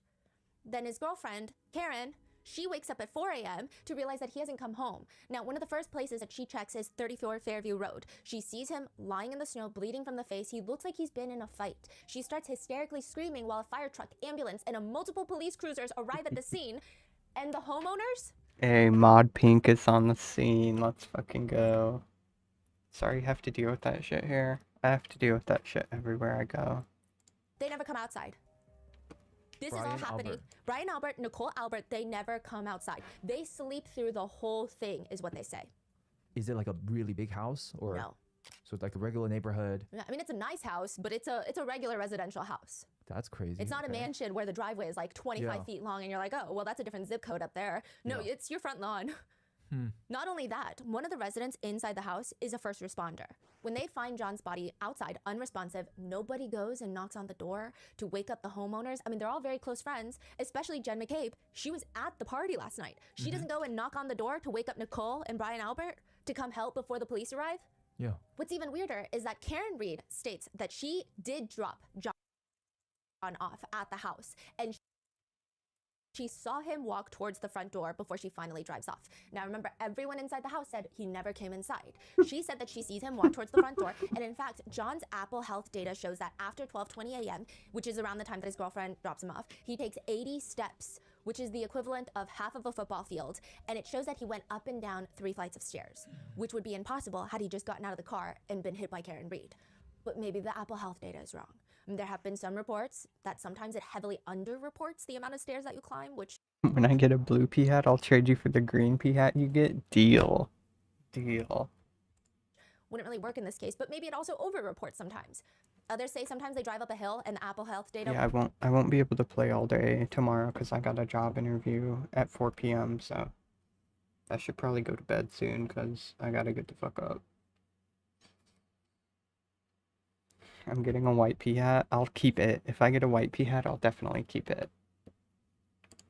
Will say that they drive Unless up the somebody wants to trade a blue for it. hill, but it's also very strange. Those are a lot of steps and those are a lot of stairs, and it would make sense based on the data that he went inside that house. But every single person is adamant, and they say the same thing. John was never in the house. So does that mean he made a U-turn somewhere else at the very last minute? Or does that mean Karen Reed is lying? I mean, it must be true because everyone in the house is saying the same thing. John was never in the house. They all say that except for one person. During the trial for the murder of John O'Keefe, one person slips up. She's talking about the timeline when another partygoer leaves the house and she says, he was not at the house when John was there, so I drove him home. Get muted. It was that easy. John was there, so. And people are wondering, did she just slip up on the stand that John O'Keefe was inside the house? So yeah, maybe Whoa. the anonymous caller, regardless of who they are, maybe they're onto something. If you're gonna say things that you don't want anyone to know about, the last place that you should say those things probably is in a group chat. Yeah, I mean, that's what I was thinking, Zorian, that it would be like scaled to the size of the player base. But I do think it's a little bit like, I think it's a little bit too rare. I'm not gonna lie. Like seeing the numbers that people have with the rare tracker and stuff right now, I don't think that there's enough in the game at the moment. I think it's really, really rare. Really rare. In essence, a group chat is a bunch of people and a permanent transcript. People will take screenshots of group chats, post them online. Or sometimes these group chats will be read out loud in the middle of a cramped Massachusetts courtroom, and you're gonna have to read every single word that was typed out to your friends when you thought nobody was gonna read them. Michael. Those people are relentless. I mean, everything they say is just a tell on themselves. They just tell on themselves all the time. You know, hope you have a bad life. I'm sorry you have a bad life, bro. They really wanted to know about my genitals, so I wonder what that's about. Proctor takes the stand, otherwise known in the group chat as Chip. Michael says he's known a lot of these group chat members since he was, you know, in middle school, high school. I mean, these are his childhood friends. So from October 18th, 2021 to August 31st, 2022, about a year, there are 38,707 messages in this one group chat. But the only ones that the court cares about really are the ones starting from January 29th, 2022, the day that John O'Keefe is found dead in the snow. Michael, aka Chip, in the group chat gets a message from his friend. It's just a link to John O'Keefe's Facebook page. There's a quick conversation about John O'Keefe and his girlfriend Karen Reed, and he's texting in the group chat, she's a babe, like she's hot. Wait, I'm so sorry. Timeline-wise, this was after John O'Keefe was found dead? yeah. Someone sent a link. So everyone in the town is talking about it. Oh, they're already talking Yes. about this death, and then someone sent Karen Reed's link. John O'Keefe's Facebook link, but they're talking about Karen Reed because she's the girlfriend of John O'Keefe. I see. And this man, Michael Proctor, he says about Karen Reed, she's a babe, like she's hot. Weird Fall River accent though. saying that she's got a weird accent, and also comments she's got no ass. So his whole text reads, yeah, she's a babe. Weird Fall River accent, though. No ass. and of course, eventually there will be conversation about Karen Reed being arrested for hitting her boyfriend with the car, because it's all anyone in the whole town is talking about. And later, there's a picture sent in the group chat that is Karen Reed being arrested for hitting her boyfriend, and she's being escorted into the state police barracks. And one of Michael's friends texts in the group, "Is that chick a smoke?" Is that chick a smoke? Question mark. I respond, Nutbag. She's got a leaky balloon knot. It leaks poo. I respond again, nutbag, as Chief would say. I also respond with, she's got a leaky balloon knot, leaks poo. Michael Proctor said she has a leaky balloon bag. Balloon knot, he's referencing her rectum. Yeah, and her medical condition. So she has MS. Now, on a later date, he texted in a group chat that people would find Karen Reed hot if you only, quote, if you like women who shit themselves. Michael also mentions that he's looking into Karen Reed and, quote, no nudes so far. No nudes so far. Which these messages are really heinous, especially when they're read out in court. Michael Proctor's ears are turning bright red. But the problem is, Michael Proctor is not some random local incel still just rating women in the group chat that they can never date with their high school buddies. Michael Proctor is the lead investigator on the death of John O'Keefe. And this is what he's texting his buddies. His police buddies? Yes, he's a state trooper for the Norfolk County's DA's office. He's part of the homicide unit within Massachusetts State Police. He's taking the lead on the investigation onto the death of John O'Keefe. And his main suspect is Karen Reed, where he is going through her phone after her arrest looking for nudes. He texts his buddies, quote, no nudes so far. That is fucking crazy, which means they do that all day long. Yeah. On every single case. He's also texted his supervisors that, and they don't reprimand him, they don't admonish him in the group chat. Yeah, So it's because the supervisor probably does that too then. In other messages, Michael Proctor calls his main suspect in this case. Yep, so these came from me. From all accounts, he didn't do anything wrong. She's a whack job, C-U-N-T. Objection. So don't spell it. You have to. So these are your words. Yes, Your Honor. Go ahead and say them. Then in a later text message, this time not with his boys, he texts his sister, Courtney Proctor, about Karen Reed, again, the main suspect that he's investigating. He says to his sister, I hope she kills herself. Then a few months later, he texts his wife, because Michael Proctor is married. He texts his wife, we're gonna lock this whack job up. And just like that, February 1st, 2022, Karen Reed is arrested and charged with manslaughter, motor vehicle homicide, and leaving the scene of a personal injury or death. The DA's office is saying that Karen Reed dropped John off at 34 Fairview Road and then ran him over with her car as she's backing up to leave the house and left his body in the snow on the front lawn. Big net gang, let's fucking go, son. Oh my god.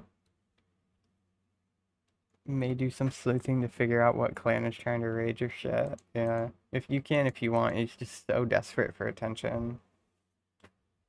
Hot fishnets. I mean, I wonder who the first lucky lady was to try on fishnets for the first time. Body is found Saturday. She is arrested on Tuesday night. 4 months later, Karen Reed gets upcharged. God, your aim is just so bad. Like, you can't even hit me once, bro. What the fuck is that? To second-degree murder. One person states, the line between gross vehicular manslaughter and second-degree murder is very, very thin. If you exhibit a disregard for the safety and the life of another person and they die as a result, you've got second-degree murder. So, for example, vehicular manslaughter means you're driving in a way that's negligent, reckless, unlawful, but you have... Alrighty, everybody. It's late. It's a bit too late, so I'm going to bed. I'm just gonna go pass out real quick. Thank you for everybody in chat who wasn't a piece of shit tonight. You know who you are. Sorry, son, if you just got here. The stream's over. Stream's over, babe. I'm sorry. Never lucky. Didn't get a rare. Fucking fuck my life, dude. Probably. Bye-bye.